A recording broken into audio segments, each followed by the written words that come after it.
Yo, let's keep it real. It's a turtle tail. No detail too small. Yeah. Yeah, you thought it was cool playing those sides, right? Recording Karen, yeah, you lied and denied, man, what a sight. Double down on the mess like it's all a game. Talking big, selling out well, but don't it feel lame? Jokes about her parents thought it'd make you tough, but she lost her home, that struggle is rough. You asked her to rock it with you, to hit the stage, but she turned it down, see who's stuck in the cage. Turtle, where's the hustle, where's the grind? Living on the couch, man, that's no way to unwind. Your case came along, put you on a path. While Karen stays real, you just do the math. Free Karen, we ain't stopping now. Shout out JFK, Kevy kept holding it down. Jay Brill with the beast, yeah, we spitting facts. Turtle's just a mirror showing all your tracks. Free Karen, we ain't stopping now. Shout out JFK, Kevy kept holding it down. Jay Brill with the beast, yeah, we spitting facts. Turtle's just a mirror showing all your tracks. Karen ain't never treated you with hate or spite. Never shared your secrets, never dimmed your light. But you took them shots, throwing dirt in the game, putting her on blast like it's all just for fame. And let's talk about the couch, man, that's where you lay until the truth hit. Then you found your own way, she didn't mock you now. She was family, no lie, but you breaking that bond, bro, that's goodbye. Yeah. Turtle, listen up, it's time to rise. Living in the shadow, all those tired. In November of 2021, Turtleboy proudly says that he has a Facebook account titled Clarence Emerson. Well, this Clarence Emerson account, he has group chats, and this one is blog dat, D-A-T. I'm guessing it is a mod chat with his mods. And unbelievably, I'm able to see that this mod chat shows Turtleboy directing his mods, or who's ever in this chat. He fabricates evidence to make a fake account on Facebook to threaten himself using his own children for the purpose to get a restraining order or a no contact order, or quite possibly for witness intimidation, criminal charges to be. Yo, welcome back, everybody. I told y'all I was coming back, right? I told y'all I was coming back. This shit was so good. Truth and transparency. I urge everyone to get it. I want to have a watch party. You know, let's all check this out. We'll watch it together.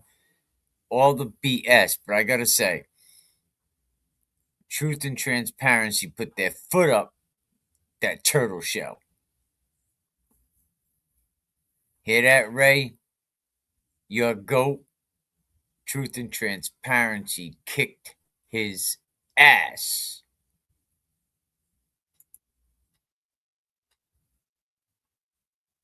Pressed against another person. This is obviously moving at a very fast pace here, but then the video slows down where I walk it through all of. What is up, guys? Welcome to Truth and Transparency Friday night, all night. Let's see. That's 9:15.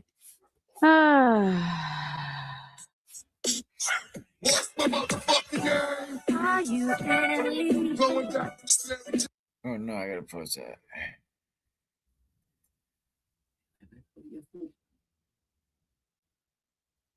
I'm coming. I just had to get it through this music. What he employed and how he went about running his YouTube channel, or whether you want to say it's investigative journalism, I don't give a shit. Independent journalism. This is how Turtleboy went about doing his. Hey, this is how he did things. So much so that we're going to focus on the intent. Okay, what was the intent here? We have to be able to prove intent, that his purpose and his intent was to do X, Y, and Z. And I think that you can then show the growth of his channel, a monetary, what he is making, where it was and how it got there. And yeah. So also, I think what's going to be crucial in this is if you can show Turtleboy uses obviously electronics, and a lot of times people use, I don't know, texting, I don't know, messaging. Uh, is Turtleboy's own phone and computer going to be like, here's my intent because I'm talking with people on how I'm going to go about this, right? But if you can't get it across to the jury what his intent is, which is to do these things, and now everybody's like, okay, well, what is picketing a witness? What is conspiring to commit witness intimidation? What is witness intimidation? Well, in Massachusetts, you guys, it is literally bare bones. But I'm going to tell you something, and I'm going to only use one example because then we're going to get into it. Colin Albert is the example. Colin Albert is the example. Colin Albert was on his way and off to college to play college.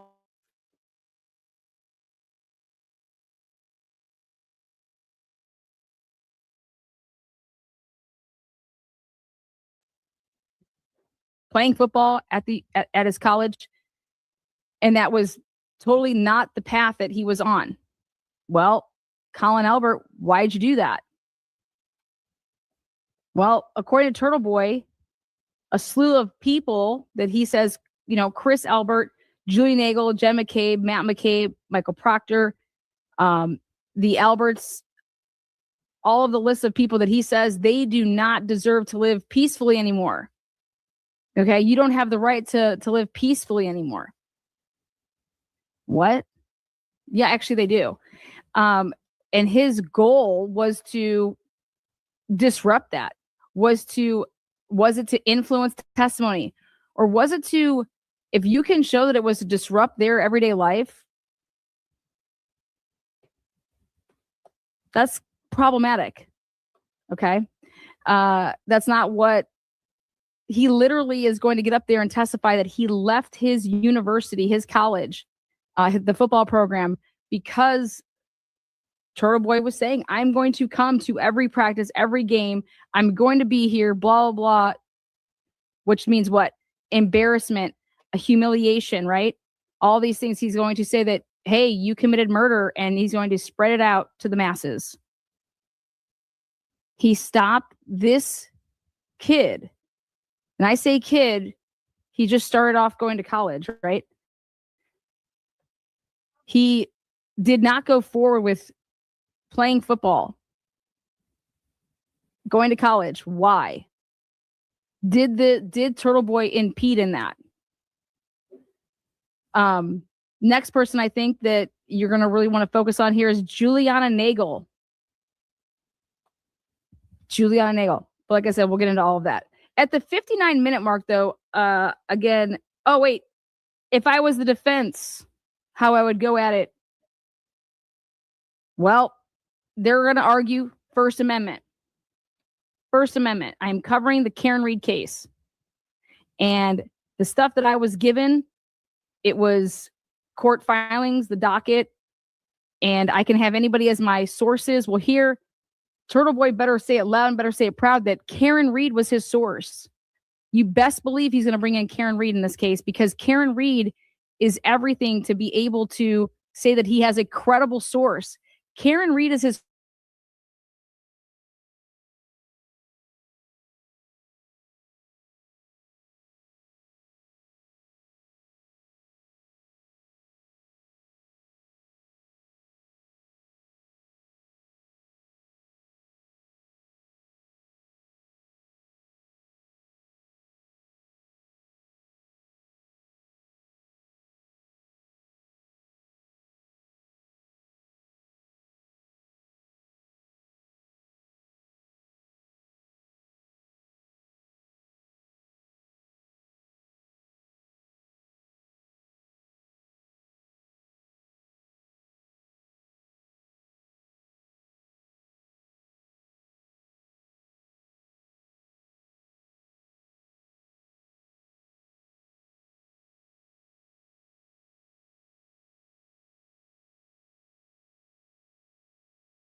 bones.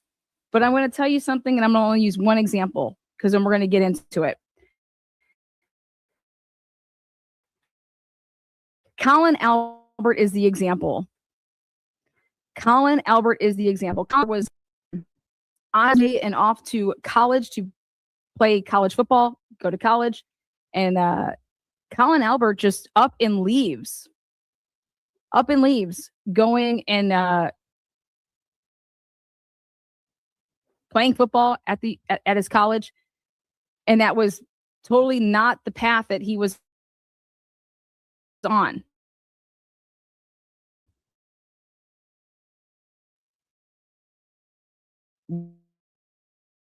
Well, Colin Albert, why do that?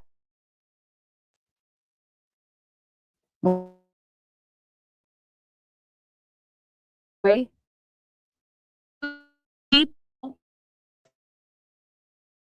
Chris Julia McMahon was it to influence testimony, or was it to, if that it was everyday static? Okay, that's not what he literally is going to get up there and testify that he left his university, his college, the football program, because Turtleboy was saying, I'm going to come to every practice, every game. I'm going to be here, blah, blah, blah. Which means what? Embarrassment, a humiliation, right? All these things he's going to say that, hey, you committed murder, and he's going to spread it out to the masses. He stopped this kid. And I say kid, he just started off going to college, right? He did not go forward with playing football, going to college. Why? Did Turtleboy impede in that? Next person I think that you're going to really want to focus on here is Juliana Nagel. But like I said, we'll get into all of that. At the 59-minute mark, though, again, oh, wait. If I was the defense, how I would go at it. Well, they're going to argue First Amendment. I'm covering the Karen Read case. And the stuff that I was given, it was court filings, the docket, and I can have anybody as my sources. Well, here, Turtleboy better say it loud and better say it proud that Karen Read was his source. You best believe he's going to bring in Karen Read in this case, because Karen Read is everything to be able to say that he has a credible source. Karen Read is his credible source. Karen Read was acquitted of murder. Aiden Carney received the majority of what, if not everything. Who? Karen Read and all the filings. There's an innocent woman. Okay. My client was and still is supporting an innocent woman. If this is not Aiden Carney's defense, he is a fucking idiot. I'm telling you, it's going to drag Karen Read, but if I'm going to be fair on both, I would, as a prosecutor, this is how I would go about it on the defense, that you need to show, and you need to literally hone in on the jury and play at the heartstrings here, and to say that my client was and always has been supporting an innocent woman. We already know that is the say which he was targeted because he was taking down corruption. You guys, he created, if you go on a timeline and if you actually use the time and don't lie to yourself, Karen Read is the person saying she was framed. Okay? The government did X and Z to her. And citizens basically did, or did citizens really do it, and they led to enforcement and think that they're following the path of all the evidence. If it wasn't Michael Wachter that actually, I don't know, swindled all the right? Law enforcement isn't actually the ones that were framing Karen Reed a nonchalant investigation and how they didn't rope off anything. We can go on for days, right? At the end of the day, you got us to the jury that they cannot come back with him guilty on one charge because it's so serious. This man is facing X on, let's say, oh, we'll do, conspiring to commit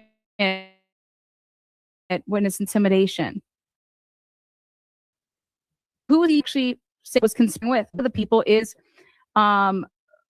the Avon dispatcher. I think she was the Avon dispatcher. All the plates. So she was running plates for Aiden. Okay. She was using government resources to really run. Like, then the government is saying that the 3 counts is her, his followers, and then there's some John Does, and I think some John Does that are going to come out of this will potentially be was the 3-way Karen in the beginning, but I think they're going to hear a bombshell. So now I think somebody has in the Aiden Kearney party, and I think that's going to come out. Next, have serious consequences. Aiden's never been in trouble with the law. He was simply doing his, First Amendment. Hey, I try for women's freedom. Deal. I then targets me, right? Okay. The judge takes 10 minutes to tell Betterow how to file. If you want to put an affidavit, the affidavit has to reference the motion that you filed. If you want to put in a supplemental motion or a supplemental amendment, it has to list the paper number you're talking about. Going through this the last hour, trying to what it took time, which is a comfort because I'm trying to trace back what you're talking about. So here it is, Bradle. This looks so bad on Bradle. Bradle let his license be used for pro beach for Mark Betterow to come on and be part of Turtleboy's defense, right? And Mark Betterow has been writing love letters to prosecution, aka on the docket, for the purpose of media consumption.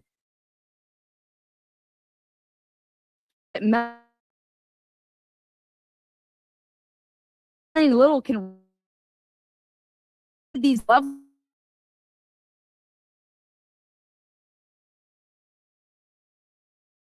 letters out and literally write people because we need to. You guys lose your minds when you see it out on the internet. Where was any of Lindsay and his messages? He wants to talk about where were Lindsay's messages with any of these other people. Where was the messages with him?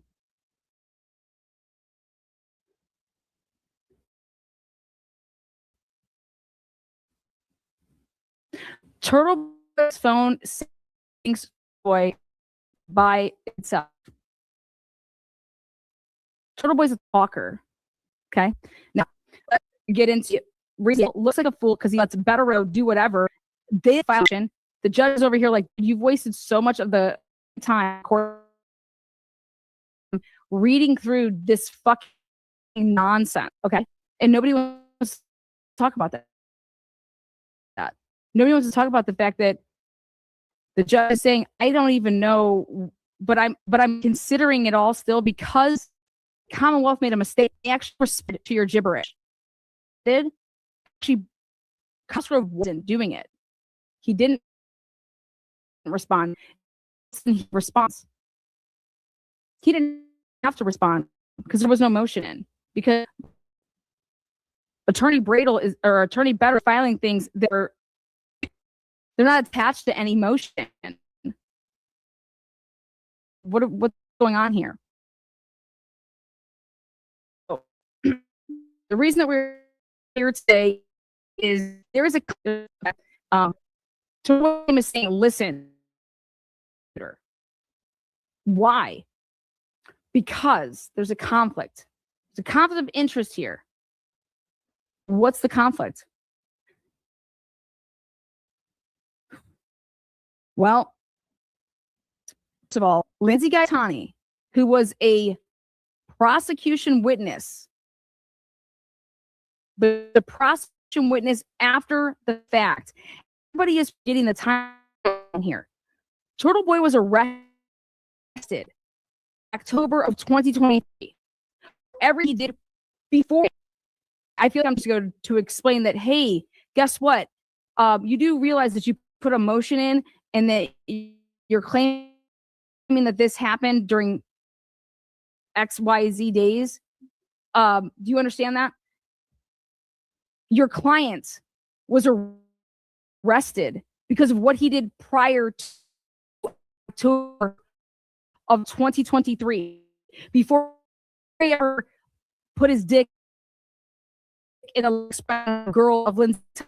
Lindsay Gaetani has nothing to do with what Turtleboy was arrested in, basically like stamped that today. And for anybody out there to see it any other way, then you are being dumb, deaf, and blind. Like, you're choosing that road, and that you can take that path. That is your prerogative.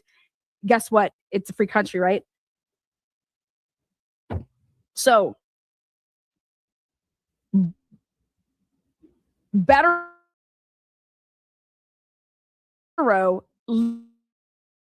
literally is still on this path of, I'm going to tabulate as judge that the Lindsay guy is a have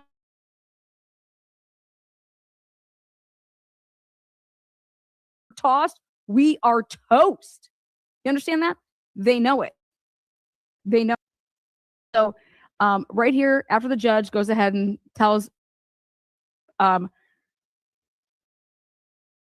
that, I get it, you're not a local lawyer. It's extremely experienced. But extremely experienced. So, like,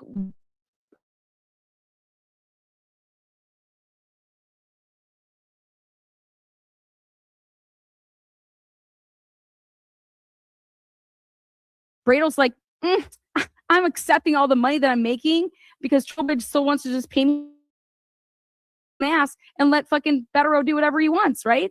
Yeah, it's called a Key West boomerang. Look it up. They must love it over there.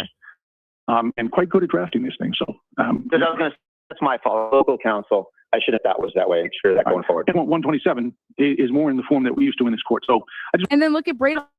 He's just so happy to be for another lawyer. He doesn't give a fuck. Say it's his fault. You know how much he's getting paid? Aiden just keeps on paying, and he's going to keep on paying.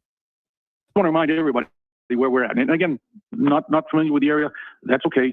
Just going forward, I don't want to have to sort of parse through what we're dealing with, nor do I want to have to hear from Mr. Cosgrove saying there's no motion filed, because it's a pretty good point on his part. That's a pretty good point on his part. There was no motion filed. So with that, let's take up the matters that are before the court. You're the moving party. No one that wants to argue, Mr. Bettero. Mr.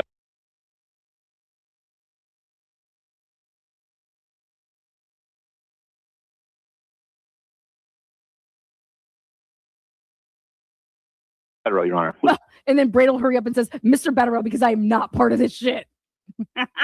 Okay, here it is. So basically what's going to happen here is that Bettero, because they're the moving party, means we're here because of the defense. The defense is saying, listen, this is how crazy this is. They're like, Cosgrove, who had nothing to do with this case. Okay. Cosgrove has a conflict because Lindsay Gaetani sued him. What the fuck? Okay. Here. Hear from you. Understand, I've looked at all your motions as well as all of the exhibits. Okay, so he just lets know, I've read all of your shit. I've looked at your exhibits, just letting you know that. So what do you got? Like, what's up? What are we here for? Yeah, Your Honor. You may. somebody needs to put the podium, like, whoa. Counsel states that a recent conflict of interest has developed, which ethically precludes him from continuing to prosecute matters in which Lindsay Gaetani is an alleged victim or party. Those are the words of Mr. Cosgrove on September 24th, 2025, regarding his request to be removed from another indictment in which Lindsay Gaetani... Okay. Lindsay Gaetani is not a party to this case. This is the 2023 case, okay? Lindsay Gaetani has nothing to do with this. Turtleboy was arrested, okay? Was arrested and indicted. He was arrested in October of 2023, okay? He was indicted. And then Lindsay Gaetani, because Lindsay Gaetani wants to run her mouth. Okay, well, geez, you want to give us all this? So everything that has to do with what Turtleboy is facing here, which is 16 felonies, has nothing to do with Lindsay Gaetani. Nothing. Nothing. Get that through your thick skulls. Has nothing to do with her. She is not a witness to any of that shit. None of it. Absolutely none of it. None of it. She didn't testify to a grand jury about any of that shit. He was arrested in October of 2023. He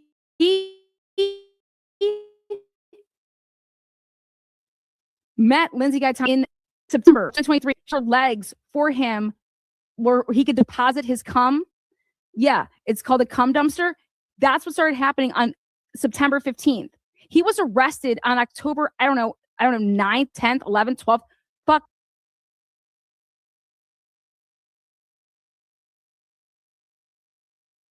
Shit. I mean, seriously? Nothing to do with this case. And yet people want to fucking confabulate this shit. Gaetani was a witness, and we'll get to in this argument why she may very well be a witness in this case. Why she may very well be a witness in this case? No. Actually, Cosgrove nails it, and he says, listen. There's a couple things in the rule books that you can't do, and that is this.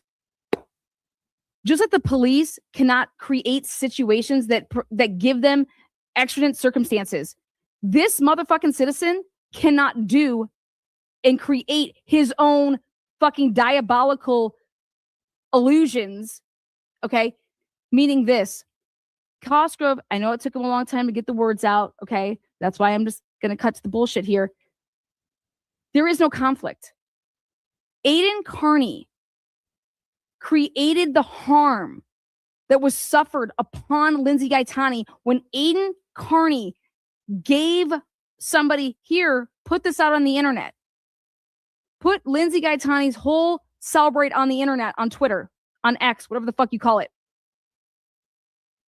The harm that Lindsay Gaetani suffered was at the hands of the actions of Turtleboy. Without Cosgrove has a duty, and he has to supply Rule 14 material. Has to do with discovery. He was providing the defense team of Aiden Carney with Rule 14 material. So Cosgrove is doing that. Here you go. The only person that disseminated the shit was, here, Turtleboy, who'd you give the shit to, right? You know what you did?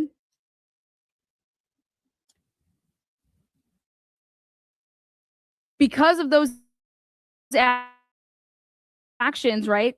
Lindsay Gaetani then's like, God, you guys told me that this would never go out on the internet, or this was never going to get to him, blah, fucking blah, blah, blah, blah. And then decides to sue all these people. Well, guess what? If every witness in America or every defendant in America do is get one of your witnesses to go and sue the prosecutor, and you wouldn't be prosecuted for a fucking because of the conflict, that we're just going to keep on doing this so that you cannot possibly prosecute me. I mean, do you want to purge? It's America, purge. Because, hey, if you want to get out of something, you just go and get one of your witnesses to literally civilly sue the prosecutor. It's diabolical. And it's the judge said, these are the words. Fuck is my shit. Judge said, it's diabolical shit right here I gotta deal with. Cosgrove raises that Carney caused LG to be harmed because Cosgrove was following his Rule 14, hey, I gotta provide you with this. If Cosgrove says, remove Carney's ends, aka giving Lindsay Gaetani's phone celebrate to the internet. If you remove that action, then Lindsay Gaetani is never harmed. So Aiden is attempting to benefit from harming Lindsay Gaetani for the purpose to disqualify Cosgrove. Fucking A. That's it. And Melanie Little and the rest of anybody that wants to cover this case any other way, you are literally discrediting the years and the sweat, blood, and tears and your money that you put into being a lawyer for what? What are you doing? And I'm going to give you guys a great case to go look it up because I'm going to get into some real nasty shit right here, which is, let's just let Mark Betterow squirm for here for a second. Different from Vic. Because he gets the award today.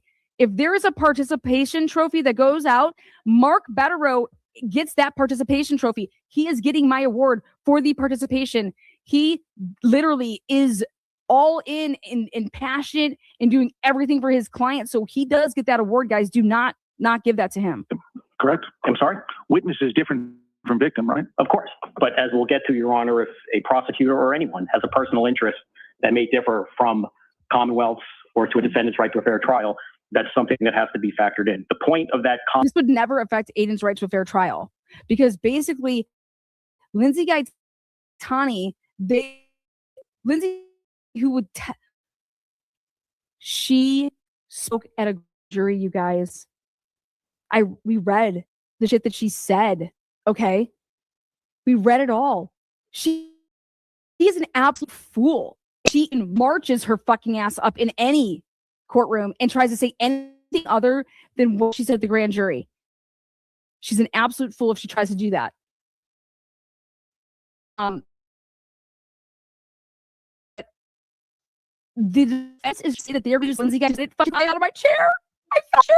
Comment, Your Honor, is that Mr. Cosgrove acknowledged that there was a conflict arising out of Gaetani's claim against unethical conduct and has that the last docket entry in that case was it was in the process of being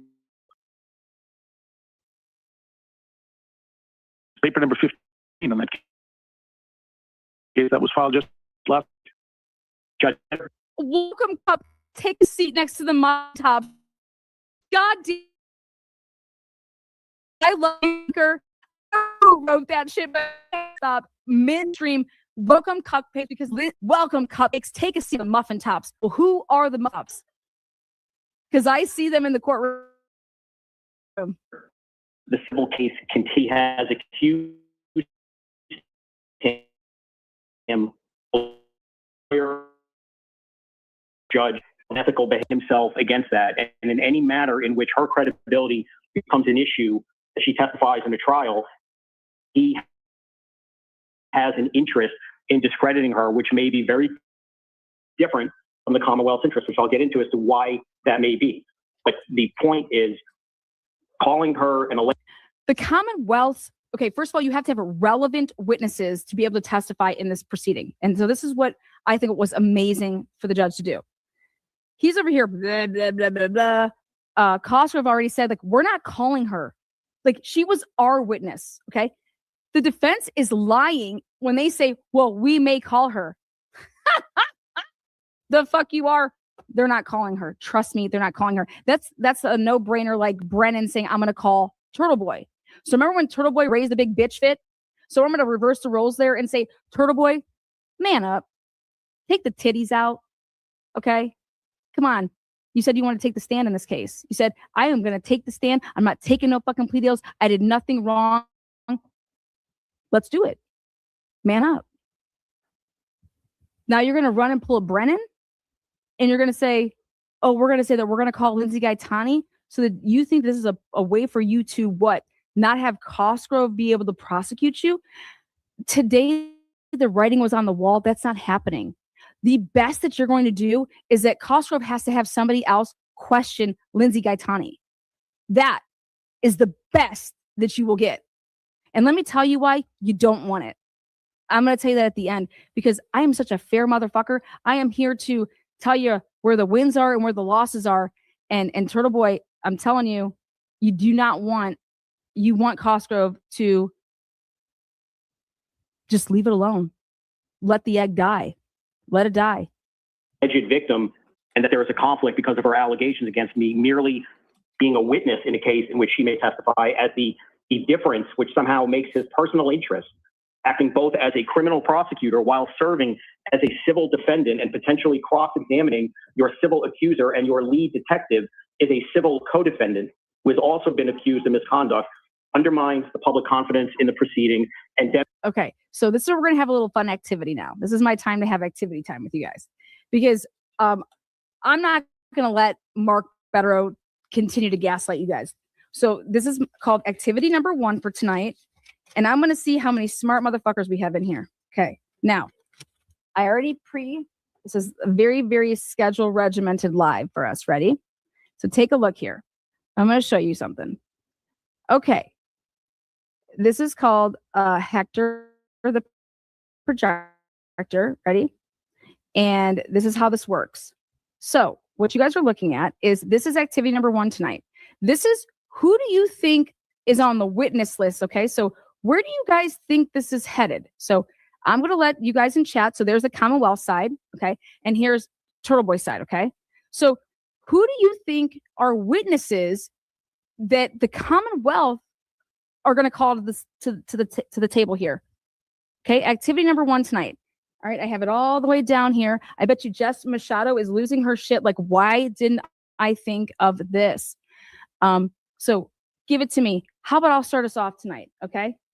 So just so I'm going to help us. I mean, I shouldn't even be cheating like this for you guys, but in a murder case, somebody's dead. Do you understand that? Dead. Okay. They are dead. They don't have a voice. Okay. So you need witnesses that aren't the people that were ever harmed to talk and explain what happened. Okay. Well, just for the record, in this case, there are no witnesses are dead. Turtleboy has not caused any deaths. Okay. So nobody needs to be talking for any of the victims. They can talk for themselves on what has happened to them. Okay.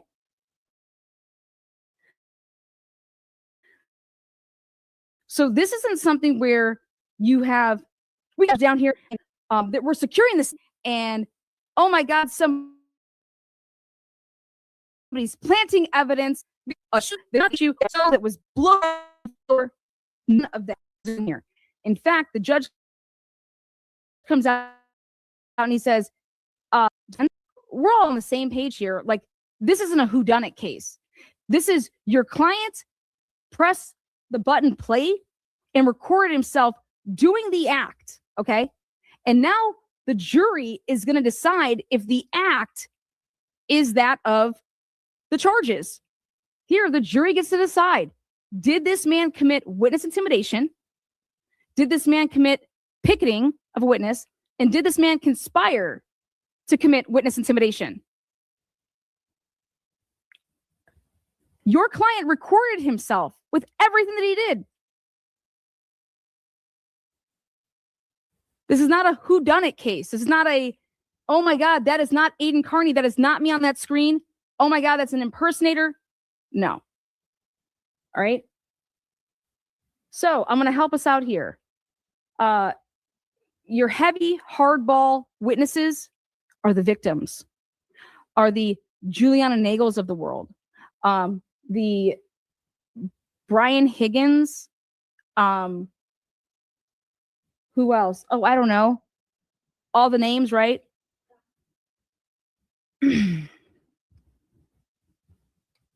So Mark Betterow thinks that Lieutenant Tully has some big role in this. Okay. Lieutenant Tully doesn't even have to fucking testify because Aiden's videos are self-authenticating. Can you imagine that? Do you know what that means? When you go and you get self-authenticating records, you go and you hit up, you get like subpoenas and you get search warrants and all that good shit. Do you know what that means? Yeah. So not only do you have self-authenticating records of him like in the act, like live, but then he reenacts, or I'm sorry, not reenacts, but he does his own reactionary videos to his own material. Yeah, he has his own reactionary videos to his own material. Oh my God. Like, wow. Okay. So these witnesses here, they just think that like Lieutenant Tully is like, he was like going out there and like collecting evidence that's just not evidence. No. So after we get past these victims, right, that should be all listed here, you guys were saying the names of like Chris Albert. I saw Jennifer McCabe. I saw Julie Nagel, Colin Albert, Brian Albert, Nicole Albert, Michael Proctor. Wait, ready for the good ones? His co-conspirator. This is going to be a really big name here. And we're going to call her JP. JP, put her down. JP is going to be huge in the conspiring. Okay, JP. Now, all of you guys that are mods for Turtleboy, do you guys know that you're going to be on the witness list?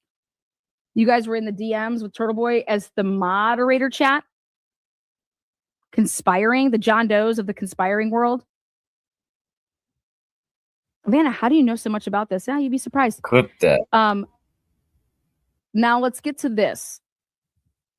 So let's go to the Turtleboy. Okay, let's go to the Turtleboy section of this. How is Turtleboy? Well, you're going to have a phone expert.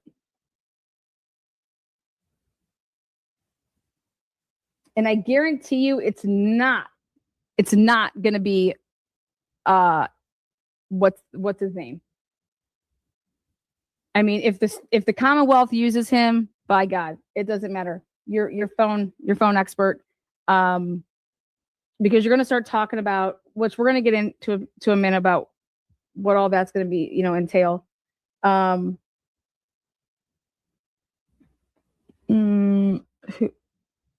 What else do you guys want to put down? Maybe I missed some. Yeah, JP is the Avon Dispatch, whatever the hell she did. Now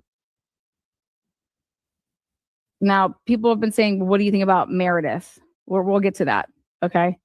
No, I don't think Paul O'Keefe will be a witness. I'm trying to go back, see what you guys have.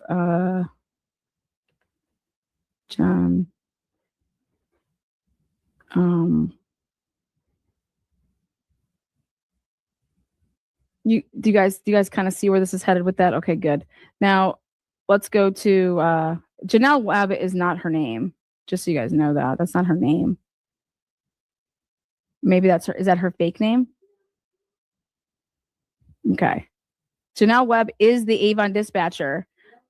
I don't believe that it is. I think that may be her. Is that the name that she just uses via the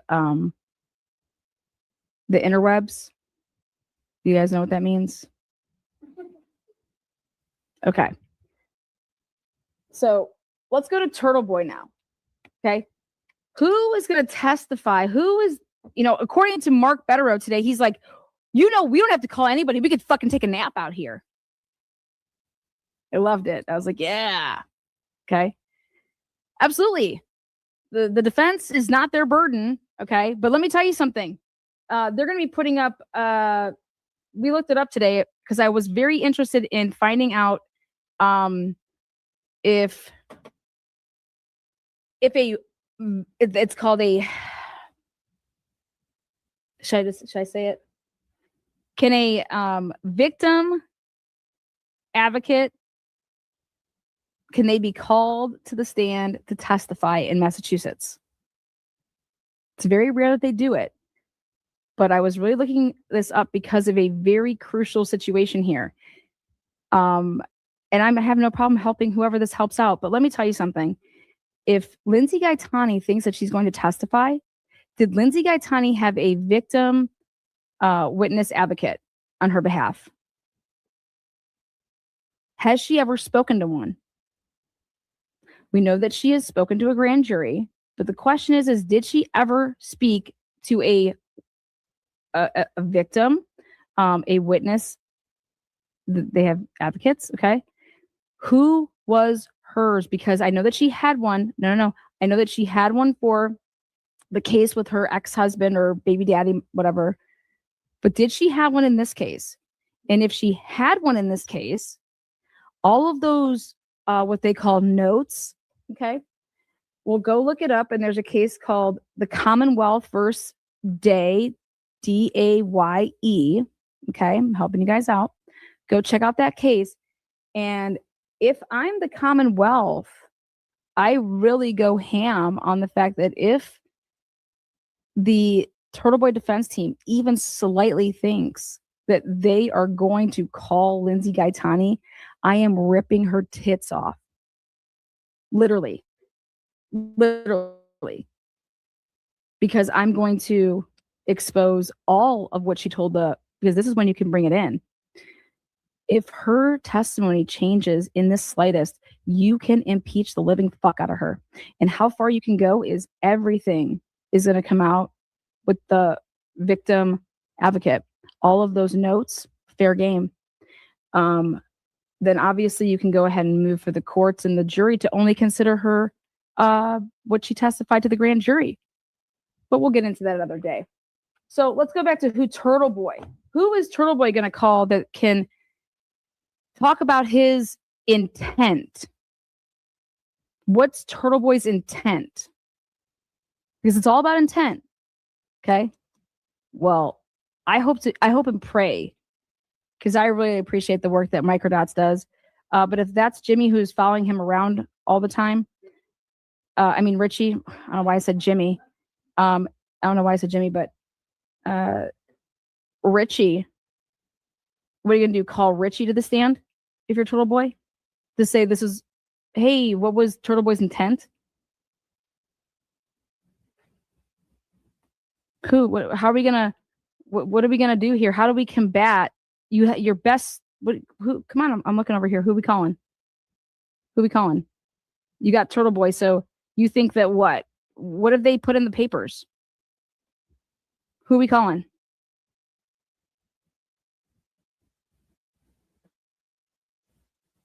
Do you guys hear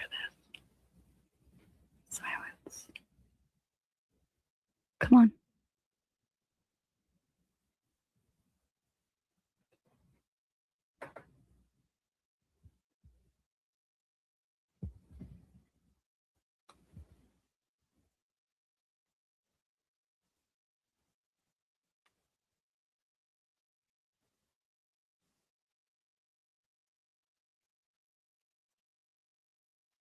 Natalie's going to be called over here.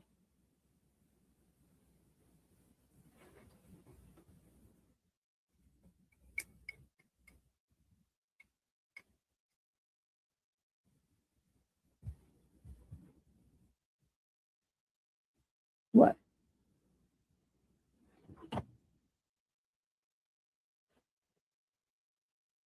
You guys want to get real with shit? Let's get real. Who's Turtleboy going to call to the stand?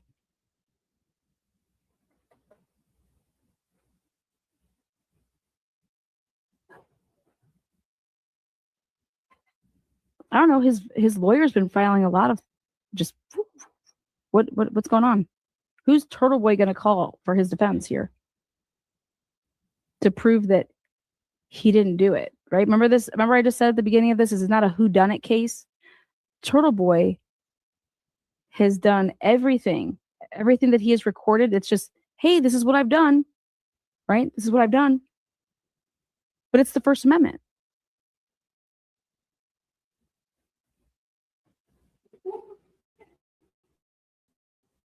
the First Amendment. My defense is the First Amendment.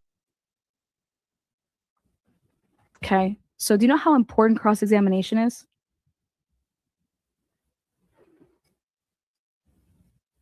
Do you know how important cross-examination is in the Turtleboy case? Do you know how important it is to have somebody that knows the case literally inside and out? But not only do they know the case inside and out, that they can actually, articulate that and facilitate that with a lawyer, or if the lawyer's going to sit there and you really have to listen to what the person's testifying to, right? But this is going to go towards his actions and the rise that it caused to the person that's going to sit there and testify in the stand of what this did to them. Okay. So for example, like, who was going to get on, how are you going to cross-examine Colin Albert to say that this didn't affect you? Your life to change, or you weren't intimidated. You ready for this? Nobody said this name. How about Brennan?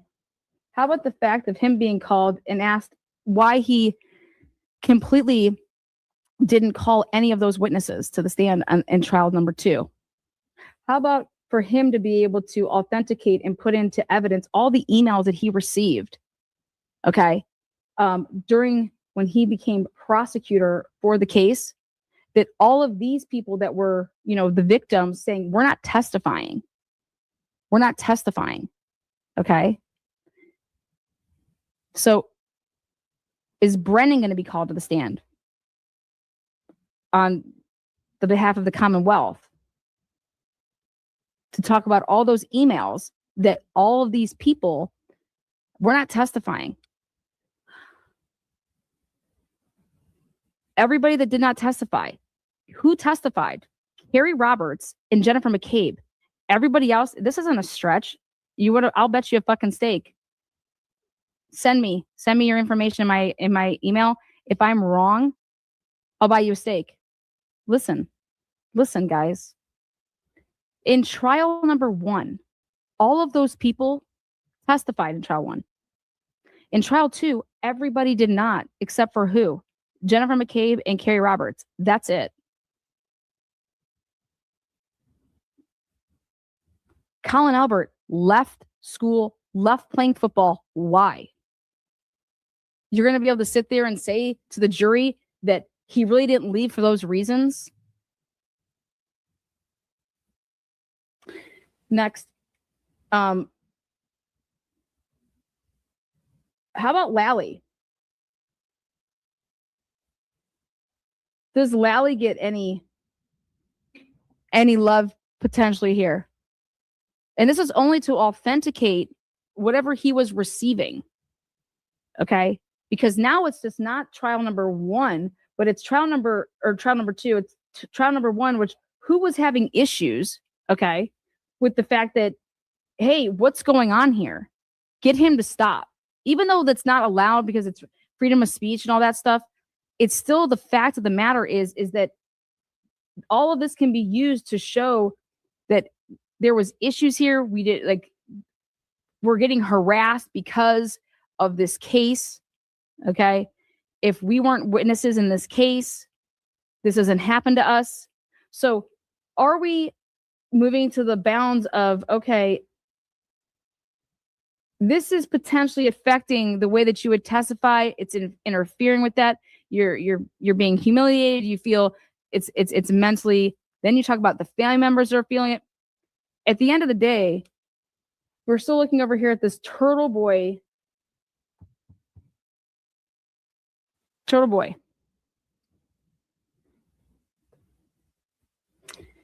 Who is going to testify to this conspiracy against Turtleboy? Oh, wait, hold on one second. Chris Albert. Let's talk about Chris Albert.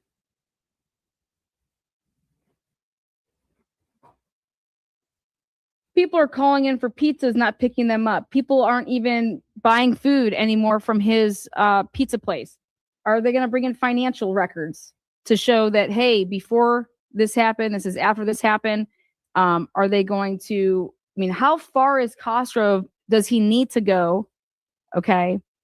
How far does Cosgrove need to go to be able to authenticate in terms of, I shouldn't say authenticate, give as much credibility to somebody saying how much this truly affected them?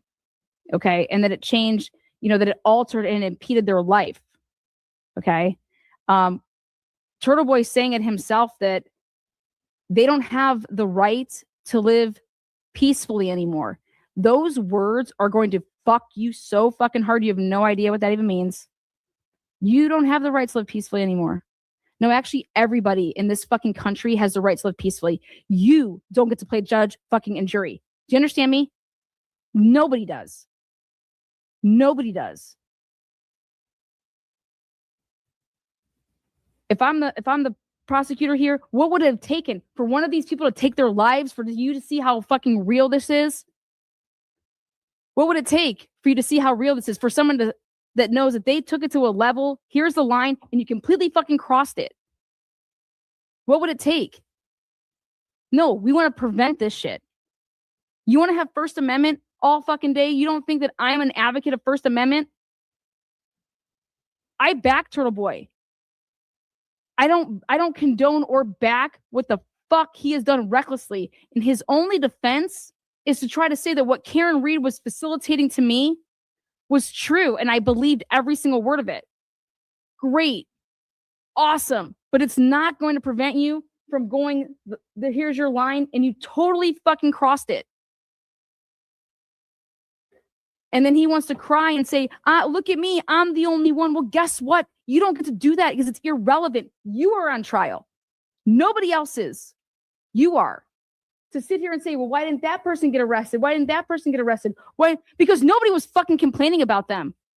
If I'm the prosecutor, I'm going to show that we weren't getting complaints. People weren't calling about these other motherfuckers. People weren't calling about Tom CPU.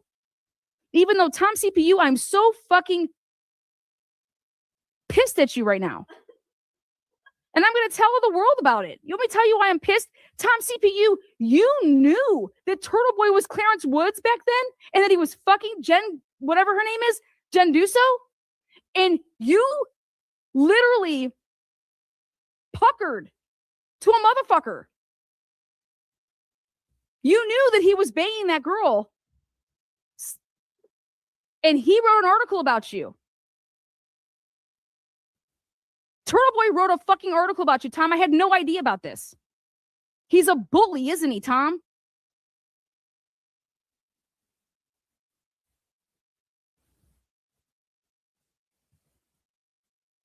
Tom, you showed up every single fucking day. I didn't even know that you knew fucking Aiden Carney. Didn't even know it. I thought you were there every day for Karen motherfucking Reed. I had no idea that you were a diehard turtle rider out the womb. Out the womb. Then I find out, I'm like reading this article that Turtleboy wrote, and I'm like, wait a second, Tom, you called him out. You had his number. You figured him out. You figured out that he was fucking that woman while he was married to his wife. He's the ratchet that he fucking talks about. All of this shit. You knew it. Then he writes about you because you say, go ahead, write about me. I'm not going to cough up my source like a fucking strong man that you are. Then he writes about you. Who cares, right? Go ahead, write about me. You think you're so big and so bad, right? Write about me. Tom, you were right. You knew who he was all along.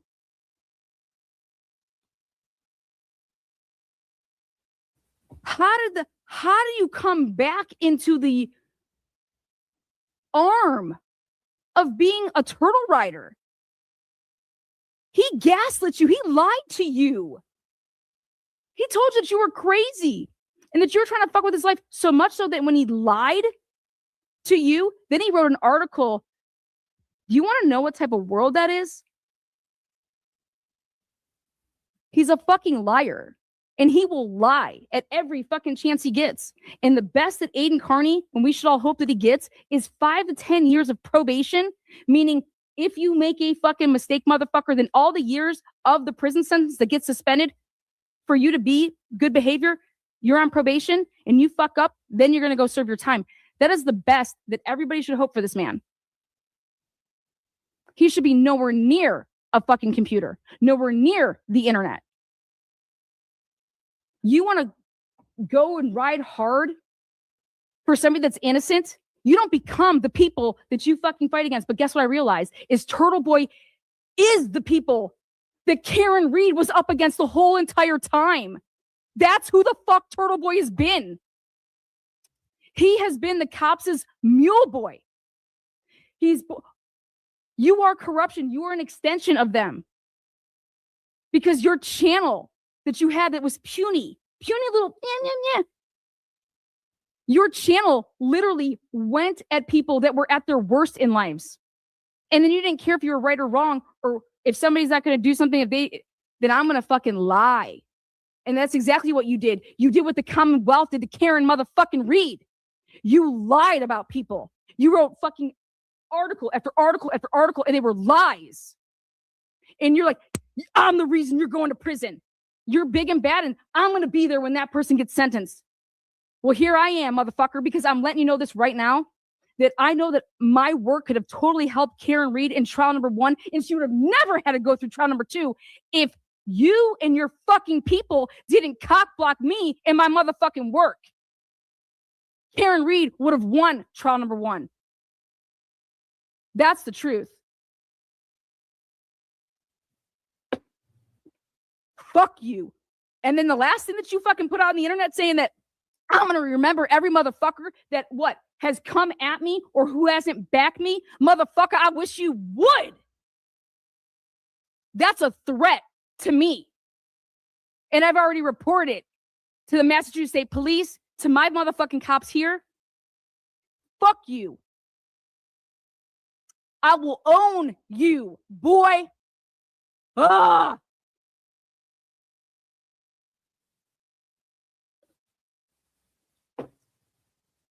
You in the glare, literally on my motherfucking pinky, your fucking IQ is right here. I could fucking sleep and own you and your fucking pretty little fucking yellow teeth, wobbly motherfucking ass sidekick.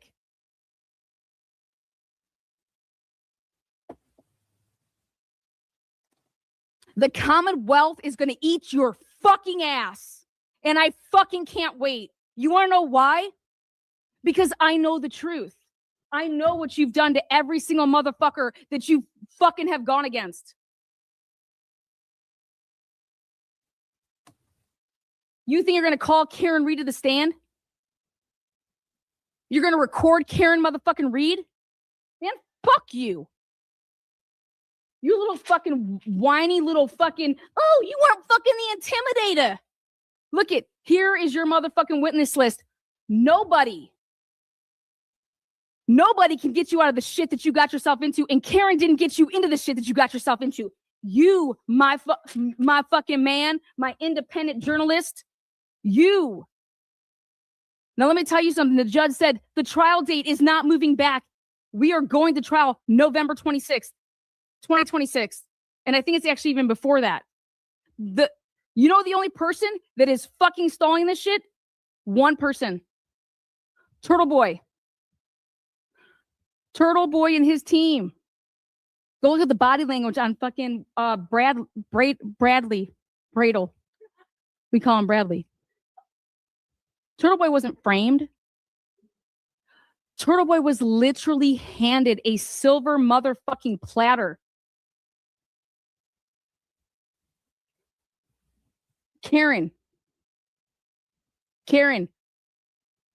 my work 1000% not only frees your fucking ass, but it will win you every single fucking penny that you are fucking owed from all of those motherfucking people. Everybody. It's not moving back. He wanted to move it up. Guess who? Oh my God. Oh. So, Turtleboy's last Christmas and last Thanksgiving that just happened, I firmly believe that if he doesn't literally get on his knees and figure out a way to cut a deal, he will not be out. He will be in prison for Thanksgiving and Christmas in 2026. The best that I see for Turtleboy obviously is not guilty across the board. Do I think that that's happening? Absolutely not. It is not happening because he is guilty of what he's done. And what's going to be sick is when they're going to show the intent. Okay, you guys, the intent, the messages and the intent of that man. It's disgusting and it's there and he knows it. And the jury, when they see that shit, when we see that stuff, when you want to talk about how disgusted we were when we heard about the Proctor text messages, saddle up. Saddle up. I believe he's probably going to get 2 to 5 years. And I think the worst he's looking at is 5 to 10, but I have no idea how Massachusetts does it. And are these going to be served consecutive? Are they, concurrent? What are we dealing with? Didn't care to look any more into that. Next topic here is, this is not a whodunit case. The judge says it is very simple. Turtleboy pressed play. He recorded the content. It's his conduct. Now, the question is so is it witness intimidation or is it freedom of speech? And I'm going to tell you this right now. Number one, Colin Albert, no fucking way is that freedom of speech. You affected that boy's life. That boy did not go to college anymore and he did not play football anymore. And because of you, 1000% that happened. Everything with Colin is on you. Next, Julie Nagel, everything that you fucking said, we're going to get her neighbors to put pressure on her. Those words are your words. And guess what's crazy is that the Commonwealth fucking let me do their fucking exhibits. You won't be out for fucking 30. Jen McCabe, you think that Lindsay Gaetani, a woman that spread her legs for you, that I'm about to prove that y'all conspired about that Jane account? Don't fuck with me. That Jane account, everybody thinks that it was Lindsay Gaetani. Right out the gate that was Lindsay Gaetani. You guys truly think that? Turtleboy needed to get in front of what the fuck he knew was coming his way. What better way to do it than to act like somebody betrayed him, go to the other side, muddy up all these waters because they're fucking coming. I'm this close to being able to prove it. I need one more piece. And the reason that I don't have it is because you guys haven't put out the rest of the Celebrites. Give me the Celebrites. Give me Turtleboy's Celebrite and I will fucking bury him.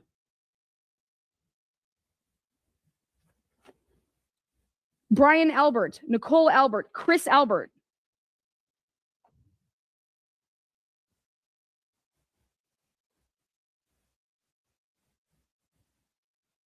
The way that the Commonwealth is going to come at this is that Karen Reed is a guilty woman who is free because of the witness intimidation in this case. Do y'all understand that? That's what's coming. Y'all understand that, right? Anybody who's telling you anything different, you are fucking drinking the water because, oh my God, Melanie Little has a fucking law degree. I don't give a fuck. Melanie Little is a complete fucking idiot. Fucking A. And she's do your own fucking work. Melanie Little should have been approved to fucking roll stream today, but she's too lazy to go out and get the fucking approval. What, Melanie Little, how much money have you made off of this fucking whole endeavor, this new endeavor of yours? You can't spend one goddamn dollar to get one fucking FOIA request. You can't spend one goddamn moment that you're not live so that you can actually get the fucking the receipt that you need so that you can stream.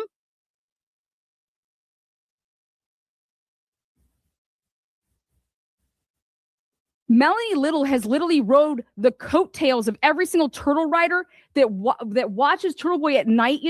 Here, this is who you're going to watch during the day. Melanie Little. Melanie Little never spoke of Turtleboy's name. Then she started having to endorse him because if she didn't, she was going to lose all her viewership. All of it. You want to hear some good lawyering? You're going to go see Andrea fucking Burkhart. And you're going to go fucking see Lawyer Lee, okay? I love the passion of Bob and Ali Mata, but I don't even think they're covering this anymore because they're like, get the fuck away from that. But I will say this. The glare trying to fuck with any, and I can prove it, so you best back the fuck up. Trying to impede in my contracts with other people, you do know that I can sue the fuck out of you, right? That's what I thought. Go keep having your petty streams behind fucking closed curtains, you fucking absolute fucking gimp motherfucker who, goddamn, you are pathetic. You have no brain. You're over here, oh, the suit of the match. The shoe? No. How about this? Back it all up. Canton Police Department took a same photograph on the same angle. The shoe wasn't there, you idiot. That's what you would show. You would show the comparison of the picture that was taken on the same angle with the same little berm that's cleared. You put that next to the photo of when the CERT team was there, and you show, wait a second, this wasn't here earlier. That's what the fuck you show. You don't cry about some goddamn shoe that you think is not the matching shoe. Fuck out of here. Stupid fuck. But go ahead. Keep fucking dancing with little fucking dragon arms and, I don't know, playing fucking Adele and shit. Yeah, who the fuck knows? You're going to see all these police reports, guys, and the constant reporting and the actions that did not stop of Turtleboy. Or did they? You're going to see what? Lindsay Gaetani testifying about Jen McCabe conspiring to get Turtleboy on charges on a timeline that's after what we're even here for, that's irrelevant. Objection sustained. The fuck. And guess what? Mark and Bradel know it.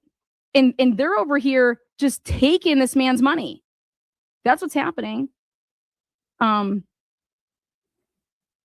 Little wants to cry and say, oh my God, Lana cusses. Yeah, I fucking do. And just ridiculous. She's over here. We're going to prosecute you because you're trolling me. Dumbass. Complete dumbass. But we're all about the First Amendment, right, Melanie? Stupid fuck. Yeah. Oh my God, if you troll us, we're going to prosecute you. But over here, go Turtleboy. Harass people. Melanie, come on, man. That sounds just so idiotic.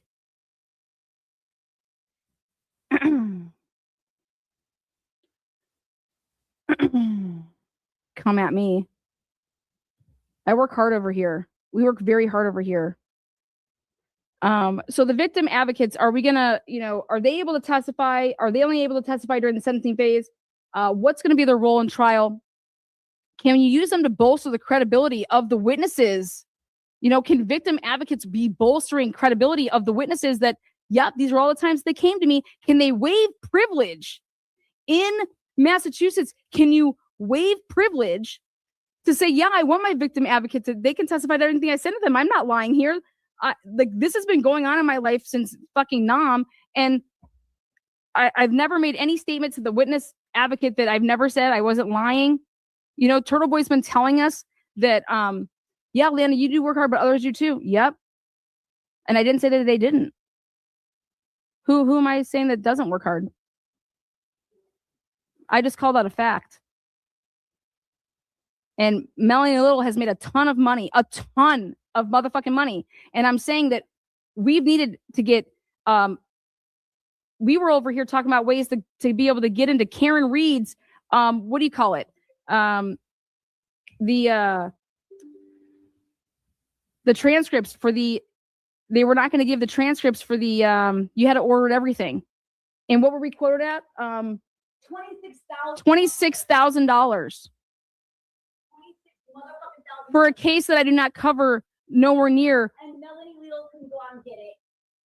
Fuck you. $26,000. Why aren't we crowdsourcing to help Karen Reed pay for the $26,000 that it costs to get those transcripts? Unbelievable. I laughed. I'm like, this is sick.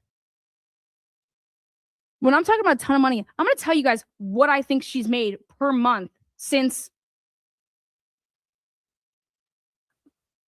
at least $30K a month. I mean, at least. potentially 40 to 50. Did you guys hear that number?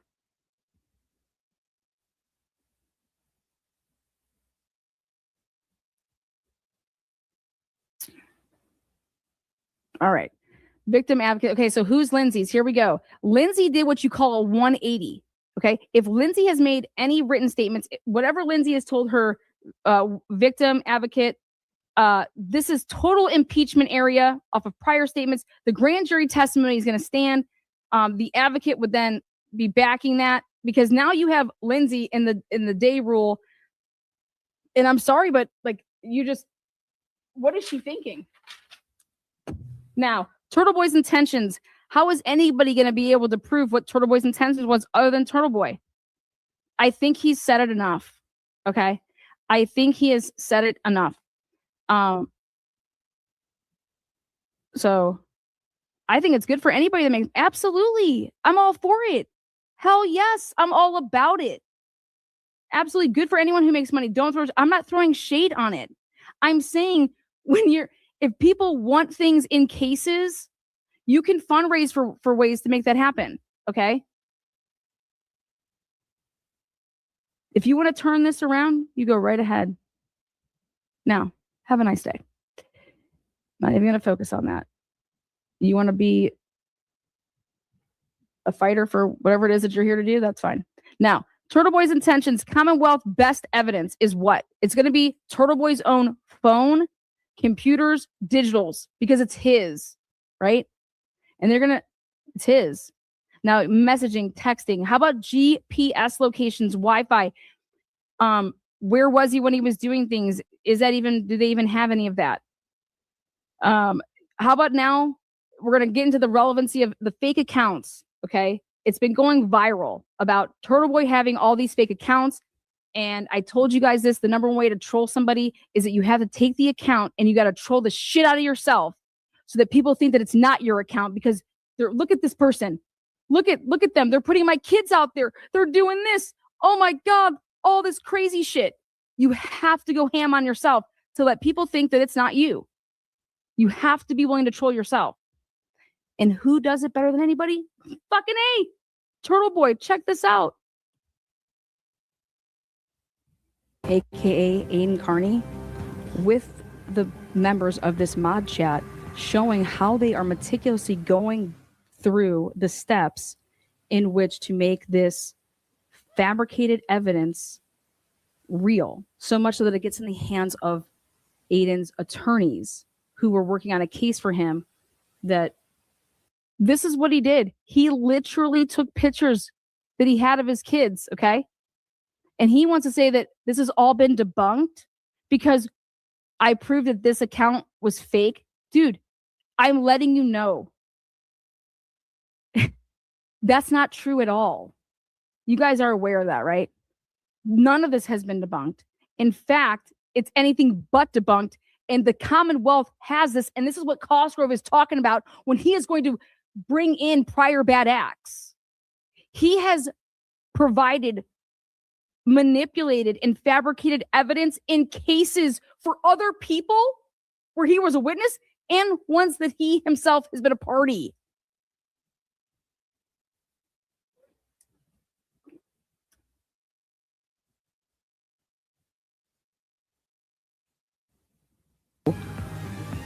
All of the back and forth with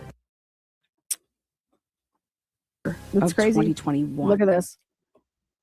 Yeah, you guys take care of that for me. Did you see what Ryan, that's how, posted and then deleted? Hell, you could post it only to OnlyFans. Like, look at these fucking people. Turtleboy proudly says that he made this fake account and he named it Ryan Waters. This is the guy that he was in a lawsuit against, okay? Makes this up the night before he had to go to court and he wasn't even prepared. Is this your house at 111 Mason Road in Holden? Are these your kids? I bet you like them a lot. They're really cute. Do they like candy? Maybe it's about time they meet their uncle Ryan and I can take them out for some fun and games. Don't worry, I'll return them in one piece after we have a little fun and I show them what a piece of shit their father is. He wrote this himself. put this out on the internet so that, and then told his mods to go screenshot it and act like you guys found it, sent it to me so that I can then use it in court to say that this man is harassing me, he's used my kids, and so I can get a protective order.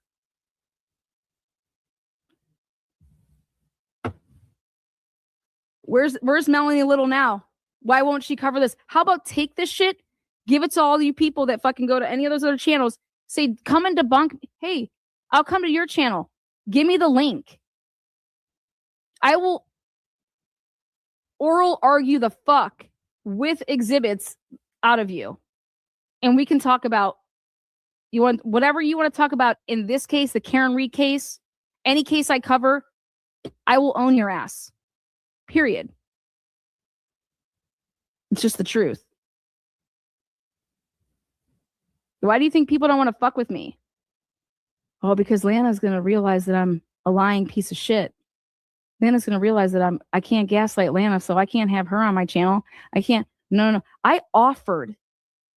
You want me to put out the text messages, Aiden? When I thought that people were fucking with his kids and fucking with his livelihood like they did to me, I was, hey, Aiden, what do you need help with? I will do your timeline. What can I help you with? You want me to put out those texts, Aiden? I'm the best in the biz. I don't want anything. I truly thought that this man was being fucked with. Said I wanted to help him because of, oh my God, this is crazy. What do you mean the Commonwealth is, oh my, everything that he's tried to sell his little peeps on, right? Well, I just do my homework. You know who else can vouch for? I didn't fucking blow up any of his shit. I was only I think I cared about was I told him to be careful who the fuck he trusted. And I said he needs somebody that really do a good timeline, because if you were framed, like you said, and all this crazy shit, you need to put all of it together. You know who could tell you exactly the truth about that? Would be Meredith. Whoever the fuck was answering the private, whatever the hell it is, the Turtleboy thing. I was simply trying to help somebody who I thought, when he was crying over and over and explaining how I got arrested and all these things, and I got arrested for Karen Reed and all this crazy ass shit. But I was like, dude, I know what it's like for people to come for you, to come for your kids, to come for your relationship with your kids.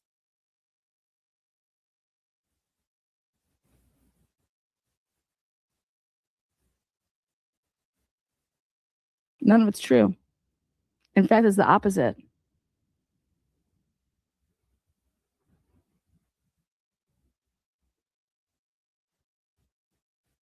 He's come for people. He's come for a lot of people. He's wrote so many stories about people. It's like he's like the FBI with the cast. The story just can't be the story. He has to then make up shit to take it to the next level, because he's got to make money. So not only was the story not true, but then he compounded on it, and then he went as so far as to literally have a hand in fucking people's lives up for, like, it's 2026. You guys, he's been doing this for over 10 years.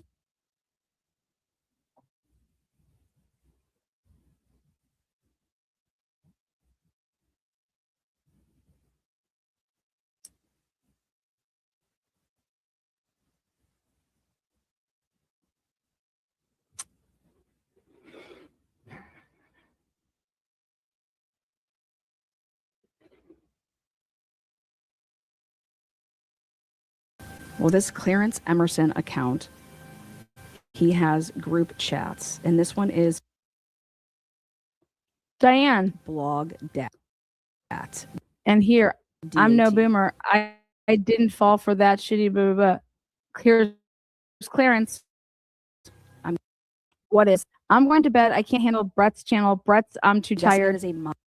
I'm just there to annoy them at this point. Do you see that? The intent. Diane, I'm just there to annoy them at this point. I don't believe in trolling. I don't believe in, if you have something to say, use your fucking name and say it. If you are all about the First Amendment, then why does Aiden have any fucking alt accounts? He's all about the First Amendment. Here's my name, motherfuckers. Here's my channel. That's why I tell everybody, hey, if you want to ever know any, my mods don't talk for me. Nobody speaks for me. Never in my life, nobody speaks for me. You want to know who I am and what I stand for? Come to my channel. This is what I stand for. You want to bully people? You want to act out of pocket? Well, just hope and pray that I don't fucking see it.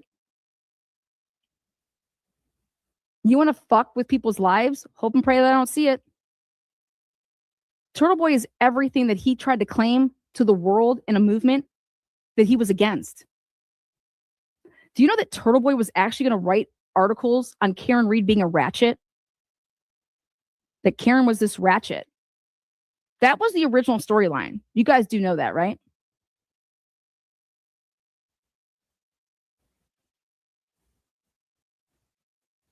No? That's the storyline. That Karen Read was the ratchet. I mean, think about it. He has all of his friends and all of his hookups are all the cop shit, right? The cop stories. Like the cops give, he has, that's who's pumping him. Like he's able to get shit.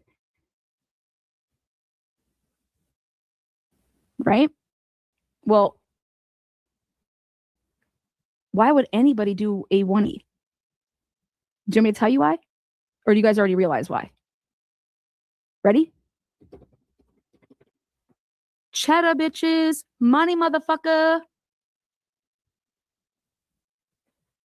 Money. Money.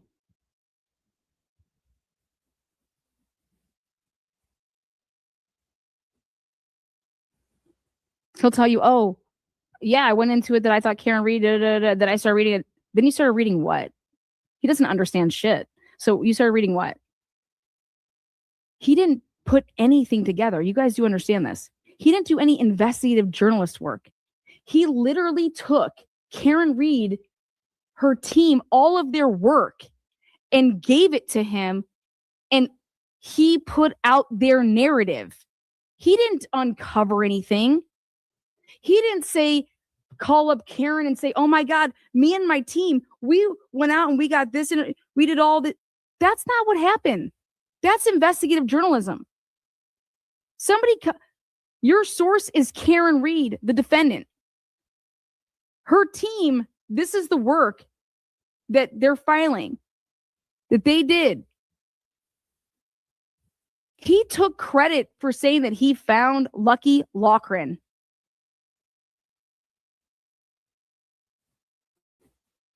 Karen Read provided him with the motion that big motion that was filed with Alan Jackson's affidavit back in when he did a story from April of 2023 that came straight from the fucking. I had the same thing he had. I was covering the Karen Read case literally in the spring of 2023. His article that he didn't even know who the fuck he was. He put it out in April of 2023, right? Go check my channel speaks for itself. I was covering the Karen Read case literally just at the same time that he was. Literally was provided and have the same material that he has. He didn't want to team up and try to work with other people. He brings nothing to the table except for the fact that he's going to what? If I would have had Karen Read as my source, I'd have 20,000 people live listening to me while I'm pumping you guys with the information. If a freeze frame pan out, if Karen Read was, you'd have all those people there. The material was always Karen Read's. The material was always Alan Jackson's, Yannetti. Period. Turtleboy literally had the opportunity of a lifetime and he shat down his fucking leg. He had the opportunity to be a leader, the leader that he's always wanted to be, the leader that he's always claimed that he is. Teachers usually think that they're leaders. You know what he did with that opportunity? He made it about himself.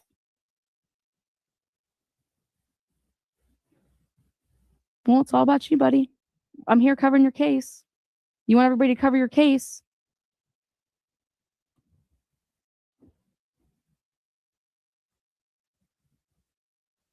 Is that right? Mod chat with his mods. November 19, 2021, way before fucking John O'Keefe was dead. Clarence, I just turned it on and Brett's crying. He thinks he's dying.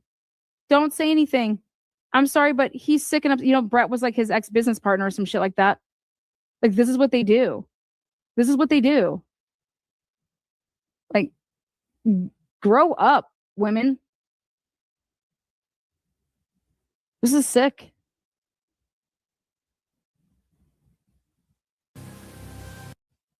And unbelievably, I'm able to see that this mod chat shows Turtleboy directing his mods or who's ever in this. Look at this, Laura acting like, who's Ryan? I'm so dumb. My lawyer in this Ryan case. Look at Ryan emailed him that yesterday. Look at this. He was pretending to be the Ryan guy that he's going up against, Ryan Waters. I told you guys all about that. He made a fake account in Facebook, and then so that he could use it to say, look to the judge, look at what he's doing. Chat. Ryan is threatening your kids. What the fuck? Clarence, LOL. Let's put it this way. He fabricates. Did I miss something? Laura says, obviously, like, no, Laura, I know that you're playing dumb. I get how you roll. I know who you are. Evidence. I can't stop Ryan from filing lawsuits and harassing me that way. But if he started threatening me and my family, I could get an order against him. So I'm going to go ahead and make up an account that's in his name. So, Andrea Burkhart, please, where are you? Cover this case. Cover it from both sides. Come on. I saw what you did in Delphi. To make a fake. Turtleboy has been doing this his whole entire life. He will continue to do this. Account on and Facebook. He said he's coming with vengeance. To threaten himself. Yep, as far as I know, he made those comments, then thought better of it and deleted the evidence. Look at, he's having a conversation with these moderators. That mod, you don't think that you'd be a witness to what's going on and you're going to lie? You're going to lie under oath in a courtroom when all eyes are on you?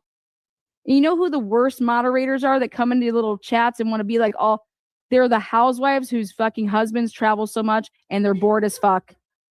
And if somebody says that their husband travels and they're a housewife, okay, run. You want nothing to do with them. I don't care how nice they are. I don't care how many fucking sweatshirts they buy for you. Run. How do you know that these are Aiden's burners? Who? This isn't Aiden's burner. This is evidence in a case that was filed. It's all going to come out. Aiden's been working overtime and he acts like nobody cares about this. We already debunked that. You didn't debunk shit, motherfucker. You didn't debunk shit. I just can't wait to hear who these witnesses are that are about to testify to some shit because I know what's going down. And he thinks and he tells the world that it's this Kate Peters woman. That Kate Peters is doing all this stuff to me. What are you talking about, bro? You pick and choose the articles that you want to write about and who you want to write about. Then you choose to fabricate and make shit up about them to embellish like the story more. And then when people are like pissed off at you, and they come at you, then you fabricate and make up and you manufacture evidence. It's fucking absolutely disgusting. It's crazy. If I wanted to right now, I can call Brian Waters right now. I talked to him last week. Hey, Commonwealth, call me up. I've seen you post helpful tips to him too, all the time. All the time. Because if I see something, if the Commonwealth was doing something that was absolutely crazy, you guys, the judge said it best. Aiden hit play and recorded his actions. That's all it is. So we're going to show the jury the actions that the Commonwealth thinks this is going past the line. And then the jury decides if they get to decide if he's guilty or not, right?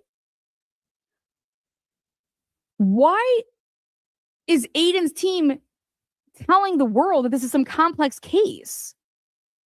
This is not a complex case. Nobody fabricated evidence against Aiden Carney. You guys understand that? Aiden was arrested in October of 2023 for the rolling rally. The shit that he did up and until that date. Kate Peters, guess what? Guess what? The world, hello. Do you guys know what the word CI is? Do you know that the police can use anybody they want that wants to point them in a direction to say, hey, you might want to watch this guy's YouTube channel because he is totally committing crimes. And this is Aiden's army. She's fucking crazy. All she does is watch him. Wait, what? What? That's what you got from that? Okay. If that's what you want to take from it, I am on fire. LGO, I am on fire. Keep fighting the good fight. Oh, this is Leah Dude's girl. Let me call you up. What's up, good? I am so sorry that fuck shit everything that man's done to you, girl. You ever need a timeline queen, let me know. And I get it. You're like, I could be a petty bitch. That's, I've seen some of the text message and I get how people can get to that level.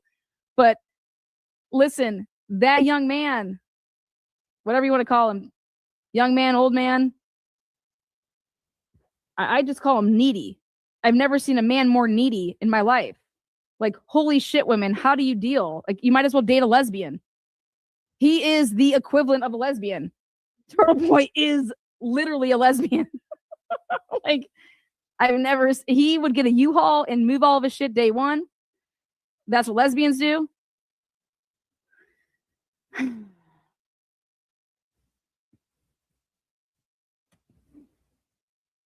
Come on, Jimmy. You know that's right.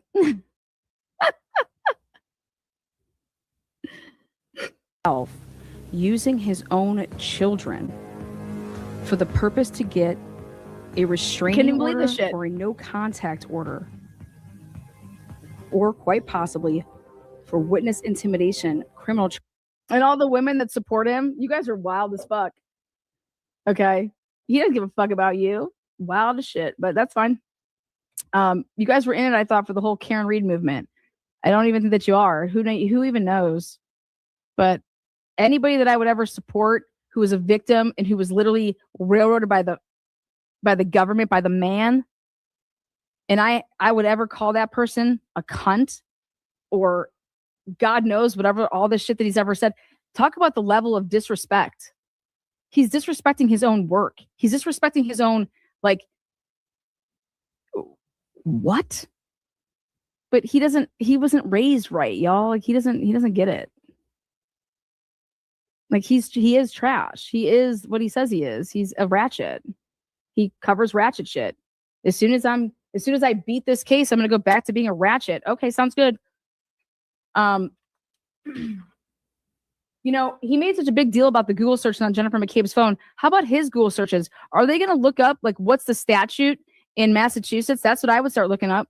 You want to talk about intent? If you can prove that Turtleboy was looking up the statute when he was considering what he was about to go do, well, that's going to show that he knew what he was doing. So I would look at his Google searches and to see if he's looking up the Massachusetts statutes. Again, as the Commonwealth has this burden, you need to fully show that his intentions were to do what? They were to fuck with people's lives, or you need to come out here and tell the truth, insinuating that they're not, right? And we're going to get you to do that. So, don't go for family. That's not okay. Who goes for families? I love the fact, you want to hear something great? Are you an Iowa fan? Are you a football fan? So get ready for this. You're going to appreciate this. You know Ricky Stanzi? That's fam. You know all those winning seasons you had? Yeah, that's fam. We just produce athletes over here. So go Hawkeyes.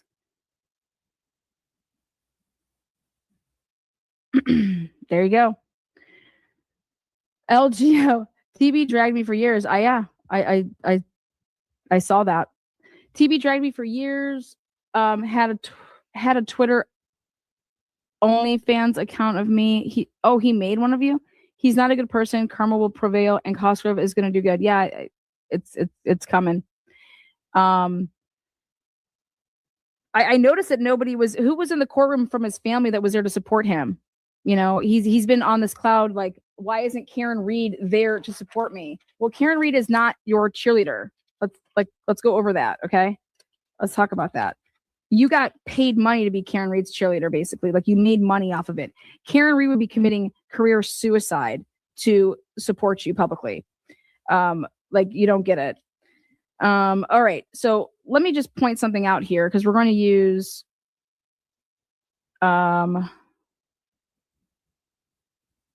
basically the bottom line is, if Turtleboy wants to prevail, does he have a chance?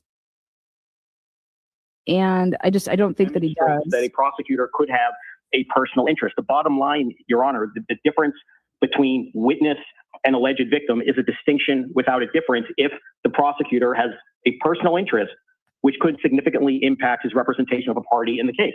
That's the Rule 1.7 issue. Now, Mr. Cosgrove has replied that, well, we're not going to call Ms. Gaetani as a witness, and that certainly is right for the time being anyway, as the prosecutor for the Commonwealth. But the defense may... Why would it be his right for the time being? Like, that would ever change? Mark just cracks me up with that. Like, that's ever going to change, Mark. Like, that's his right for the time being. No, that's his right always if he does not want to call Lindsay Gaetani to stand. Okay? Lindsay Gaetani is... Everybody has to understand this. Lindsay Gaetani has zero relevancy in this case. Why Turtleboy was arrested for his 16 felonies that he has right now. Lindsay has nothing to do with that. Okay? Like, nothing. And that's why I'm over here saying that I think I can prove that Lindsay, and when Lindsay started talking to Turtleboy, she took a phone that she hadn't used in a really long time. Okay?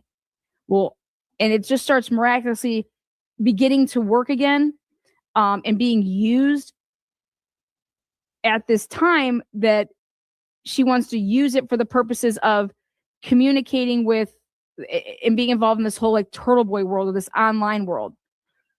But what I'm able to realize and able to, I think, articulate to an expert is to say, listen, guys, there's clearly another phone in play here. This isn't the only phone that Lindsay has. And Turtleboy's arguments are things like, where are these other messages that Lindsay has? She's communicating with other people, and we don't have that on a Cellbrite, and blah, blah, blah. Well, it's interesting that Turtleboy brings that up. It's like Turtleboy knows that Lindsay Gaetani has another phone.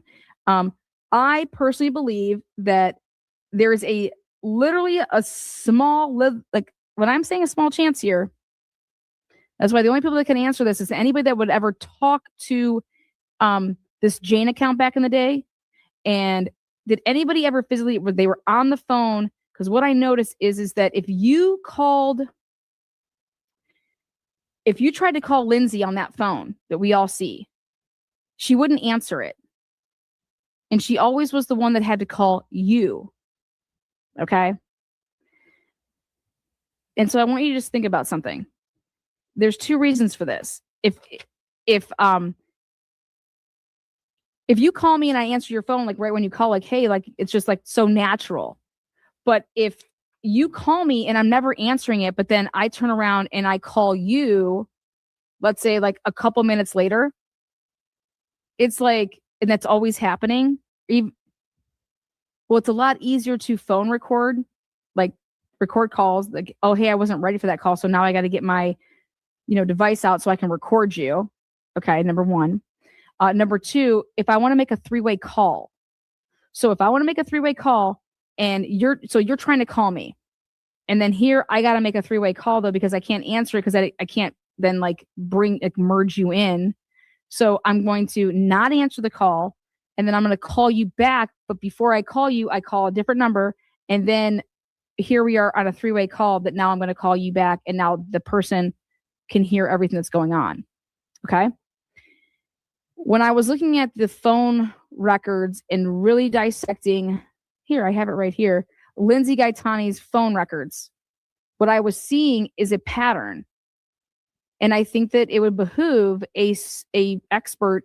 I mean, if the Commonwealth wants to go this route, that, you know, what you really need to consider is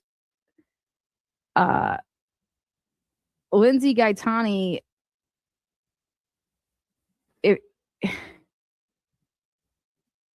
Turtleboy needed to muddy the waters in his case. Turtleboy needed to more or less do everything that he's doing right now, like eliminate people, disqualify people, all of these things. And this whole Jane account, the way that it was portrayed is that Lindsay thought that Turtleboy was cheating on her, but yet they just started talking, and it's like, what? And so she became this Jane account so that she could, because she wanted to get the word out that I'm actually really the one that he's talking to, and nobody knows that. And God damn it, like, I want people to know that because I'm important. What it looks like to me is that it was a setup. It's always been a setup for Kate. Kate, in my opinion, they came for Kate. They came for Kate.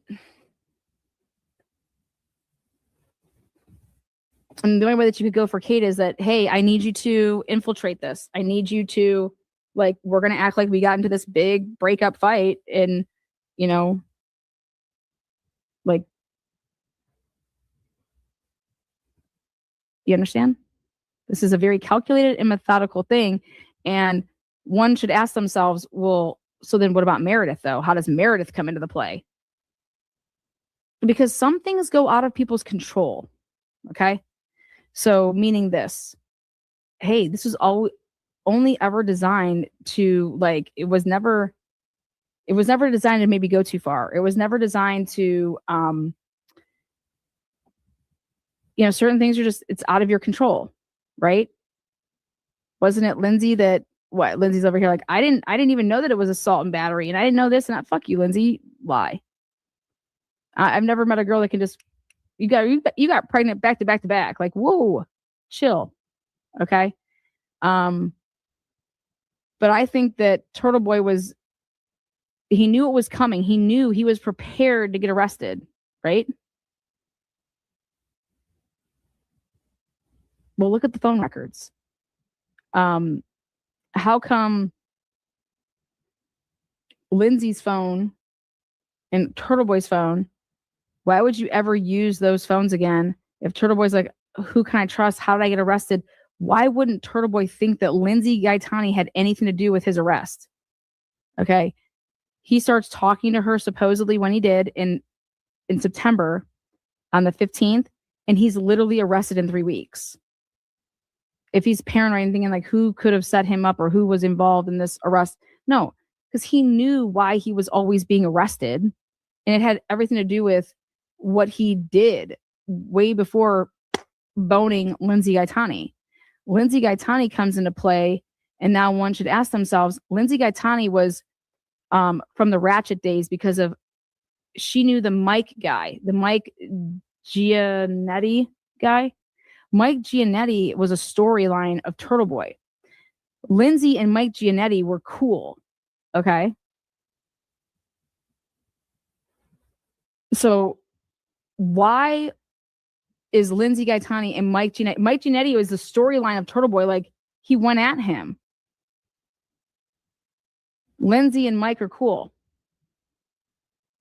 And according to Turtleboy, it's that Lindsay actually came at me, but it wasn't with Kate Peters. It was with him, but then she caught feelings, right? Isn't that the storyline?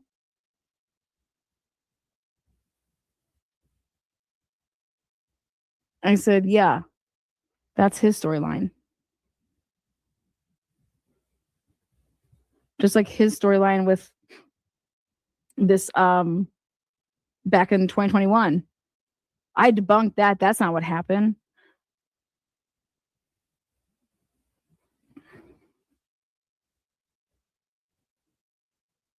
If I was the Commonwealth, I would go and get Lindsay Gaetani's other cell phone. And maybe they already did. What does Cosgrove have anything to do with anything? Think about it. Lindsay Gaetani never spoke to that man. Lindsay Gaetani reached out to Leah Genduso. Why would she do that? Why would she reach out to Kate in the DMs, Leah in the DMs, Jill in the DMs? Why would she reach out to all of these people immediately that are Turtleboy's nemesis? Come on, you guys. It was always that was the plan. That was the plan. This whole Jane account, let me pull up something about this Jane account that I want to talk about. It's always been bothering me. And it's the resetting the password. Resetting the password is different than like starting up the account.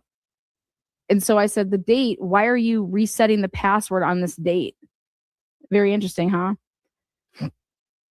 I felt bad for her because I know the wrath. Well, guess what? Do you believe that there's any way, shape, form that she pretended to feel some type of way?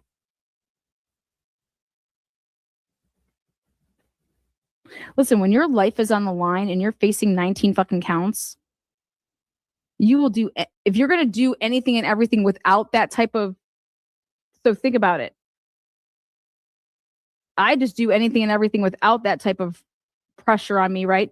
Boom, 19 counts. You don't think that he is going to do whatever? Meredith was total collateral damage because Meredith was, hey, yep, we have to totally sell this that me and you are not together any way, shape, or form, Lindsay. Okay. I said, what type of strong-headed Italian woman who has all these kids by all these people says that she's so all about her kids? This man has literally disgraced you and has talked more shit about your kids than anybody else out there. Alana, are you talking to Jen Altman? I don't even know who Jen Altman is.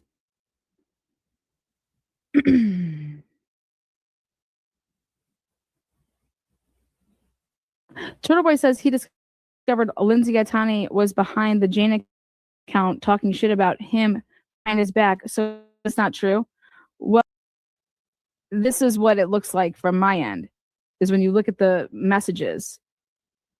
When you look at the messages, I have it right here. The dates that stick out, you have to look at the why and when certain things are happening.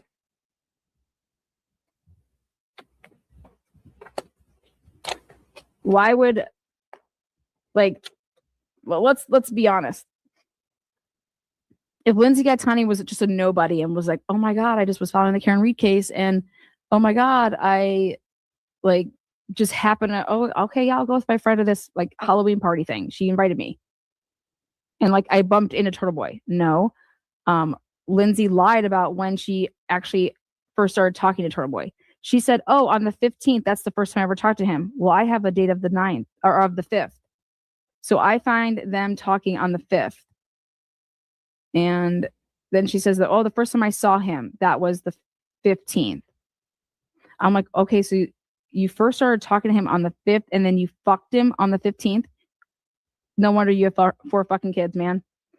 But yeah. So on 9/5/2023, I have proof of them, like the two accounts talking. But understand this. It could be way before this because this is the emerging of this new cell phone. So think about this. Let me use a pad of paper. I'll explain it better if I write it. So if Suge Tits here, this is what anybody would try to show. Is if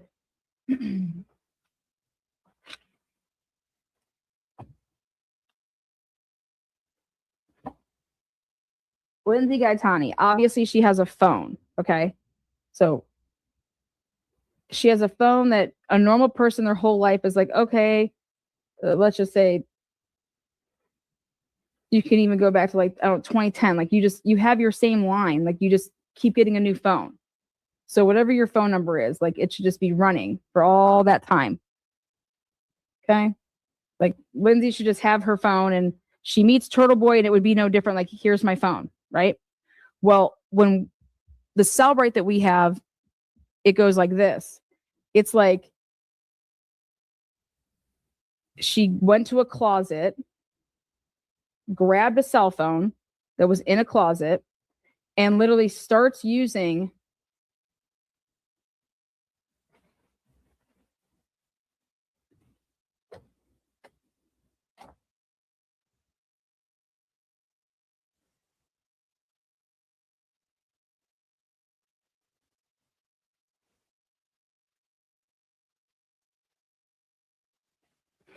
if you're going to Cellbrite download someone's phone, and if it was like their own phone that they've been using, it would never start. Like there was a ton of shit before this, but some of it was wiped and it just showed like random ass shit. And it was a phone that was from like a while ago.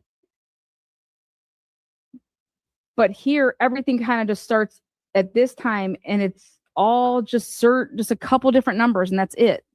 The phone is only literally used for the purposes of all like to do about Turtleboy's life.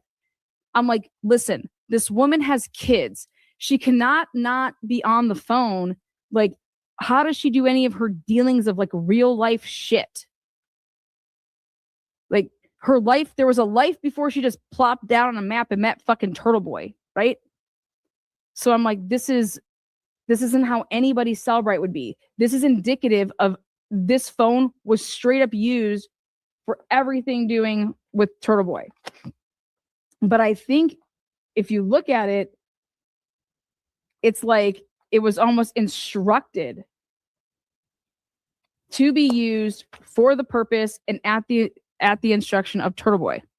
Like, here, we're going to use this phone and you're going to help me muddy the waters. She has kids.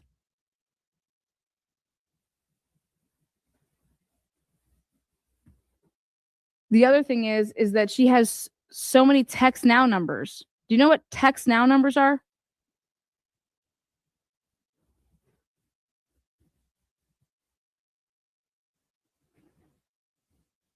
Yeah, the judge mentioned your name, Leah, because of the love letters that Bettero has wrote.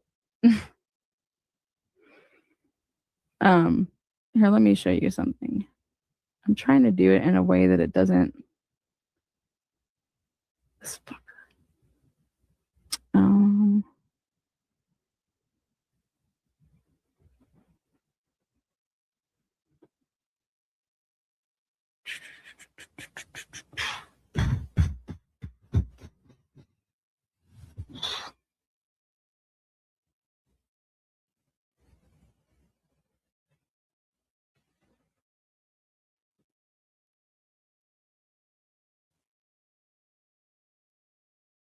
Okay.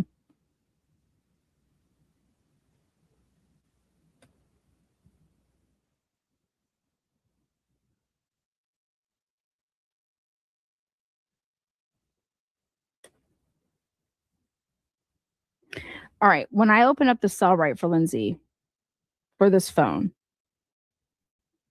I'll show you a little glance at it just so you could see. There is no way that this should only be 166 pages. And this is the call log. This is LG's call log. So you got to scroll all the way down to the very end. Okay, then you come out and look at. Oh, let's get the date there. No date, no date. So I have to scroll up so I can get a date. And then, because it's all fucked up, right? And I can't even get a date yet.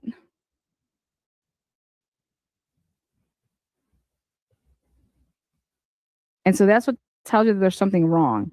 See these? No dates.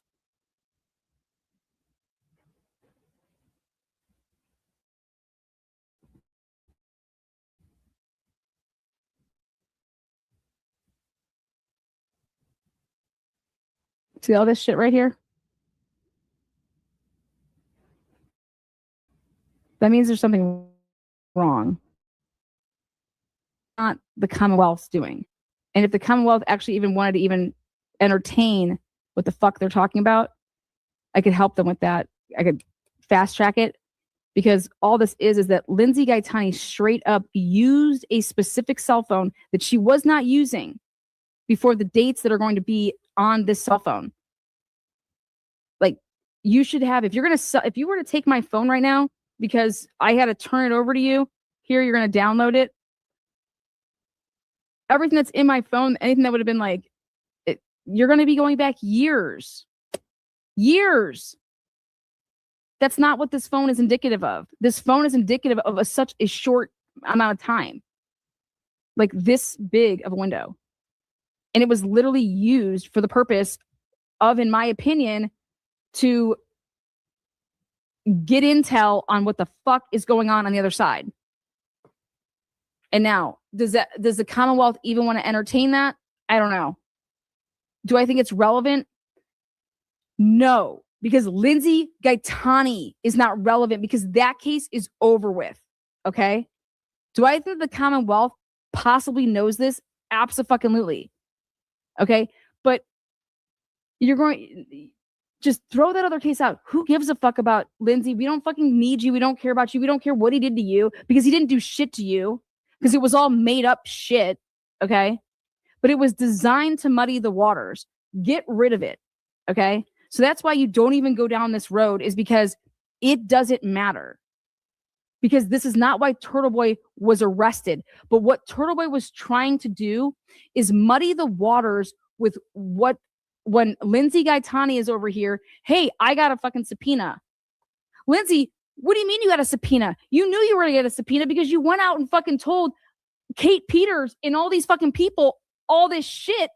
Of course you're going to get a subpoena. That's what you wanted. And that's what you fucking told Aiden Carney. Hey, I got my subpoena. Okay, good. Now you're going to lie your fucking ass off.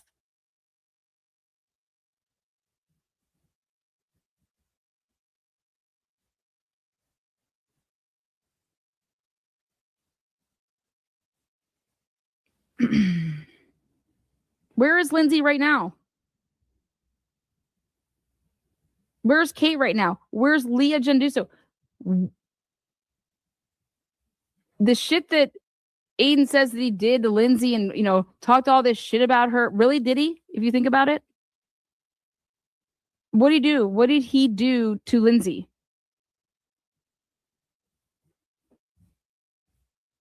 Oh, I'm going to sue Lindsay. I'm going to sue her for saying that I'm a rapist.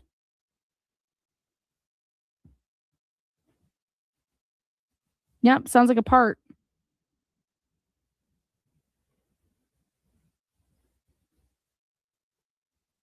Literally, Turtleboy's plan was this, and it had to be this, because he was trying to confabulate things from back then. And hey, I'm going to prove that Kate Peters was working with them from the jump, right? And I'm going to use Lindsay to prove that this has all been, that I'm set up just like how Karen Reed was set up. You weren't, though, Aiden. And we all know it. And anybody that literally wants to sit there and tell themselves that you were, then they don't know how to put things in chronological order. You were arrested for what you did in the months of May, June, July, August, September, arrested in October of 2023.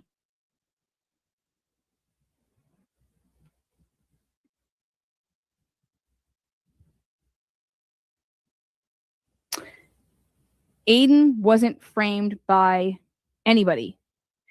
Aiden's actions got Aiden arrested. Karen Reed woke up in the morning on that fateful day, was already in an argument with her boyfriend because of how their past had been going. Okay. And then literally leaves. She's off at her own house, and John gets her to come back to the house. Hey, and you're basically going to be my taxi. He leaves the house before he even knows that Karen is coming and will be his taxi that night. Karen Reed's only mistake, and it's not even a mistake, it's a choice. She made the choice to go and like hang out with John that night. John had already went to the pizza place and had run into Chris. And that's the first time that Chris actually got his number, right? Karen Reed did nothing. Nothing. Aiden is like, okay, in April, I get Karen Reed as a source. Karen Reed's giving me this information, which there's nothing wrong with that. You're allowed to get information from a source. Karen Reed would be the best source. Any type of client of a or a party in a case, and there's no gag, they're allowed to give you whatever the fuck they want. There's nothing wrong with that. And you're allowed to protect them. And you're allowed to present the case to the crowd however you want. And then he's like, okay, I'm going to do what? Well, what's he normally do? How does he cover other cases?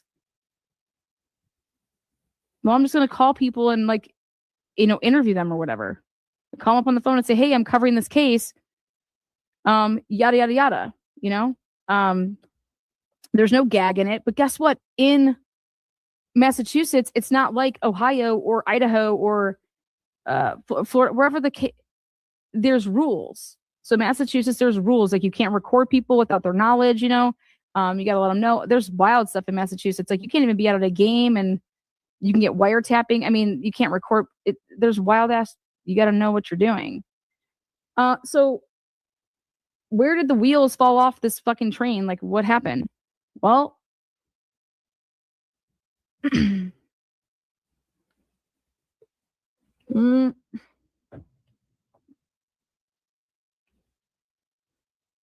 Turtleboy wanted to advocate for Karen Reed in a different capacity. He was like, well, I'm going to go do what? I'm going to go picket witnesses. Like, I'm going to go do a rolling rally. And I was at the first time I was like, okay, who cares? So they drove around town and they're like parading around like, free Karen Reed, right? Like, who gives a fuck? Well, that's kind of not what they were doing. Because he decides to tell the world that his intentions were to get, I don't know, Julie Nagel's neighbors. Let's put pressure on the neighbors here to get Julie Nagel to do the right thing. And he uses that language. And I'm like, oh my God, what a fucking idiot. But this is like in June, July. He goes to a lacrosse game of where Jennifer McCabe's kid was playing. You guys, if people say that kids are off the table, right? Not the Turtle Boy. He says, no, I'm going to fucking show up at your kid's shit. Don't you guys think that's a line? Is it a line? Why don't you go where they go out to a fucking bar? I'm going to go to a high school lacrosse game. And I'm going to ask Jen McCabe, did you really think that you were smarter than Karen Reed? Or I'm going to ask Jen McCabe, a house long to die in the cold. I'm going to ask her about the Google search. Well, guess what? Newsflash, motherfuckers. Jen McCabe did not make the Google search. You guys do know that, right? That Google search happened on the first floor when that phone was on the first floor of that house. Jen McCabe has an iWatch on and she goes up a flight of stairs. Then the Google search happens and that telephone does not go up a flight of stairs. Same thing on the day of when they find John on the road. Jen McCabe does not have her phone when she goes up the stairs to her sister's bedroom. Her iWatch that she's wearing goes up a flight of stairs to her sister's bedroom at 6:30. Her phone doesn't. And if you actually walk back the phone of Jen McCabe, and it's just like, well, an investigative journalist like myself, who you try to portray that you are,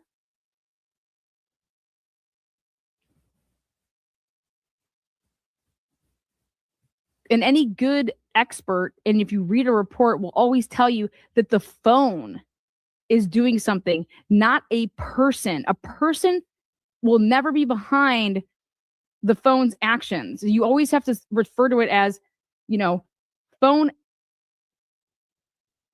Y did XYZ. John's phone did that. Karen Reed's phone did this. I personally believe that Matt McCabe did the Google searches. If they are, in fact, Google searches. I think it's rather interesting that Aiden says that Lindsay Gaetani's phone wasn't properly dumped and that there's some big conspiracy about that, and that it was Tully that deleted these fucking messages. Oh my God, you guys. No. If that's the case, go get Celebrate to come out here and prove it. Go use Celebrate. Go use Axiom. Go use one of these experts. But again, what does that have anything to do with anything? Nothing about Lindsay's phone means a goddamn thing in this case. Nothing with Lindsay means a goddamn thing in this case. And they keep pounding all of this shit, and he is just literally wasting all of his money. When I say wasting, he's wasting it. He should go to trial immediately. The longer that you give the Commonwealth time to put together a case against you, the worse you will ever be. He should be telling his lawyers, he should be sitting down right now, and he should say, let's go to trial. Like right now. Clear your schedules. Let's go to trial in 2 weeks. Let's go to trial in a month. I mean, what do you guys think that we're waiting here for? You think there's going to be motion lemonies? You guys think there's going to be motions to suppress? What are we trying to suppress here? Anything that's after the October shit, like at this point, it's interesting to me what Cosgrove is, the whole Karen Reed cell phones that came from this whole, God damn it, Aiden, your girl got my cell phones because you did X, Y, and Z, and because Lindsay went and said X, Y, and Z. Okay. Lindsay went and said X, Y, and Z, and that's what got my fucking phones taken. Because Lindsay went and told the grand jury that I am conspiring with Aiden. Think about that. And everyone's going to be out there saying, there's no way that Lindsay and Turtleboy are in cahoots, and that Lindsay went and said that. I said, are you stupid? That's his insurance ticket.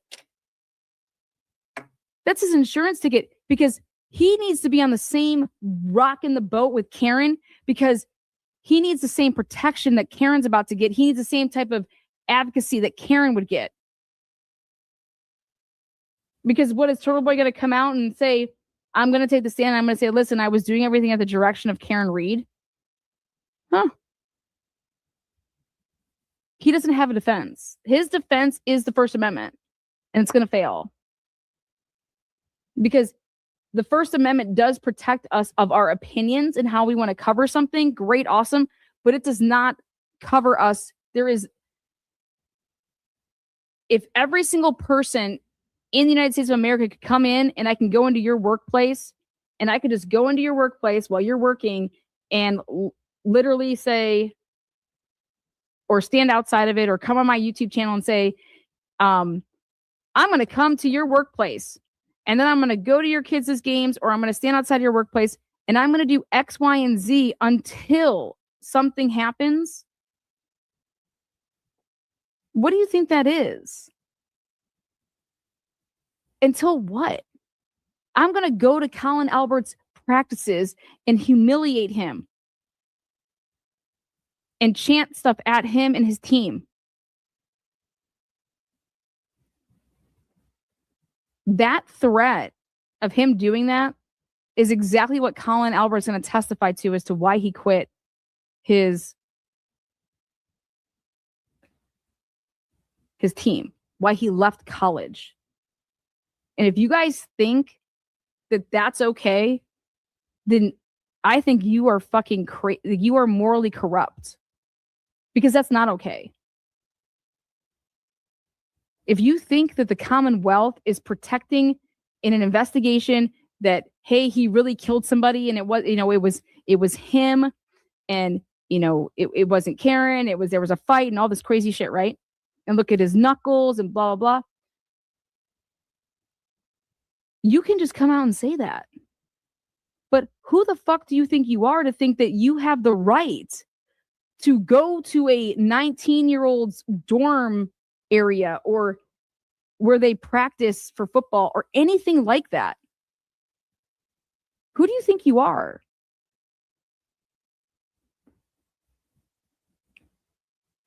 You think that that's okay? For the purpose of humiliating somebody, like that's what the statute says. You think what's your purpose? What is your purpose? A potential witness in a murder investigation, in a murder trial. Who gives a fuck if he says he never fights? It doesn't matter. That's like saying, I hate this type of shit. Well, but he does this, so I get to do that, right, Mom? The fuck? You're answering my question for me. So, hey, the Commonwealth acts like pigs, so it's okay for Turtleboy to act like a pig and be who the fuck we're fighting against. Are you lost your goddamn minds? No, that's not okay. It doesn't matter what the fuck the Commonwealth. That's what you're supposed to be standing up against, is that type of behavior, the type of bullying mentality, the type of mentality that this isn't a thin line. This is a very thick wall that's huge, and that you all stick together and you will bend every rule to protect those in power with the badge, right? Karen Reed was framed. Turtleboy was not fucking framed. Isn't what a felony?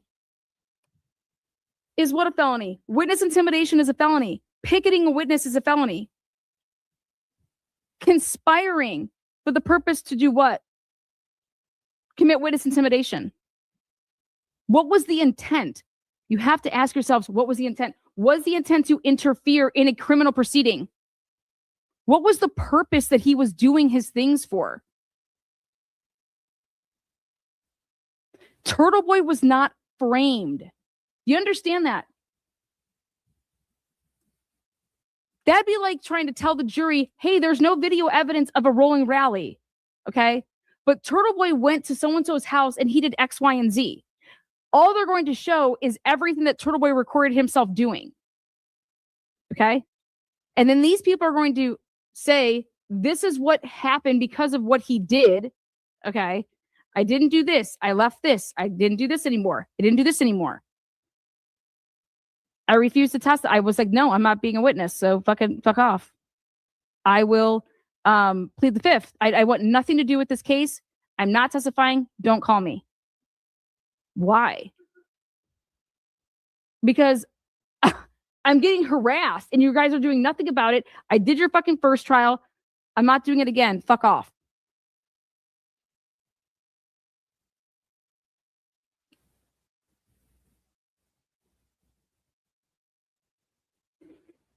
Ask Turtleboy why he did what he did. It's all about intentions. What was his intent? What was his intent? Well, here, we don't got to ask Turtleboy. We're just going to use the fucking exhibits. Here, you guys want to know what this is about?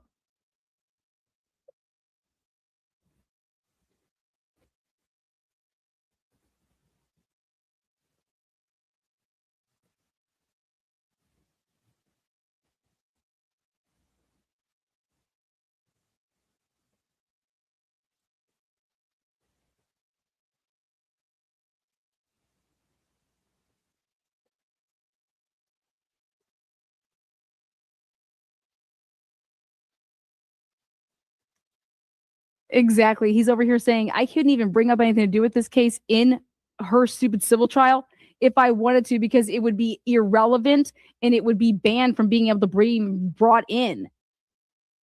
It's like fucking. They also say, listen, Turtleboy cannot go and claim exigent circumstances when he created the circumstances. He created this. He got the material from the Rule 14. He provided it so that it could be put out on the internet. And then after it's on the internet and Lindsay is suffering this harm, Lindsay then sues Cosgrove. Why would Lindsay sue Cosgrove? Because Cosgrove provided Turtleboy with discovery material. That's his job. Yep. And then Turtleboy, because Turtleboy then gave it to somebody, and then they literally disseminated it to the internet. And Lindsay is being harmed by the actions of not Cosgrove, but of Turtleboy. And there's statutes that say, or there's case law that prevents this. There's case law that says, no, motherfucker, you do not get to go and create a conflict in your own case so that you can keep dropping prosecutors so that you can't be prosecuted for felonies. Have we lost our minds? That's what Turtleboy's literally trying to throw at the wall. And here the judge catches it and says it. If you don't think that we see what's going on here, and he says it, and I loved it.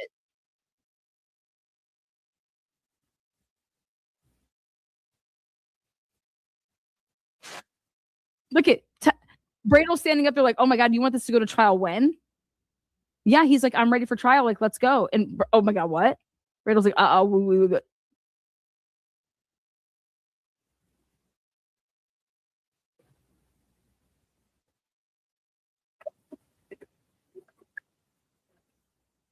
he gets it. I fucking love it. This judge he's like, I get, like, what do you, because it's like literally black and white. It's a chronological, like, just he gets it. He's like, Cosgrove isn't, we're not going to sit here and let you confabulate.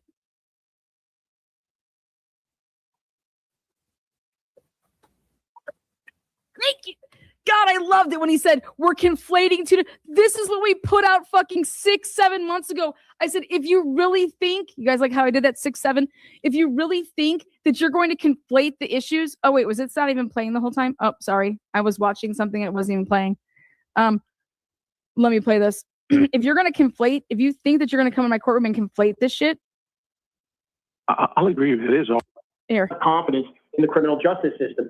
Must have confidence. Part of the analysis of a conflict of interest is the first sentence of the brief that he just cited from, is that the public must have confidence in the criminal justice system. And this latest conflict is a pile on conflict after conflict after conflict in this case. And if the cherry on the sundae...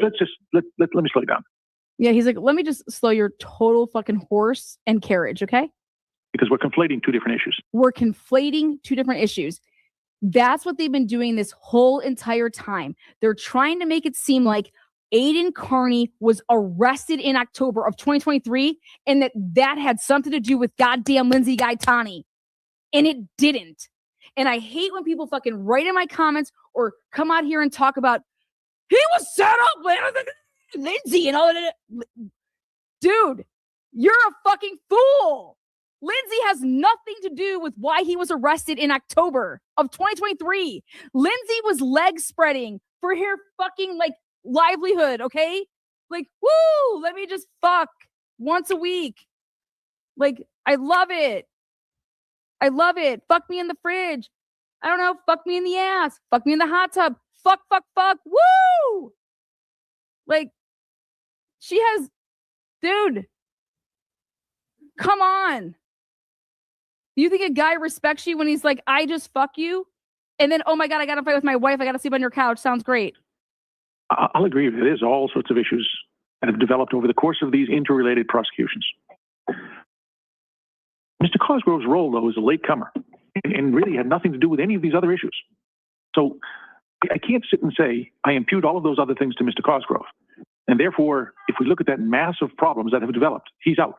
Because the same logic would say the next person who sits in that seat, the same argument would apply. Let me be very clear. I'm not accusing. I didn't take it that you were. Fair enough. But my point is, all of those things are conditions which are already present in this prosecution. They are. So really the only thing that I'm dealing with is this one issue, because the rest of those things he had nothing to do with. But one of them, he had his other conflict, which he voluntarily sought. But that came out of the same exact issue. Yes. Well, that's our point. We think it's the same conflict. I agree with you. But what I'm trying to, the point I'm trying to draw and the distinction is all of these other problems that arose out of the Reed prosecution, real, imagined, substantial, that's really not for me to decide, right? They're all out there, all right? And they're all going to be there no matter what. So whoever sits in that chair right there is going to have all of those problems. Difference, I don't mean to cut you off, Your Honor. The difference is that if it's not Mr. Cosgrove, the man or woman who would be sitting in that chair is not being sued by Ms. Gaetani and co-defendants. That's my point. Ready? Listen to what he's saying is that the difference is that the person that would be prosecuting Mr. Carney isn't being sued by Lindsay Gaetani. That's what they think is big, like, oh my God, there's a conflict of interest because Lindsay Gaetani brought out a frivolous fucking lawsuit. An absolute fucking frivolous lawsuit. Why? She's never gonna win that shit. It's a goddamn joke. She's committing perjury. She's a fucking joke. Why'd she do it? Well, let's start subpoenaing her fucking bank records. Let's start doing some cum tests. Do you like that one? Point. That's the only thing I have to analyze. Okay. At that point. Our point, respectfully, was that given the public's need for confidence in this case, not the Karen Reed case, that's a whole nother. The Commonwealth isn't calling Lindsay Gaetani for this case. You are trying to literally conflict Mr. Cosgrove out because you have no other plays. Just say it. Because you're literally going to try to lie to this courtroom and tell me and the rest of the people that are watching that you, Mark Betterow, is going to call Lindsay Gaetani to the stand. For what? What relevance does she have in this case? What knowledge does she possess in the case against him with the 16 felony? Tell me what Lindsay Gaetani possesses. Oh, she's going to talk about how Jennifer McCabe has this vendetta against Turtleboy, and they were conspiring to take him down, and they wanted me to go to the grand jury. What? Your phone records prove, Lindsay, that your ass went to Leah Genduso and fucking Kate Peters under a fucking alt account in goddamn October. In October. Crying about this man cheating on you.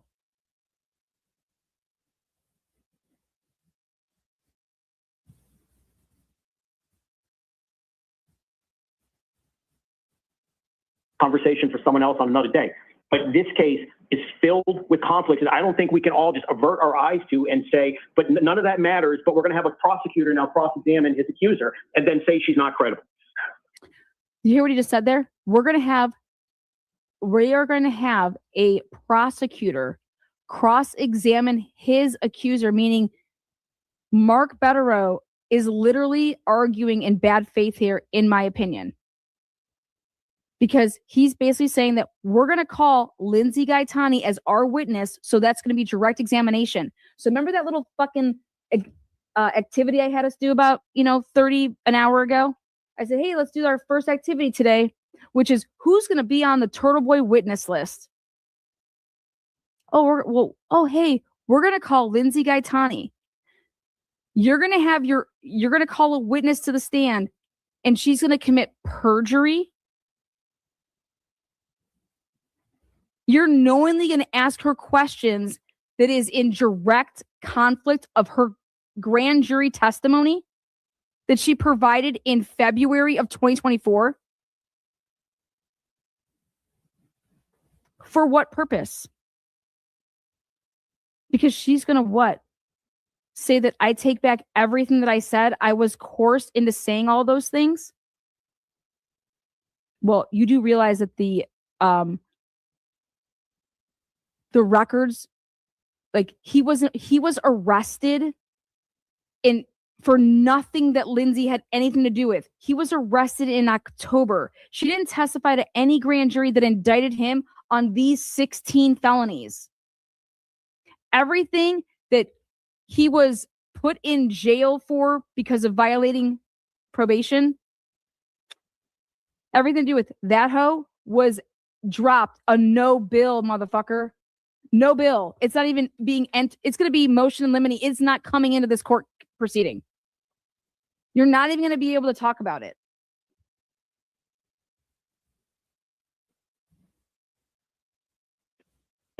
He also indicated, Your Honor, they're not even permitting calling Ms. Gaetani. I can't fathom how that might happen. How is he saying this? How are they saying, I can't fathom how we are not going to call Gaetani? What? They indicted him on these felonies? Had nothing. Gaetani was not part of that. He was indicted prior to Gaetani getting her subpoena for something else. Because that's how smart the Commonwealth was about this. But Aiden didn't catch on to that. Aiden didn't check the dates. And Cosgrove isn't going to play his hand right now and explain that. He doesn't need to. So they use careful language, calling Ms. Gaetani. We're going to have a prosecutor now cross-examine his accuser and then say she's not credible. He also indicated, Your Honor, they're not even permitting calling Ms. Gaetani. I can't fathom how that might happen. They use careful language. They may call her. We're the defense. We don't have to do anything. We can take a nap throughout this trial. And there may be... We can take a nap throughout this trial. And your client will do 90 if y'all nap. You need to sell it so hard in your opening statement and in your closing, and you need to pray on the mercy of those jurors to see that your client has never been in any type of trouble, and that by finding him guilty on just one of these will literally ruin his life.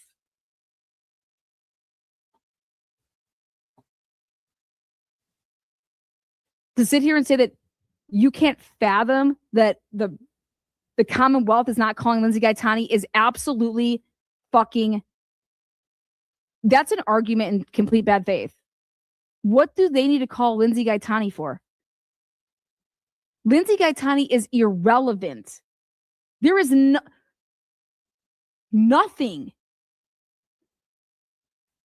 These people, the rolling rally, picketing these witnesses, what does that have to do with Lindsay Gaetani?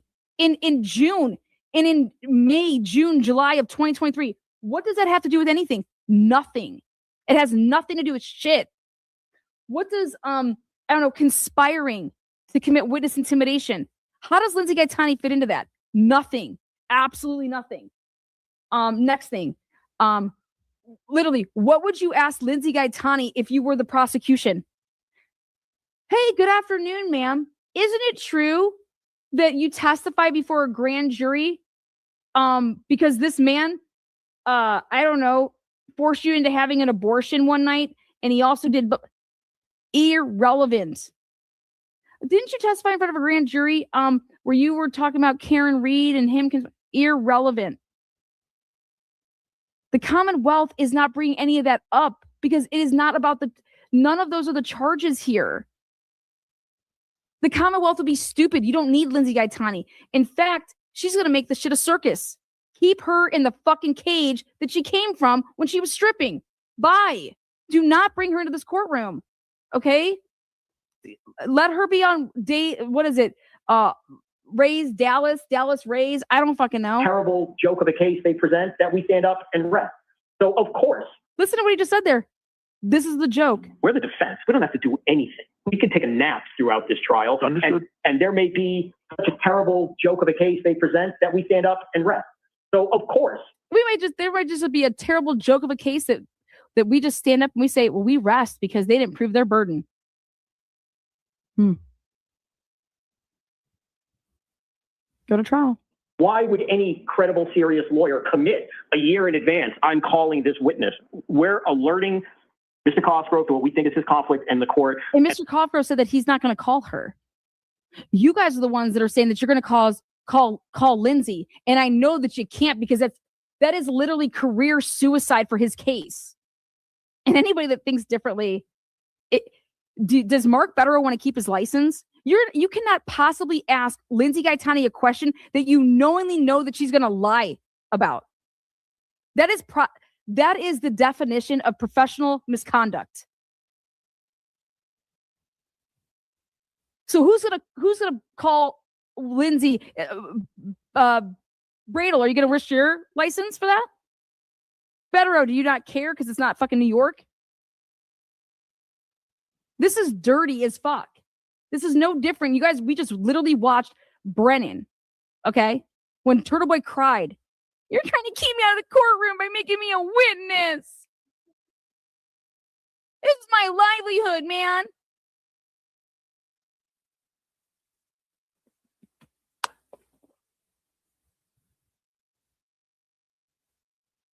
So we're gonna end with a bombshell, and the bombshell is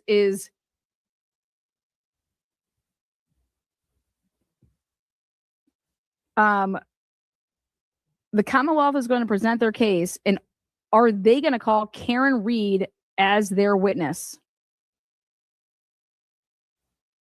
Lana, what? Is the Commonwealth going to call Karen Reed as their witness? And let me tell you why. If I was prosecuting this case, I would call Karen Reed as my witness.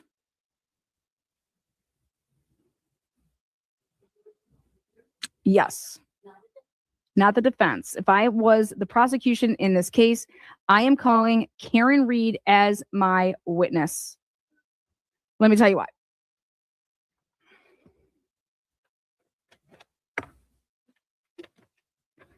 Prepared my reasonings here. All right, Miss Reed. Good afternoon. How are you? Can you state your name for the record? Can you go ahead and spell it? Is that R-E-E or R-E-I-D? R-E-A-D? Okay, there you go. R-E-A-D. Okay, thank you for the record.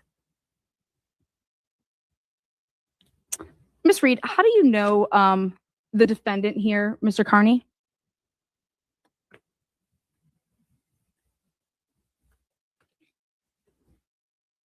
Let her answer however she's going to answer that. Miss Reed, you were on trial for murder in the case against your boyfriend, John O'Keefe. In 2022, you were charged with with manslaughter, and then it became murder. When was that? When did that switch over? Was that before or after the rolling rally? Are you familiar with the rolling rally?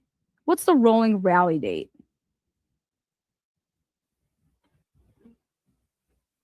Who can help me there in chat?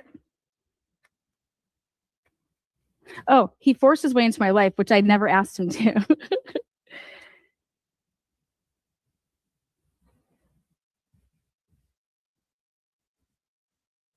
That was funny. I had to highlight that. That was funny. Okay. So Miss Reed, prior to you being in handcuffs and so vulnerable, did you ever watch Aiden Carney's shows prior to being arrested? No. Was that not your cup of tea? You're too classy of a broad? You wouldn't be dead watching that? So you never watched Mr. Carney's shows prior to that? No? Sure didn't. Didn't know him? Okay. And when was the rolling rally? Was July 22nd, 2023. Thank you. So were you arrested? Were you rearrested for murder charges before or after the rolling rally?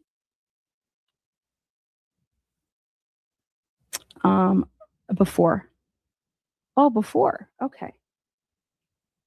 So when you were rearrested and charged with murder, did that upset you? I mean, objection calls for speculation. I'm just kidding. Are you indifferent to that? Yeah. So I was arrested in June. I mean, rearrested. Yeah. They upped my charges. Okay. And that was because there was a grand jury, right? Was there a grand jury that indicted? How did that work? Yes. And okay, so then it was manslaughter, but then it became murder, right? And then the rolling rally took place, right? Okay. And did you have any contact with Mr. Aiden Carney? When did you start speaking with him? And did you use an like who did you use, like a friend to talk to him? And you guys used the Signal app, is that correct?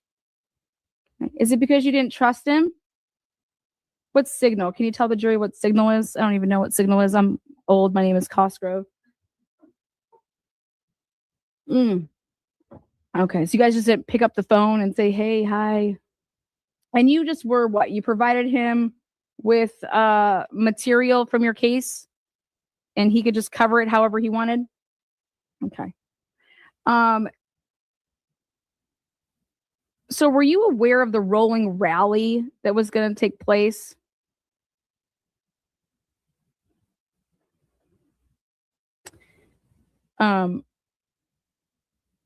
Now, you didn't like write Aiden Carney's scripts. Like, you didn't type up the episodes that he did and like hand him a piece of paper and like he didn't like, you didn't teleprompt his lives, right? Or did you? I mean, can you explain? Did you ever provide Mr. Carney with instructions to, this is what you need to say, this is how you need to do it?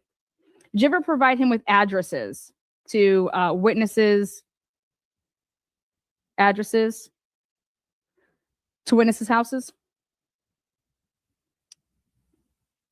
How did you get the addresses to the witnesses' houses?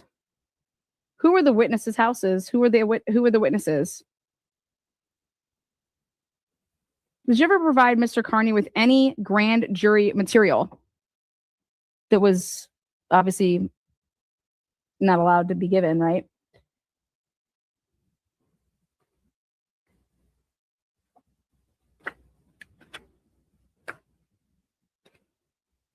What was your understanding with who was it? A Jen Altman that reached out?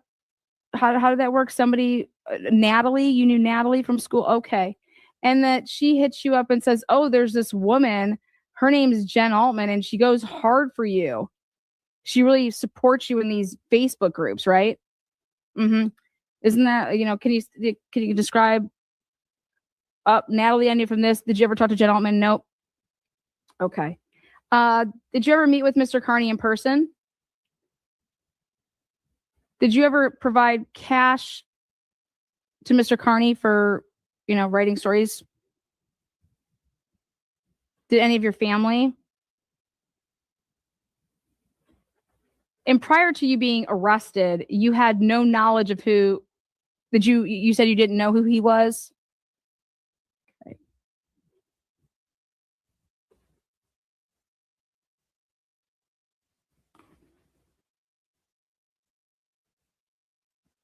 Miss Reed, were you ever in fear that Mr. Carney would flip the switch and start blogging about you? Excuse me?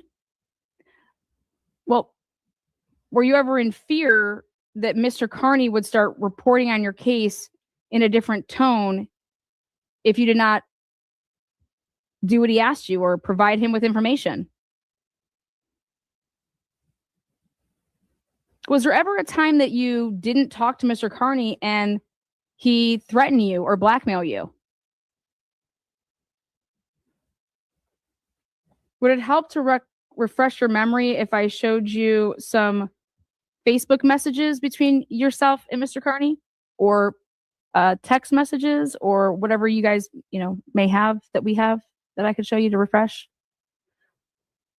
Isn't it, I can't say this because it's leading, but What was your relationship with, like, let me back up here. Were your lawyers aware that you were talking to Mr. Carney?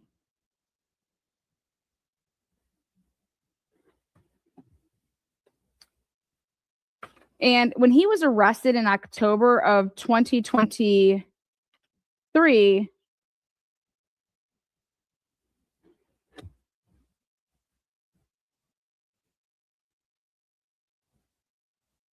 did you throw away any of your phones?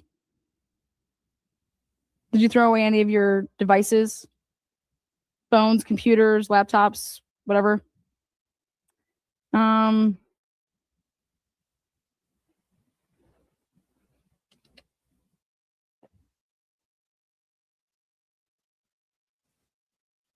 Did you ever ask Mr. Carney to harass anybody on your behalf?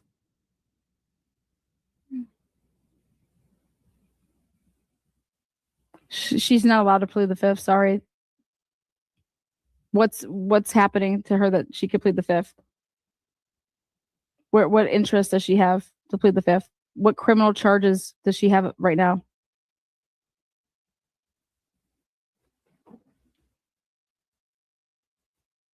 You have to have an interest in pleading the fifth. She would have to have, if she's going to plead the fifth, she has to state, just like Aiden Carney stated why he could plead the fifth in her case, is because he had and already had been charged with 19 felonies. Karen Reed has no charges. Karen Reed would have to sell it. Okay. Karen Reed is going to be a cooperating witness for the prosecution.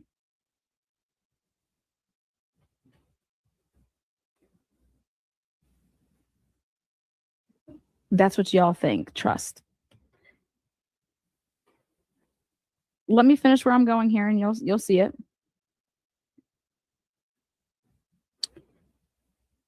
Miss Reed, what type of adjectives does Mr. Carney use to describe you?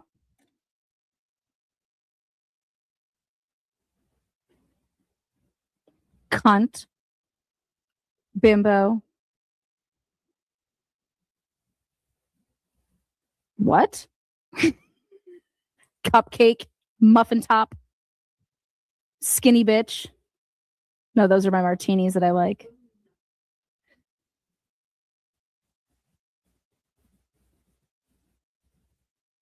Karen Reed is allowed to be offered full immunity. The Commonwealth can give anybody they want full immunity. Full immunity. Yes, I was scared that Aiden would write. There was no control over Aiden. I thought that Aiden would, he said he wanted to support and mainstream media wasn't covering my case. So I wanted Aiden. He was like, I'll cover your case. Yep. Give me the material. And he was going to write stories on it. I did not know who he was before this. I did not know his tactics. I did not know anything and how he went about anything that he did. I could give my input, but I think we're all well aware as she looks at the jury that there is no controlling how Aiden would do anything. Aiden's his own person and he covered the case. How I see it looking back now, well, it was a business financial transaction for him. Oh.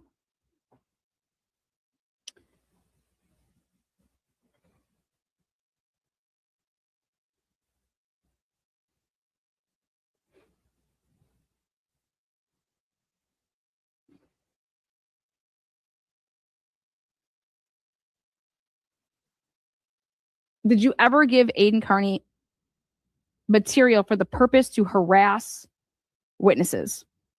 No, never. I provided Aiden Carney with material that was publicly available. I made it easier for him to get the material because I just supplied it to him. There has been a lot of issues with people that wanted to get material in our case in terms of like the docket with like the filings. They were not being uploaded to the internet servers. It was impossible to get your hands on the material that was and should be publicly available to cover the case. Was Aiden Carney the only person that reached out to you? I don't know what to say me, but you'd have to ask my defense team who reached out. But I know that we sent stuff out, I believe, to a lot of outlets, hoping that they would cover my case. And why did you want Aiden Carney to cover, or anybody to cover your case?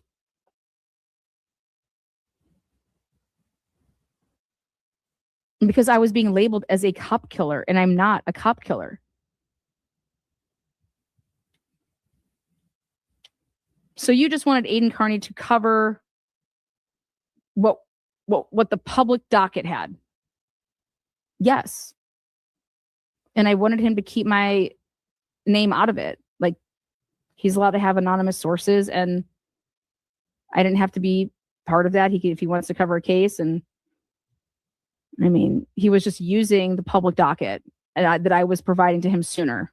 Then I guess you could click on the button, but it was after it would be uploaded. There was no gags in the case. We were not gagged. I could talk to whoever. Me talking to him is no different than I would have talked to like a Ted Daniels. It's the only case that Aiden was pretty much working and covering was my case, where you have like the Ted Daniels or the mainstream media folks, they're covering like hundreds of cases. He strictly, it was my case, so he was pumping out the information.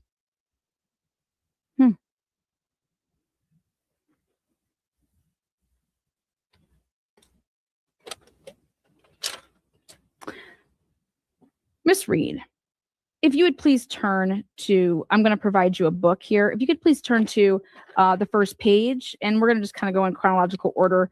Have you seen those text messages before? Those emails?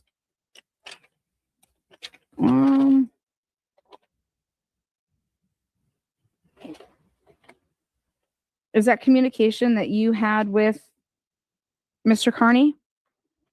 Yeah, it seems like it is. Okay. So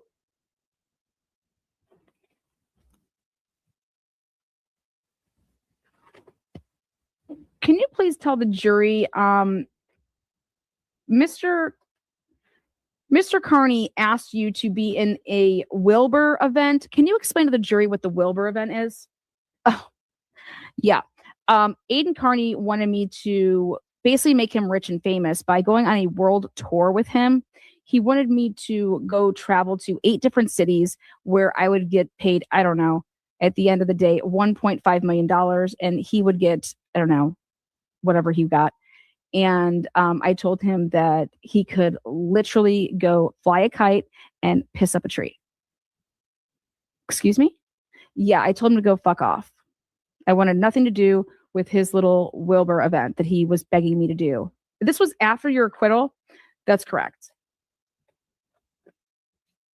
Even after you were acquitted, did you go on Aiden Carney's show? No, I did not. Can you tell the jury why?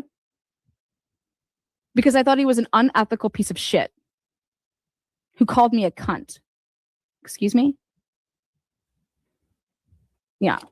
I was advised by my attorneys not to go on his show. Okay. Now, can you go ahead and turn to the page number 3 there? And did you have a conversation where you sent Mr. Carney, if you could go ahead and authenticate this for the record, that he was, I don't know, you thought he was wiretapping you? You thought he was recording you? He fucking was recording me. Excuse me? Yeah.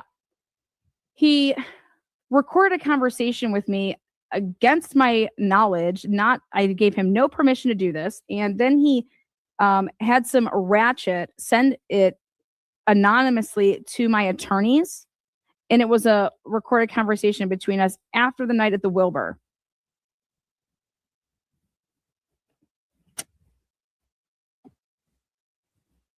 Did you contact the police? No, I did not. Why not? Because I was afraid of the retaliation of Mr. Carney? Is it because you guys were engaged in any illicit activities? Like, were you doing anything illegal that he was going to out you or something? Like, why? What were you afraid of, Miss Reed? I just wanted him out of my life. I wanted nothing to do with him. I wish that I never met him. Excuse me? Yes, I wish I've never met him. I wish that I would have never given him any of my case. He inserted himself into my case and it caused so many fucking problems. Literally, I'm over here trying to defend myself against a murder charge. And he's over here dancing around on a fucking podcast while girls are giving him blowjobs underneath the desk. I am fighting for my life. He is spinning around acting like he's fighting for me. He was making thousands of dollars while I was literally having panic attacks.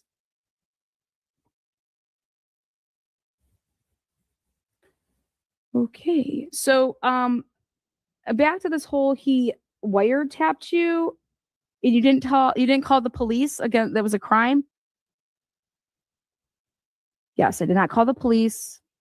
I want nothing to do with him. I want my rotten tomatoes and my rotten mangoes, and I want to leave it alone. You want rotten tomatoes? You want those? Okay. Yeah, haven't you seen? Like, it's like 2 mil views. I'll fucking die.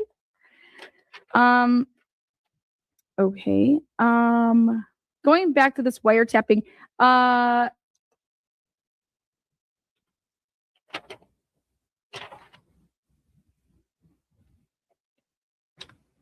you ever shown up for a single hearing to do with Mr. Carney? Have you ever, I don't know, done a rolling rally for Mr. Carney? No. And no, I have not been to any of his hearings. I have not been to any of no, I have never stood out for him. I've never been there for him. He was like a newspaper boy who I was giving, hey, you're covering my case. Here you go.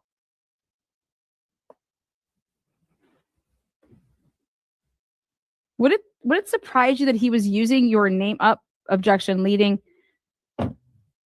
Okay, you started a criminal defense fund that people could donate to. Who started that? What was the purpose of that? It was to pay for my legal fund I still owe like millions of dollars on. Okay. And okay.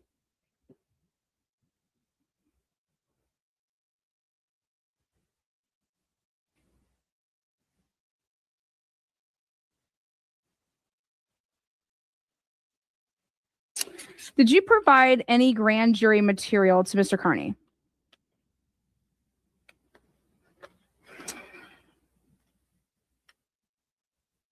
No, I did not provide him any material. Well, let me be more specific. Did you provide him with any names? I don't recall.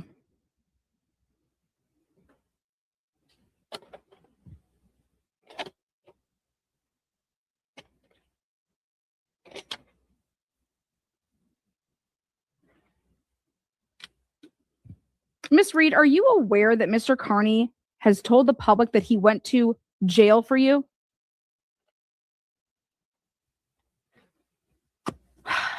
All the time. That man thinks I owe him my life, that he like got me out of murder charges, and that I owe him everything. And if it wasn't for him, I would be doing, 30 to 40. Is that true? Absolutely not. That man literally has made a living off of my tits and my ass. He was, and I think, still living at his parents' or his mom's or his wife's, I don't know, couch while he fucks ratchets and during ratchet madness. Literally, he was talking about Warwick queefs, and then he starts covering my case.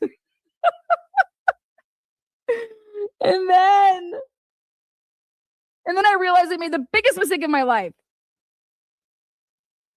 But thank God I have Alan Jackson. Because Alan Jackson did not let that man blackmail me anymore. Alan Jackson said,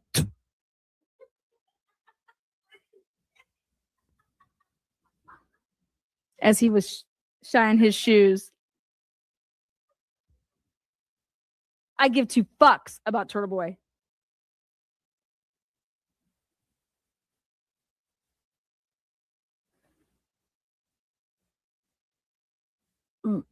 Miss Reed, did you want to be here today? Does it look like I want to be here today? But I do look fly, don't I? In my new suit, baby. No, of course I don't want to be here. I don't want...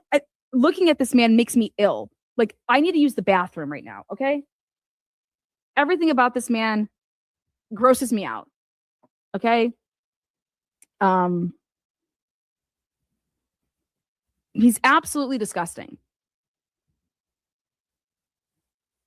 Okay, well, we have no more further questions. It's all yours, Bettero. All right, yeah, I've been waiting all day for this. Hi, Miss Reed, how are you? Do you know who I am? I'm Mark Bettero. Yeah, we tried to put you on Pro Hack Vice, but thank God it didn't go through. And we may very well do that. The last point for this, he said there's no affidavit from Ms. Gaetani, or it's all just hearsay about, tampering with her phone. The best basis for that will be the posting online social media by a third party and longtime known critic of Mr. Carney of messages which did not appear on an extraction report that we got from Tully of Gaetani's phone, and then we never got anything. Okay, see, Mark, I just have to blow up your spot right here. Exactly. So let me tell you why somebody like a Kate Peter would have something like that. Miss Gaetani would always take screenshots of her messages in real time and then like send them to people, okay? So understand this, that if Kate Peters was to have something that isn't in Lindsay Gaetani's phone, I would believe, this is a really good bet here, just hedge your bets, people, that she has something because Lindsay Gaetani deleted it after the fact, okay? But she had already sent the screenshot to, lo and behold, ta-da, Kate Peter about whatever, okay? If Lindsay Gaetani doesn't have something on her phone that you guys think like, oh my God, we're over here seeing Lindsay Gaetani's, Kate's posting stuff from Lindsay's phone, but where is that? We don't have it in Lindsay's phone. I don't know. Remember what Lana just said an hour ago, that Lindsay has 2 phones? That Lindsay has 2 phones?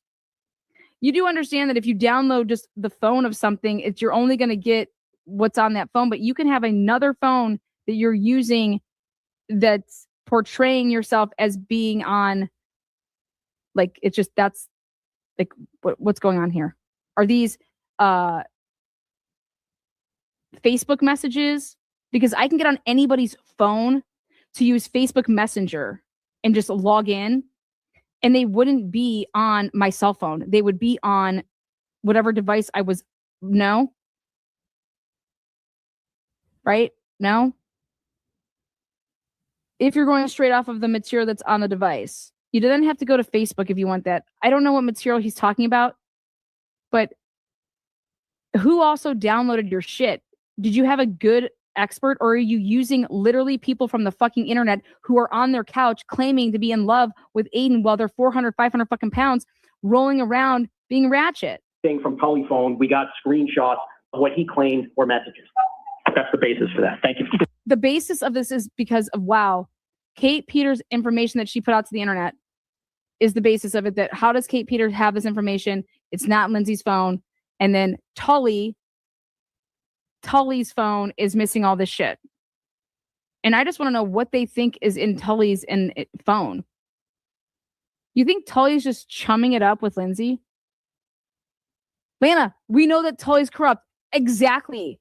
They don't need Lindsay. They already have that fucker. They already have him on all these counts. Lindsay is acting like she's a victim and is like, protect me, don't let me, oh my God, he's gonna do all these things to me, protect me. What? That's not what you call the Medfield police and get them down here. What the fuck are you doing? That has nothing to do with us. You claimed that you had all this information that you wanted to turn over to the prosecutors. But really, now we find out that that's not the case. That Lindsay was literally working with Turtleboy to muddy the waters from jump. That's the truth. But I don't even think that the Commonwealth needs to explain all that. But that's the truth.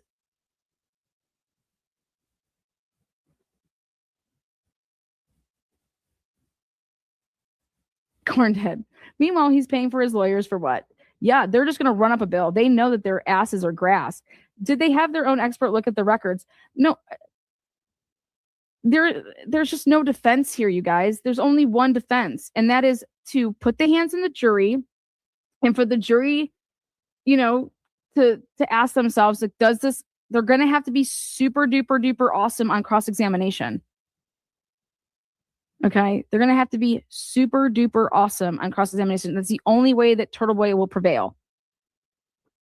Like, there are no witnesses that can come into this case that, like, if Turtleboy thinks that he's calling Karen Reed to the stand, he's not.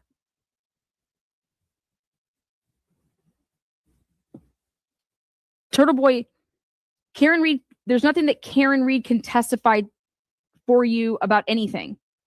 And then people over there, yeah, Karen can say how that I didn't have Turtleboy do anything like this for me. What? That doesn't need to be said. That's not a claim. She's not a co-conspirator. She's not a co-conspirator here. You have the Commonwealth is going to bring in this girl, the Avon woman. She's going to testify. They're going to show all these people. And this is what happened. This is what he got arrested for. Does it amount to witness intimidation, or is it First Amendment? And if it's First Amendment, then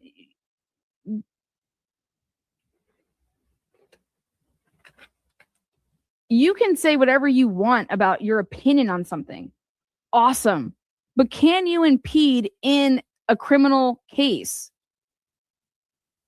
Is this impeding? Is this infringing? Is this influencing? Is this? And you guys, I said this so long ago. I said, oh my God. As soon as I saw when Brennan completely changed the way that they were going about trial 2, I said, Turtleboy is so fucked. It's not even funny. He is so fucked. These people are all going to testify that they did not testify at trial 2 because of this. And then Brennan, if they bring his ass in here, these are the emails that I was receiving. Yep. I did not call these people. And well, so was that. So that was a trial strategy? No, it was because these people were not. They were like, no, I'm not testifying. I mean, if you want me to, I'll just plead the 5th. And I felt like that wasn't our best chances then to win the case. So of course, then I don't ask them to testify. If there's proof of this, if there is a paper trail of this, if it's a true situation, I mean, then what? They're going to have to cross-examine Brennan to say that really wasn't your trial strategy. Like, your trial strategy was actually not to have them because all of these people were going to testify that they didn't see Jen on the lawn. They're going to have to go at that. I'm truly trying to help here, both sides, because I want something fair coming out of this. I don't think that anything that, Turtleboy didn't commit murder here, right? He didn't murder anybody. But do I believe that his behavior is absolutely dangerous and does it rise to passing First Amendment? Absolutely. Absolutely. Absolutely. If I was in that jury room and we get to Colin Albert, there is no way that I'm saying that he didn't do that. The kid left college and the kid stopped playing football. And you have Turtleboy saying that I am going to come every single day to your practices. I'm going to show up to the games, all of this shit. What do you think that is? That is intimidating. And if what? Hey, I won't do it anymore if you do what? They say, he didn't even testify yet. He didn't even make any statements yet. It was Michael Proctor that wrote up some report that this is, months later that Colin Albert was even questioned, right? Why are you going ham on Colin Albert? Why aren't you going ham on the prosecution of this whole thing?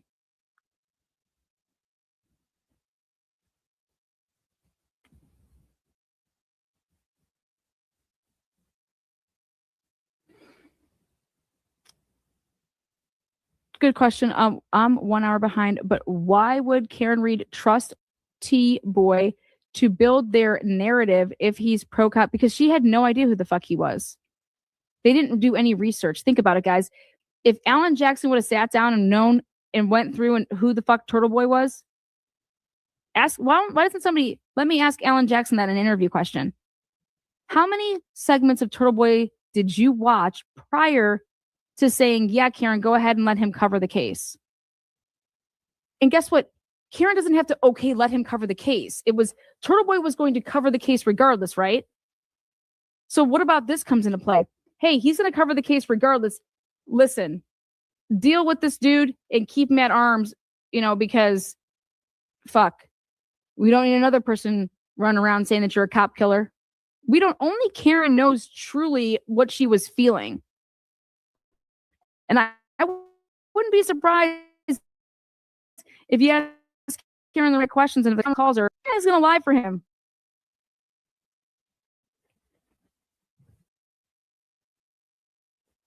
He's reckless. He's dangerous. He's running off on tangents that he's getting it wrong and spreading the wrong information on lives that he did, and he would never go and correct the record. His antics, okay? Because of his antics and his absolute fucking obsession with Jennifer McCabe and women, because he hates fucking women. He hates women. He never goes at a guy the same way that he goes at a girl. Look at his shit. Insane at Jennifer McCabe. Insane. And in fact, he went more insane over Michael Proctor's wife, like going and like, to be your daddy and your kids are going to call me daddy and blah, blah, blah. Okay? Than he did over Michael Proctor.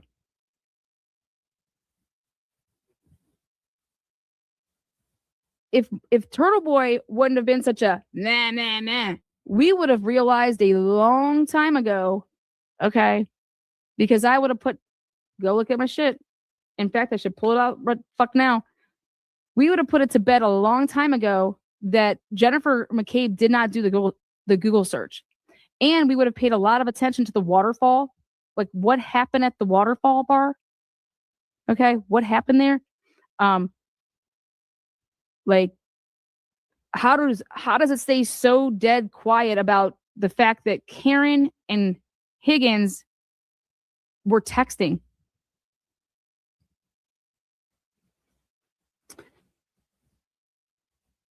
His noise fucked Karen. Trust me. The money, yeah, awesome. But please tell me that you would have still donated to Karen Reed, regardless of who would have been showing the material. To see him show up in people's chats and say, well, if you put me on panel, we'll raise $5,000 like this.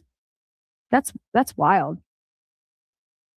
That is the definition of what I'm saying here, that man is.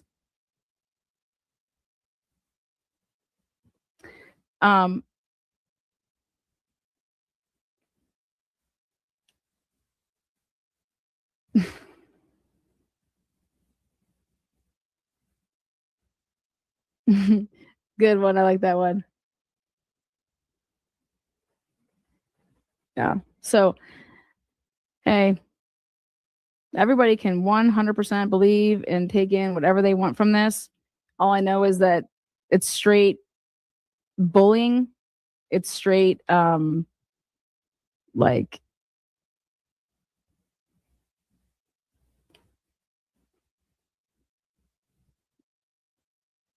Karen Reed is totally thankful for the support and all the numbers that came up.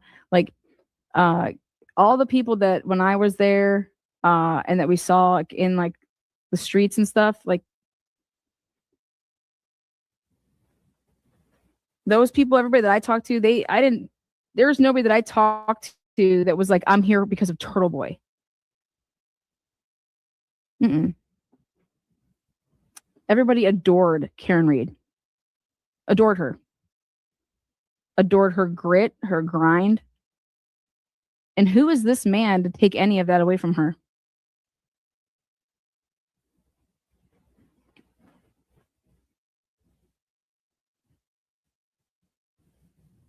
Coming up in a chat and saying, hey, well, can't we all get along for the right reasons? Hey, I'm here for Karen. I always said that she was innocent. I always did this and I always did that.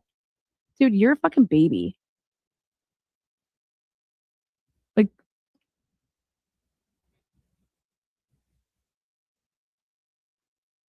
he wanted to be part of the case so much. Won't be part of it. You caught your own charges, not because of Karen, because of your actions. And every argument that I made, and I said that the Commonwealth has the right to a fair trial because it's we the people is representing the Commonwealth, that the Commonwealth is representing we the people. And people are like, Lana, that is so not true. It's not, the Commonwealth doesn't have a right to a fair trial. And then what does Mark Betterow say literally the next day? He uses what I said to go at, and that the people have the right to a fair trial, Turtleboy. And I said, and if you go that angle, that's the only way that you would ever get anybody disqualified. And sure as shit, now what does he start doing? Yeah, we the people, his interest with being a prosecutor.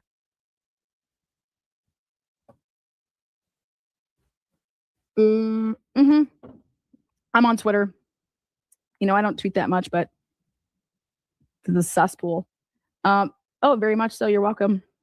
Yeah. Karen Reed knew her case 1000% inside and out.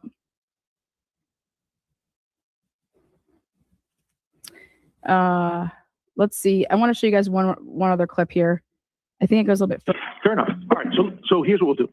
I'm going to set another date. Let me talk about this. Mr. Braden, when we penciled in the trial date, I gave you a very long date, longer than I wanted. Your schedule, has it changed? Can we get this thing done earlier? Assuming it's alive? It's probably gotten worse. All right, well, we're not moving. Defense on the conflict of interest argument. In the first case, Dunlap, about Ms. Reed, there are two things that the upcoming case should not be about, Your Honor, and I'm sorry I'm losing my voice here, excuse me. Here it is. One, it should not be a trial of the case that has been null pros concerning Ms. Gattani. And two, it should not be a retrial of the Karen Reed case. None of this stuff is relevant. And then here's Turtleboy writing something down off of what he said there. He's absolutely correct. This is not the Karen Reed retrial or in any type of way. This is not the Lindsay Gaetani case that they dismissed, you know, hey, like we dropped everything that had to do with her crazy ass. Okay. That wasn't good enough for Turtleboy. Now he's like, no, that was never the plan though. The plan was to have Lindsay Gaetani. I told it to all my people that, hey, Lindsay Gaetani, they actually used her. They used her to set me up and frame me. No, the fuck they didn't. No, the fuck they didn't. Gaetani's testimony will undermine the credibility of Detective Lieutenant Tully and Ms. McCabe, which will subject her to cross-examination by Mr. Cosgrove.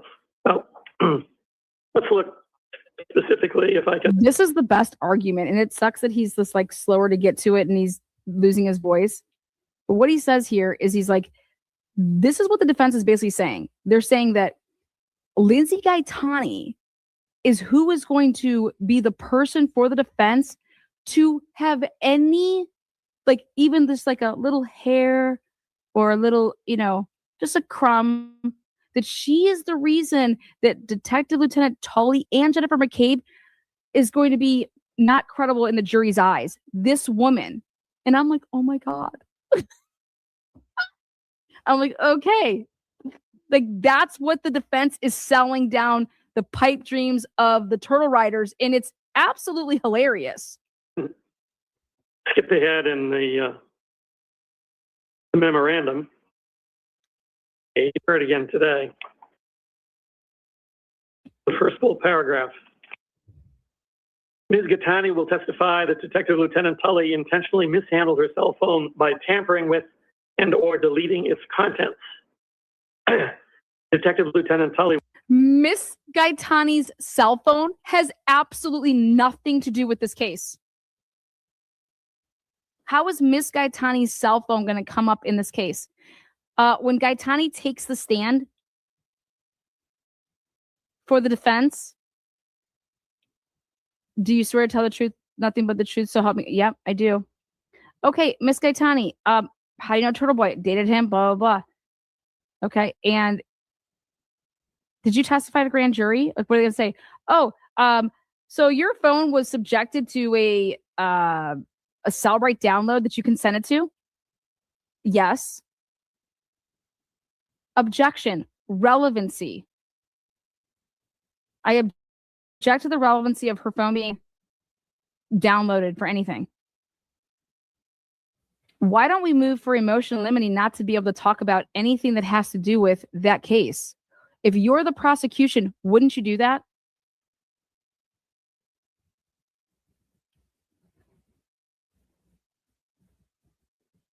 Will deny this. Mr. Cosgrove has accepted Detective Lieutenant Tully's explanation without any further investigation. Well, so listen, Detective Lieutenant Tully will testify that Detective Lieutenant Tully intentionally mishandled her cell phone by tampering with and or deleting its contents. Detective Lieutenant Tully will deny this. Mr. Cosgrove has accepted Detective Lieutenant Tully's explanation without any further investigation. Well, I don't know how the defense knows that I've accepted Detective Lieutenant Tully's explanation without any further investigation. Exactly, because all Mark Betterow does is pure conjecture and speculation in every single of his love letters, in every single fucking motion that I've seen him file, which he hasn't filed at all because he got reprimanded for 10 minutes that he doesn't file motions. He just writes love letters, and these affidavits that have no place to land because there is nothing on the record. Like, what does this go with? What is the motion that this goes with? What are you filing? But let's put this on a timeline. Let's put it on a timeline. You hear my words right there? Let's put this on a timeline. I'm like, oh my God, Cosgrove, you're speaking my language. My love language is timelines. It has been the contention of the defense from the start of the case that certain items were missing from the download of Ms. Gattani's cell phone. And their explanation is that must be because Detective Lieutenant Tully deleted it.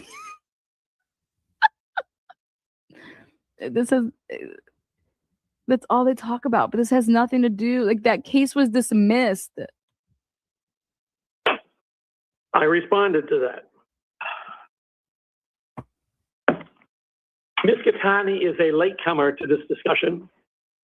She is only now, in the form of either public statements or representations by the defense as to her new position, suggested that this is because Detective Lieutenant Tully tampered with it or deleted its contents.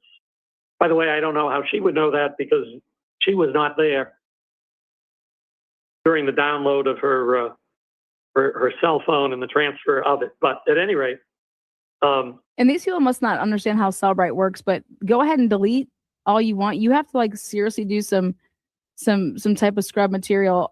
It's going to come up that that's still going to be there, and it's just going to show that it was a deleted artifact, and it's still going to be there. My response as to what happened to the cell phone occurred before Ms. Gattani made any of these statements whatsoever. I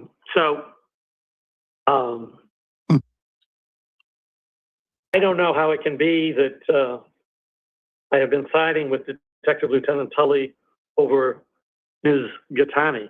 Because he didn't. All he did was provide an affidavit of, this is what was told to me. He didn't say, and I think that this is the truth. I haven't seen an affidavit from Ms. Gattani.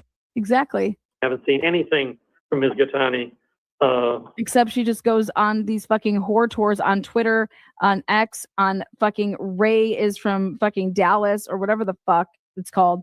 She goes on these people's platforms and just gets drunk off of wine and talks like an absolute imbecile. Other than hearsay, which is just a representation. And certainly, but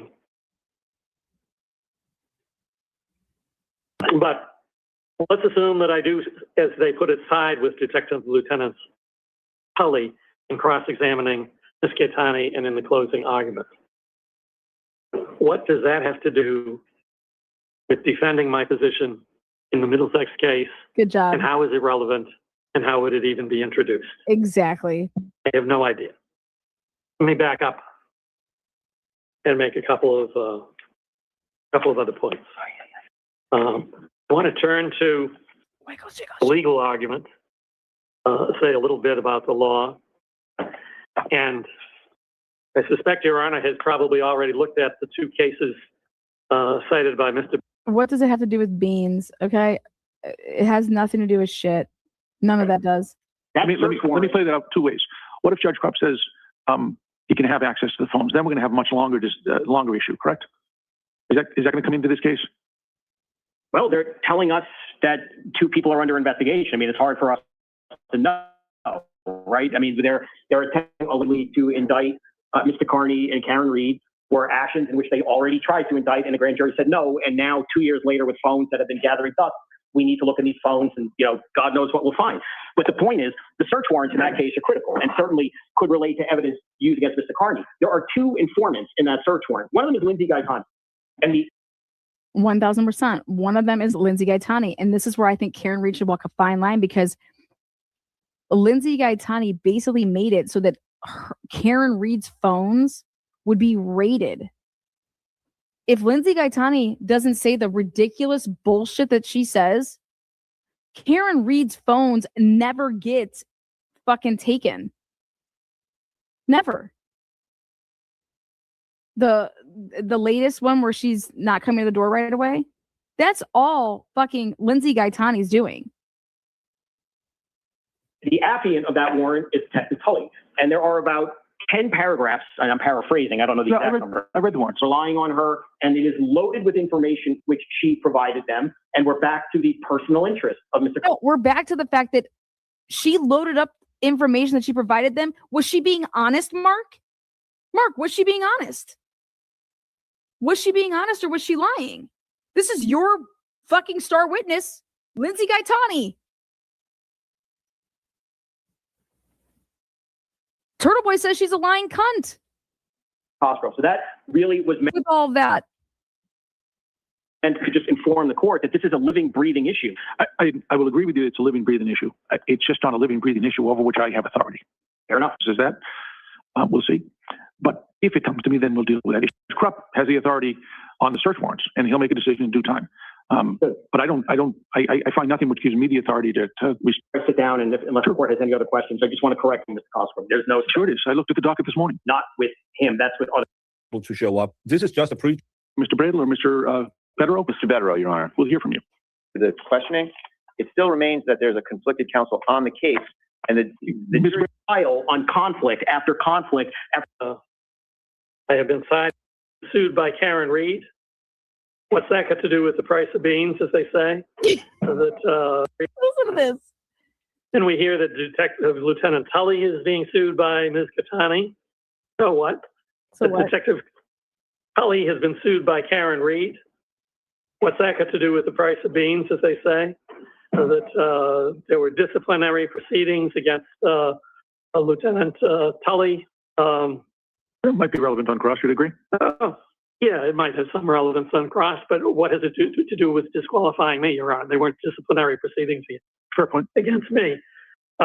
We hear that Ms. Reed is suing Sergeant Buchanan. Well, good luck to Ms. Reed, but what has it to do to disqualifying me in this case? We hear that Buchanan was disciplined. That Proctor's been sued by Ms. Reed. That Proctor has had disparaging text about. This is all fodder for cross-examination. If he was to call these people to the stand, okay, if If the Commonwealth calls these people to the stand, then guess what you get to do on cross-examination? Bring up whatever the fuck you want, Mark, and you discredit them. But this is not a, oh my God, these people are, it's a conflict. Because think about it, you guys. Anytime anything happens to you criminally, you need to go to the courts and you need to file a civil suit against the cop that arrested you and the prosecutor that's prosecuting your case. Go down to the courthouse and you file a civil case. And you accuse X, Y, and Z. And then guess what gets to happen, guys? They have to, oh my God, I'm being sued. I can't prosecute this case. And then the next prosecutor that comes up, sue him.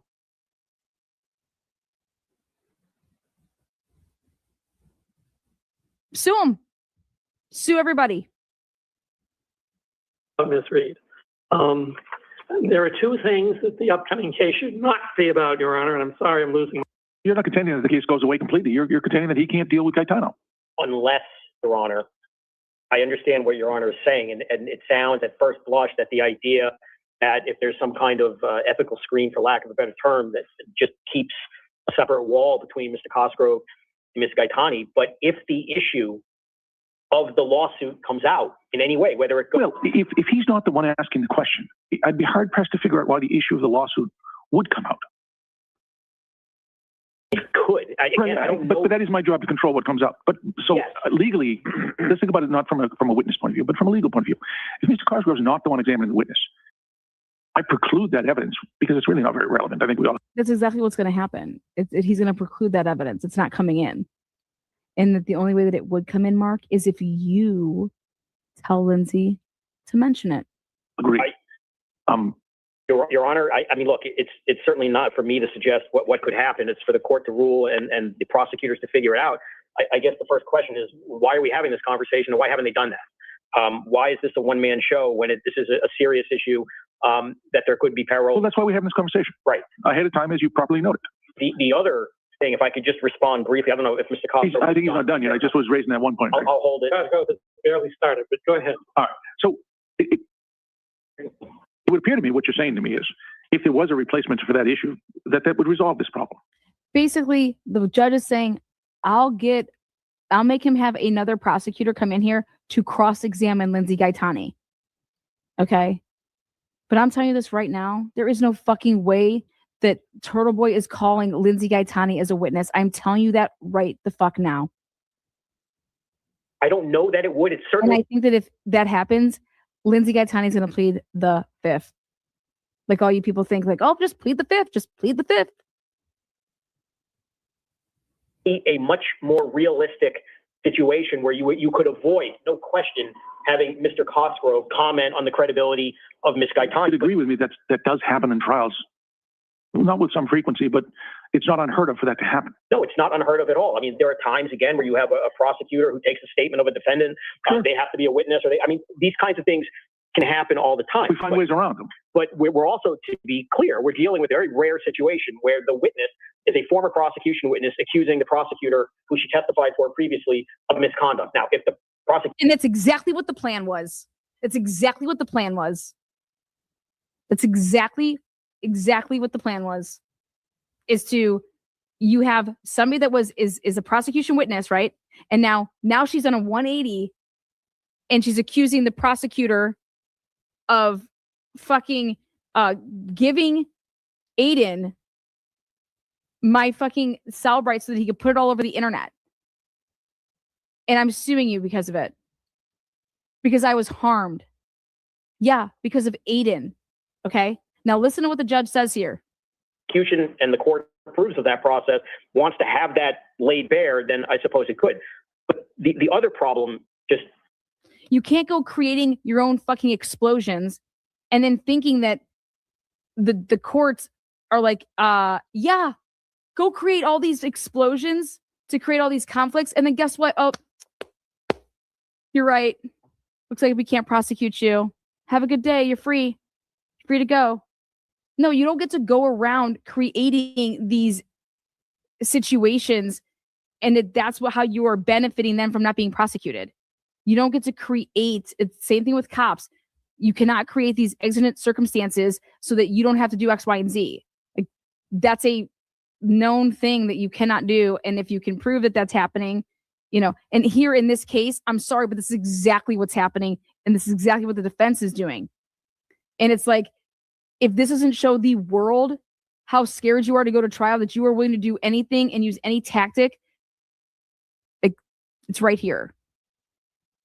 If anybody thinks that today was a good day for Aiden Carney, they are sorely mistaken. Just on this issue, we're not going to hijack the rest of the argument. Okay, just on the issue of replacement. I had a brief response. Yeah, he's not done. You only get to respond when he's done. Yes. Mr. Cosgrove. Well, just on that point, I have yet to hear how any comment that I might make on the credibility of Ms. Gaetani's testimony in the case before the court Neither would even come in or be relevant in the Middlesex case or assist me in any way. Am I going to go over to Middlesex Superior Court and... Wait.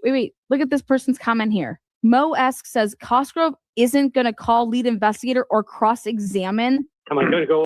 witnesses. This is such BS. Mo-esque, let me help you here. This is not a murder case. This is a case where there's victims that have voices. And what do you mean a lead investigator? There is no investigating here. There is no investigating here.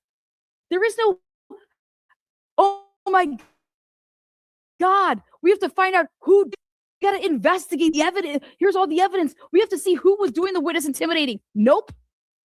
That's not happening. So these guys are literally arguing and wasting all of this time. There is no, the discovery is literally Aiden's phones, Aiden's devices, and Aiden's live broadcast and his, what he's done. There is no who done it. You don't have to, I don't think that you would have to call any investigator to the stand. No, I don't. I do not. I think that you can call an expert at the end of all of it or at the beginning to go through his devices and validate, to go over the intent portion. But this is crazy. This is absolutely crazy that these people that are watching this shit think that this is a murder trial. It's not a murder trial. It's not a rape trial. It's not. The victims are alive. And the victims are going to tell you, the jury, when they're called to the stand, they're going to testify to what has happened here. And then the jury is going to say, does it rise to the level of witness intimidation? Does it rise to the level of picketing a witness and conspiracy? There is no investigating, oh my God, they mishandled evidence. What evidence? The evidence is he has produced it himself. And Broken Baker, God, I love him to death, but he is so wrong. He's like, well, Turtleboy's not going to testify, and he's not going to, authenticate this. He's just going to say it's not him. Unbelievable. Over to Middlesex Superior Court, and frankly, I find it hard to believe that I or whoever would be representing me would be brazen enough to say to the judge, well, I want to talk about all the ways in which my client, Mr. Cosgrove. Oh my God, see how that person's from Warwick? He was covering the Warwick Queefs of Boston. That was one of the live titles that he was doing before Karen Reed. The Warwick Queefs. Impeached Ms. Gaetani in a case that has nothing whatsoever to do with the case before the court. There's just not going to be. I loved it right there. Cosgrove just mic dropped it. Let me get this straight. So the person that's going to be representing me in my civil case against Lindsay Gaetani is going to go to the courts and say, Your Honor, we would like to bring in Mr. Cosgrove impeaching this witness in a different case that has nothing to do with shit.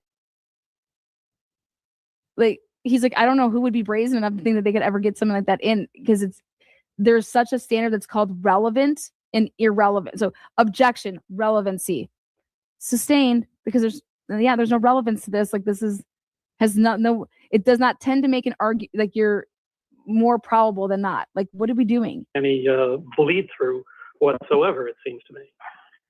We don't even have, frankly, Ms. Gattani's. Why haven't they filed anything with a expert disclosure with an affidavit like Richard Green saying that saying that the information they were provided in the discovery and it's been tampered with. The hash values don't match. Do you understand that? You want to know what's happened in the Karen Reed case back in the day? Is Karen Reed was filing things, okay, that actually made sense. Okay. Experts. Where's Aiden's experts? Who the fuck are Aiden's witnesses? Do any of you guys ask any questions when you watch this man? Do you ask him any fucking relevant questions? Let me just get to my super chats here. Or, hey, $5. Karen wants to suck my dick. Yeah, girl. Woo. Okay, next one. Thanks, Karen. Yeah, nice mouth there, girl. Okay, next one. Let me give it up for Shauna. Shauna says, yo, girl, what's up, Lana? Like, thank you so much, Shauna. $5, 25, 50. Woo! Next one. Turtle chat here. It is it's the glare. He wants to put it in my ass tonight. Woo! Yeah. He sent me $1,000 of Nan's money. Nan Gallagher, thank you so much. The glare. Woo! Yeah. Next one. Next one. We're just gonna make fun of people. Oh, hey, this person. Da da da. Let's make fun of them. Woo! Yeah, another person we're making fun of.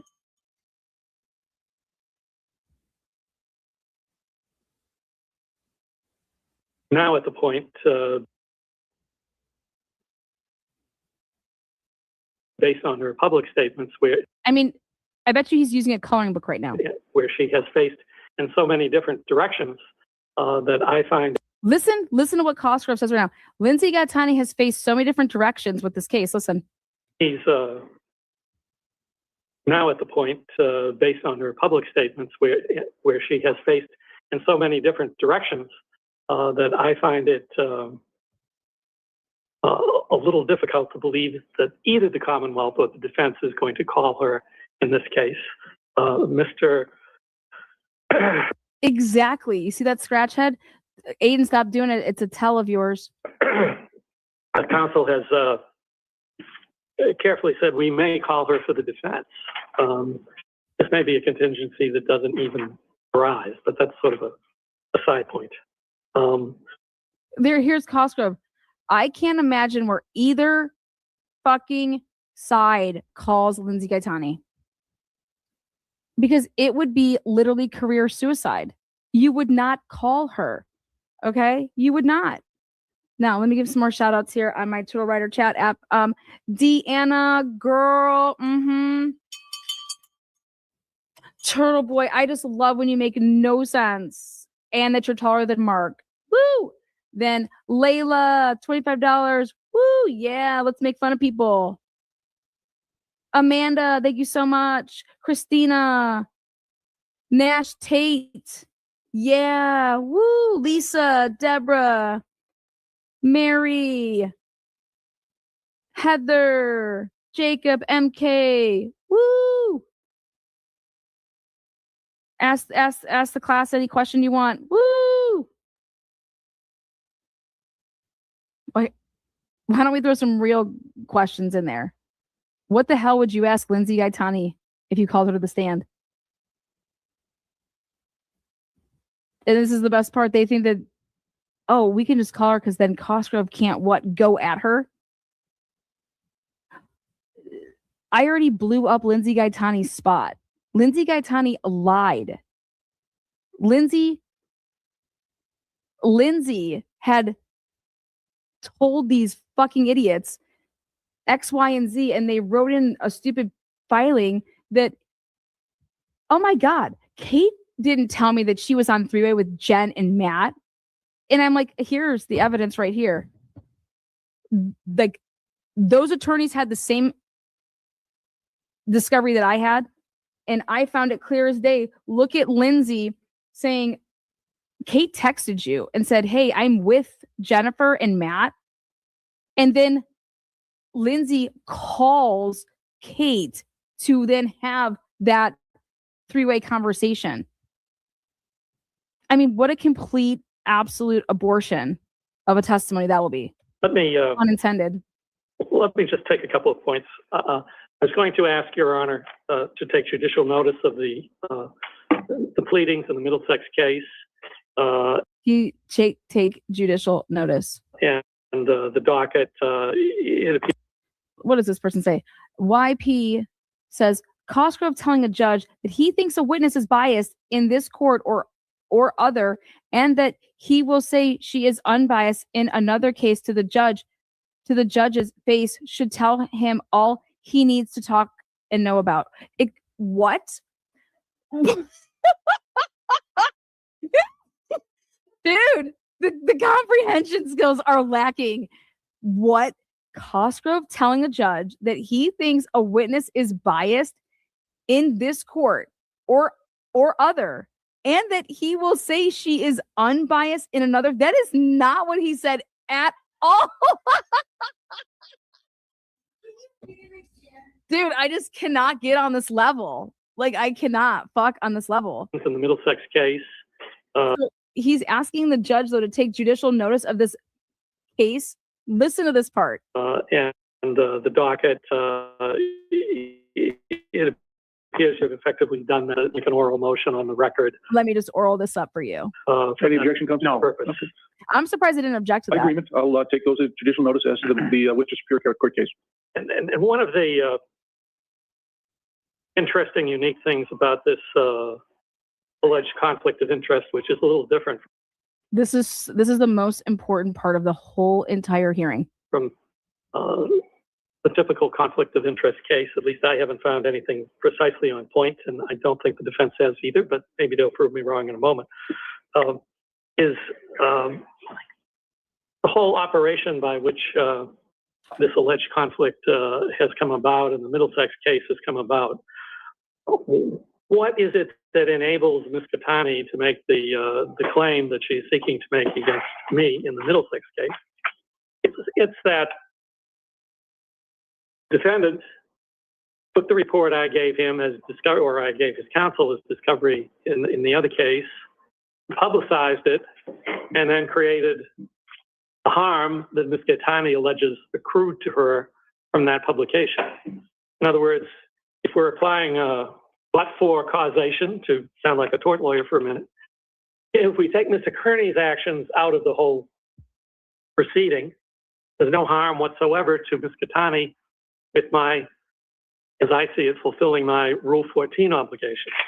So Your Honor has the unusual situation here of a defendant who has been a but-for cause of the alleged conflict, seeking to profit from that conflict by removing the prosecutor of his case. Basically, in a nutshell, it would be considered like insurance fraud. Okay? That's basically what is being perpetuated on this court, is basically insurance fraud. Is that Aiden Carney, basically, he gets rear-ended, okay? Rear-ended, okay?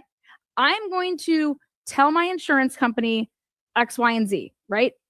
Or Aiden Carney doesn't get rear-ended, and then he's actually in a parking lot at a grocery store, and he tells some lady that she has beautiful jugs and fucking gets crazy with it, and then she takes her cart with all her food and comes out of the grocery store and just starts ramming his fucking Lexus with her shitty ass metal broken down cart with all this food, bananas going everywhere. Okay, and then he walks out and his fucking car is totaled. What happened here? Well, I'm going to call my insurance company and tell them that I got into a wreck, and so that they cover the damages, because I actually caused my car to be fucked up because I was harassing a woman sexually in a grocery store because I thought she really liked my show, and she was playing with the eggplants and doing this, and I was like, yeah, but really she was telling me to go fuck myself. But hey, insurance fraud, right? They are perpetuating a fraud on the court here, because what Cosgrove is saying is that, let me get this straight. He caused the damage to Lindsay Gaetani, and she wants to come and sue me for giving him the fucking Celebrate that he then, hey, put this out on the internet, and then I'm going to make fun of her fucking loose hole and go on and on about all these lives about her ridiculous life and her pathetic motherhood, and she's just a complete ratchet, right? And then just puts her through the ringer and blames this all on Cosgrove. So Aiden is trying to benefit from him scamming. Hey, we're going to scam the courts. I'm going to give you the Celebrate. Or when I get the Celebrate, I'm going to put it out on the internet through a friend. Okay? Through an enemy. It doesn't matter. And then once it's out on the internet, then I'm going to go ham on you, and then you're going to file a suit and claim that you are just so mentally fucking harmed and emotionally harmed and all this bullshit. Okay? And here, this is what they want Cosgrove fucking tossed over. And Cosgrove is like, this really cannot be an argument that these two lawyers who claim to have so much respect for the legal process. This is horseshit. And guess what? The judge knows it. And this is why I said it was a horrible day for fucking Turtleboy. Which I think is worth some consideration. This is why he asked that please take judicial notice of the case. And they have no objection to it, like a bunch of idiots. They should have we object. What does that have anything to do with this? Although they can't say that because they're trying to make it this. Take judicial notice of what this argument is. And what it is Turtleboy is the harm causer. Without Turtleboy's actions, that ratchet is not fucking harmed. Turtleboy used the internet to go at this woman. Turtleboy put the shit out there. Turtleboy gave the information to somebody to put out on Twitter. And now Turtleboy wants Cosgrove off the case because Lindsay Gaetani sued him for giving him discovery that he was legally bound to give him. Otherwise, he would be held in, like, hello, contempt. Can you get him to comply? He needs to give us Lindsay Gaetani's Celebrate. And then the moment that he got it, what did he do? Why do you think this asshole has had everything had to be impounded? Because he's a fucking idiot. To profit from that conflict by removing the prosecutor of his case, which I think is worth some consideration by the court. What I would like to do now, Your Honor. And Broken Baker, did you not understand what that, like, hello? Now, go back, a year ago when Brennan tried to, keep Turtleboy out and make him a witness, and he cried about it? When literally he could have been a witness? Like, there was actual substance that he could have been a witness? Since the defendant has had the opportunity for a reply brief, which frankly doesn't particularly go to these motions, particularly, but more to the point, the defendant's reply in support of the motion to disqualify Robert Cosgrove. I'd like to examine that in some detail and take the opportunity to reply to some of his. Well, it really hasn't become an issue here. That involves another party whose case has been dismissed. Yes. The case regarding the defendant and that witness is gone. That's dismissed. So I don't really know if that's all that relevant to any. Mr. Beddoe didn't even raise it. For purposes of this, Your Honor, the briefs are what they are. We submitted them. I just raised the issues I thought would be helpful for the court today. Yeah, I didn't find that anything with regard to that particular trooper terribly compelling because I don't understand how he would be part of this case. Fair to say? You're talking about which trooper? The trooper whose case was dismissed, Bouchard. I'm not talking about the. I'm sorry for interrupting, Your Honor. I'm not talking about the motion that they filed with respect to discovery for Mr. Proctor. Oh, I'm not dealing with discovery right now. Yeah. I'm talking about the motion that's captioned "Sir reply in support of motion to disqualify Robert Cosgrove." Paper 127 you're talking about. I don't know the number, to be honest with you, but Love letter. yes, exactly. That's 127. Okay. Okay, go on. I'll hear you. All right. So The defense begins by complaining that my response envisions my conflict in a vacuum, and that it ignores about everything else that the defense is unhappy with about the case, except issues that are relevant to whether or not I should be disqualified. There is, on page 1 of that motion, a suggestion that Mr. Morrissey recused his office from prosecuting Mr. Kearney due to a conflict created by an investigating journalist who publicly accused the DA's office. I'm not sure that Mr. Morrissey has made a statement explaining why he appointed a special prosecutor, but I'm ready to stand to be corrected, but certainly this is the explanation that might sound most favorable to the defendant, but what does it have to do with disqualifying me? He then talks about accusations against... So yeah, at the end of the day, he just literally is comparing apples to it, just whatever. And I cannot believe that at the end here, these people are like, yeah, it was a great day for Turtleboy. March 27th? Is that Friday? Fridays are generally best. Like great day for Turtleboy. I'm like, what? This is off. First of all, nobody's getting disqualified. The courts have seen through it and said, yeah, we see that Turtleboy has done exactly that, which is caused the harm against Lindsay Gaetani, and then now is trying to seek, profit from it by kicking Cosgrove off. That's not going to happen. It's like not going to happen. And it's to say that Alan Jackson or Yannetti or Aleshi made any fucking motions that were this idiotic ever in the Karen Reed case, I would have never, ever, ever supported Karen Reed. I never saw one motion put in by her team that was something like this. The most ridiculous shit that literally, what did Karen cause? What was Karen trying to do to cause anything? If anything, Karen looked like an idiot a couple times because of fucking Turtleboy in these fake ass accounts that went attacking people, and then they were using it to create this Auntie Bev is fucking burying bodies within it. Ridiculous shit. And that's when Karen realized that, oh my God, this trolling stuff is on another level. Like, stay the fuck. Get me away from this shit. You don't need any of it. It's ridiculous. It's a joke. And then so here, Turtleboy interview after court today. These fucking idiots like, woo, yeah, it was a great day. I'm like, oh my God, a great day. Look at this. Mass Live coming at you.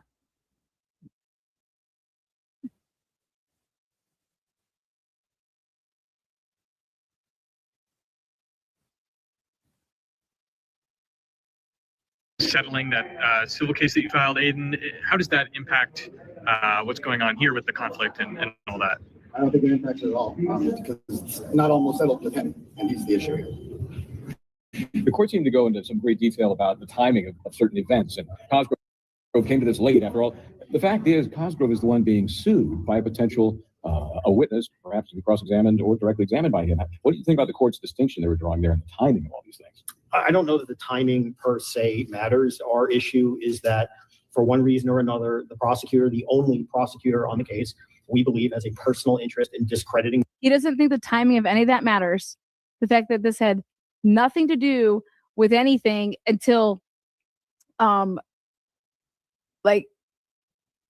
the timing absolutely matters, and the courts have said that it matters. Witnesses or a witness who has sued him and defending the credibility of witnesses whose credibility will be attacked by the civil plaintiff. Whether that happened now or before, his personal interest is to restore his integrity, his reputation. Anyone who is sued and accused of things has an interest in discrediting that. How do you do that when acting as prosecutor? We just don't think that that is appropriate. He will stay the case. It's a civil case. Why can't it be stayed? Why can't it be stayed? You want the civil case to go forward first, so we just destroy Gaetani beforehand? There's an appearance of a conflict, and we do think it does matter that you cannot look at this in a vacuum. This case is filled with conflicts that long precede Mr. Cosgrove. The state police are involved in the conflict who should have recused themselves. The DA is not involved in this. The former special prosecutor, Ken Mello, was booted off the case for having conflicts with Ms. Gaetani. By the way, Mr. Cosgrove already had another conflict with Ms. Gaetani. I don't think you can look at this in a vacuum. The public confidence matters in a criminal proceeding, and it's flagging right now here. And she's not a potential witness. According to Brian Tully's 911 call on Christmas Eve 2023, he called her a witness, not a potential witness, 4 times. So she was a witness until she wasn't. And in his affidavit, he swore in his search warrant affidavit that she was a potential witness. Not even a potential witness, she was a witness. So, there's no question she's in the case that got dismissed. In the case that got dismissed. In the case that got dismissed. You guys are gaslighting. This is total fucking gaslighting. And they know it. Look at their body language. That's why I gave Bradle the look at my thumbnail. He gets the Pinocchio, what was it? He gets the lying nose. The Pinocchio, the nose with all that. And then Aiden gets the he just loves penis so much that I gave him the peen. And then he gets the participation trophy down here. Like there, guys. Wait for the court to decide. We think it's a very strong application. We think there is a strong motion to dismiss, also waiting in the wings if this one doesn't go our way. So we're pleased with today. We have a judge who's obviously very informed, very prepared, and we're confident in what the outcome will be, whether it's on this motion, the next one, or the final result. It seemed like the judge was leaning toward just, keeping Cosgrove on the case, but having someone else handle the Lindsay situation, I guess. Is that something you would be open to? It sounds like maybe not. We think there's a conflict that requires removal, but the judge wears the robe and decides. So what he decides will be. Did you get a sense of where he was leaning? It seemed like he was taking a, sort of active approach, poking holes, not just in your argument, but in the Commonwealth's as well. He was a hot bench. That happens from time to time. That's what lawyers deal with, and you deal with it. So I don't read into it one way or the other. You seem to give some credit to a strong motion to dismiss, which of course we now at least have a date for. Thoughts on that? It is a strong motion to dismiss, but first things first. We have to see if there's a prosecutor to even defend the motion to dismiss. If there is, then we'll come right back here at the end of March and argue why all the indictments should be dismissed. Absolutely. I think he's right. It used to be just the appearance of impropriety was enough to have somebody step aside. Would you step aside if you were in his role? If I were sued by a witness in the case I was prosecuting back when I was a prosecutor, I personally would take the exit ramp and get out of there. Yes. So why is he fighting so hard? So why did you want to get on Karen Reed's defense team after you've already accepted to be on Turtleboy's defense team? Don't you think that's a big conflict of interest? Get the fuck out of here. Hard to say on this case. That's for him to answer. I don't want to speculate. We have great personal respect for Mr. Cosgrove. It has nothing to do. Oh, it looks like it when you guys are writing in these love letters. A lot of personal respect. There's no respect. There's no gamesmanship here. Position that he's in because of a witness's accusations towards him, but I would not even pretend to try to read his mind as to why he's doing what he's doing. That's a question only he can answer. Do you think they would struggle to find someone else to join this case? Obviously, they couldn't find someone to prosecute the 24 case that they null-prossed. Would you do it? I'm not a lawyer. If you were a lawyer, that's their problem. That's a them problem, not an us problem. How do you like his response? I think that this is absolutely Cosgrove's response. Hilarious. Absolutely hilarious. That they think that this is hilarious. When comparing the case you conflicted out of with these cases, how is that different? To us, it's a distinction without a difference. I think we made that point very clear in the written submissions and the oral arguments today. He disagrees, as is his right. That's how litigation works. But for us, if you're being sued by a witness, you shouldn't be examining the witness and summing up on their credibility. When that exactly. So basically, Mark, we should just go out and sue the prosecutor. Whoever is prosecuting a case, we should sue them. Do you understand that? Or we're going to get witnesses that are in our case to sue the prosecutor. Do you hear this? And that's exactly what you used her for. Sex and sue. Started. I love sex and candy. Testimony that could impeach other important witnesses. That's enough. I mean, this is we don't think it's appropriate, but we don't decide either. What's the case in Middlesex we keep hearing about? I'm not sure. There's probably one there too. Middlesex. Anybody else? He did mention that you're close to, it seems, settling that civil case that you filed, Aiden. How does that impact what's going on here with the conflict and all that? I don't think it impacts it at all because it's not almost settled with him, and he's the issue here. It's not almost settled with him, and he's the issue here. Who'd you file it against? To go into some great detail about the timing of certain events, and Cosgrove came to this late after all. The fact is, Cosgrove is the one being sued by a potential a witness, perhaps to be cross-examined or directly examined by him. What do you think about the court's distinction they were drawing there in the timing of all these things? I don't know that the timing per se matters. Our issue is that I cannot believe that he said that right there.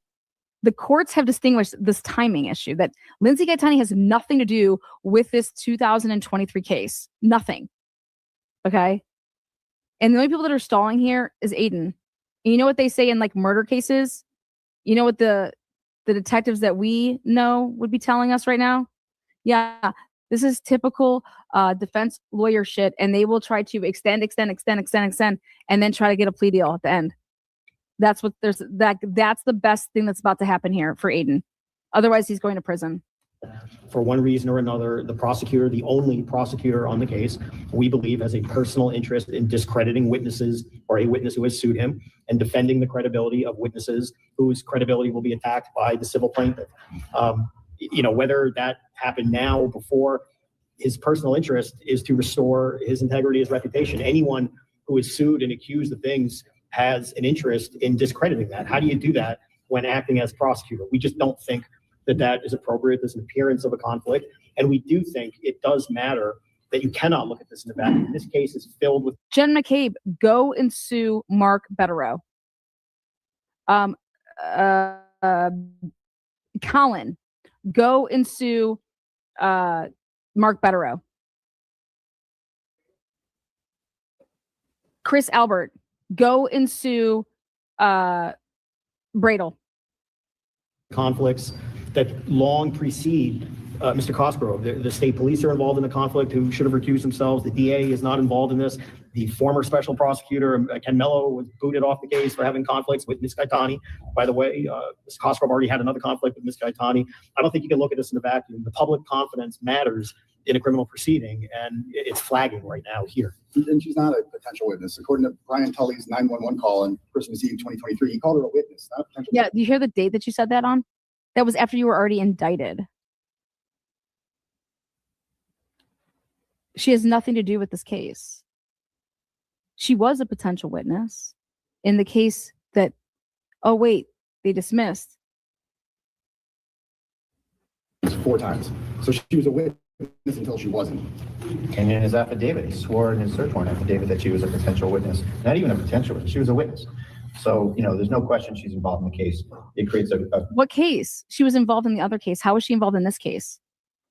appearance of impropriety. If you guys want to involve her, then you guys are choosing to do that for the purpose to muddy your own case for the Hail Mary, Doug Flutie bullshit when Buffalo won, right?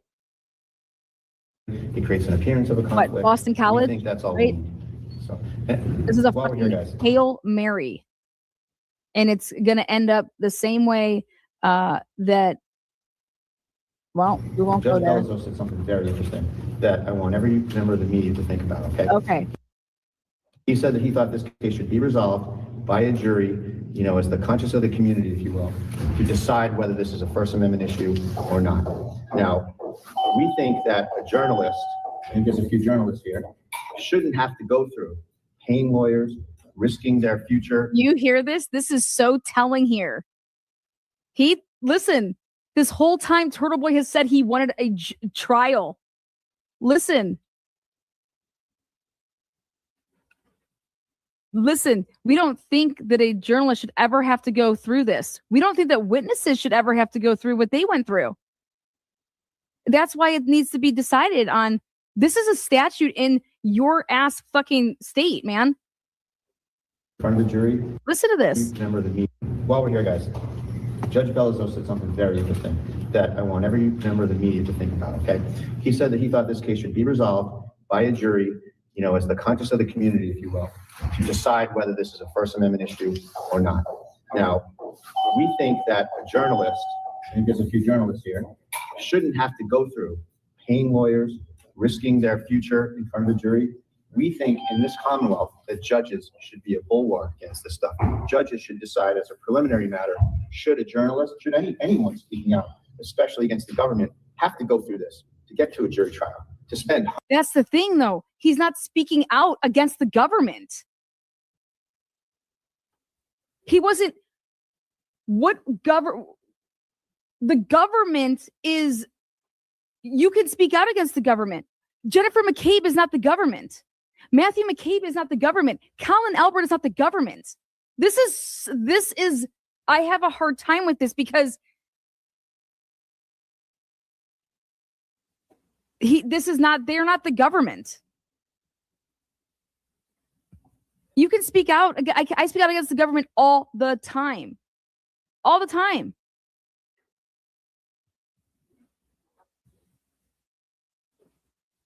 This is the same people that Turtleboy has been in bed with for 10 years. These were the people that were his sources that would get him things that he shouldn't have. That would get him out of trouble, that wouldn't charge him with things, he's being protected.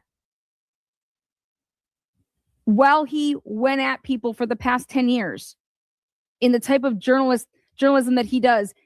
Hey, you want to be outspoken, you want to do things, not wearing a suit and tie and going to awesome. But you don't get to what's the statute here? What are the limits? Where's the line? Where's the line? Hundreds of thousands of dollars to spend all of this court time, years of court time, to decide if something is protected by the First Amendment. Judges in this state need to step up and stop these kinds of prosecutions. This is the most self-interested prosecution, and it's clearly viewpoint discrimination. They didn't like what Aiden was saying, so they went after him. Who else have they ever gone after in this regard? No one ever. So they're turning this statute on its head to suppress Aiden's viewpoint. That is wrong. They haven't suppressed Aiden's viewpoint at all. You know what would have been great, Aiden? You would have been able to maybe make that happen if you would have stayed off the fucking air. They have not suppressed Aiden's viewpoint at all. Aiden hasn't changed at all. He still does what? Goes live, says whatever he wants. First Amendment is about, I'm allowed to believe in what I want to believe in. I'm allowed to tell people my opinion. I'm allowed to, if you want to put out the paperwork this way, and I'm like, wait, they only put out pages 1 through 6. I'm going to put out all of them. Okay. You're allowed to question the government. You're allowed to, these are our rights, right? Well, Aiden says that, hey, these families no longer should be able to live peacefully. His words, not mine. I don't know what journalist ever goes around saying that.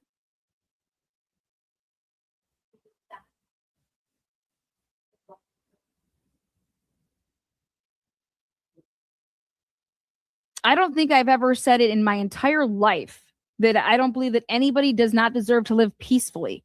Everybody in the United States of America gets that right. That's a civil liberty that we get to live peacefully.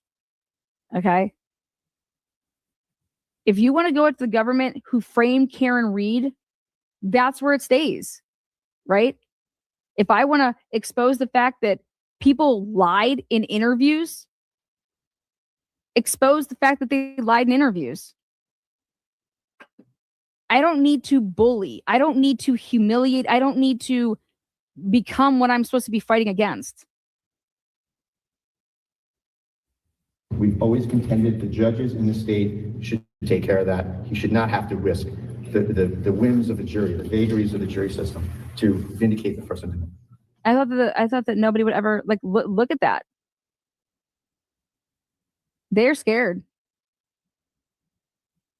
And I would be too, because they convicted Karen Reed of drinking and driving. You guys want to know why? Because according to the statute, right? Karen Reed, what? It's violating the statute, right? But I'll tell you another reason why they also convicted her of drinking and driving. Because, okay, this is what juries do. All right, we're going to go ahead. Okay, can we all agree on this? We'll go with guilty on this and not guilty on all of this. So let's go with, he clearly conspired with that girl that works for the Avon, talked to her and conspired here, give me this address or give me this plate number. Let me run this. I mean, what? Then he clearly, his intention was to get the neighbors to put pressure on Juliana Nagel, Colin. I mean, so are we going to say, okay, here, we're not going to like what? Brian Albert, what really happened there? Like,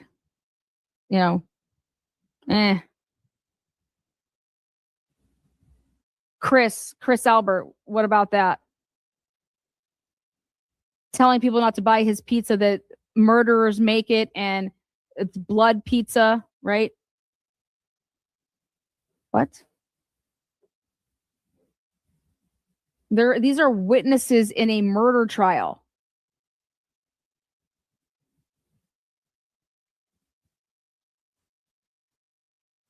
Like, this isn't just these people that these are my coworkers and I fucking hate this bitch. Like, I'm just gonna rage on it and I'm gonna do a rant. Okay. This is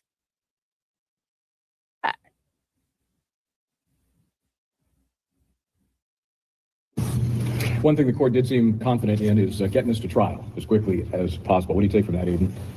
If we have to do it, we have to do it. I'm not afraid of a trial. The facts would come out, but we believe it shouldn't come to that because, like my attorney said here, time, money, still being on bail, these are things that no one should have to live with for doing active journalism. No one should have to live with this for doing actual journalism. Well, that's the whole point of why the jury is going to decide if it's actual journalism. Okay? If it's actual journalism. And when he said the other night, and he said, as soon as this is all done, I'm going to go back to being the old Turtleboy. Holy shit. Good night on that note. And I'm going to remember each and every one of you that didn't have my back. That's a threat. That's how I perceived it. That's a threat. Yeah. Roll around. Go ahead. Thank you guys so much. Jiggles and wiggles and jiggles and wiggles. Thank you there, jiggles and wiggles and wiggles and jiggles. You guys, we stayed up so late tonight. Thank you for another wonderful chat. Troy will definitely not be proven innocent on all. Do you think a jury will help or hurt? Troy. Who? Oh, what's up? Dina. I said Dina. Dina gifted 10 memberships. If you turn green because of Dina, let her know. Again, I would love to see that he gets just 5 to 10 years of probation, and that if you violate the terms of the probation, then you will, I'm not in the business of saying like, I want to see people go to prison type of thing. But I swear that's all he fucking talked about was over and over, and that he was going to put all these people in prison. And he always has said it like, I show up places and I tell people like, I'm the reason they went to prison. I'm the reason. Like, does that make you feel good about yourself? And then when I found out that it wasn't like he was outing these bad people or something like that, he was literally the reason they went to prison. He was literally fabricating and manipulating and making up and lying with evidence to help these people, like help the prosecutor prosecute a case, to make a case against somebody that there is no case against. It's like, it's there. And no, that's insanity. That's a crime. That's not journalism.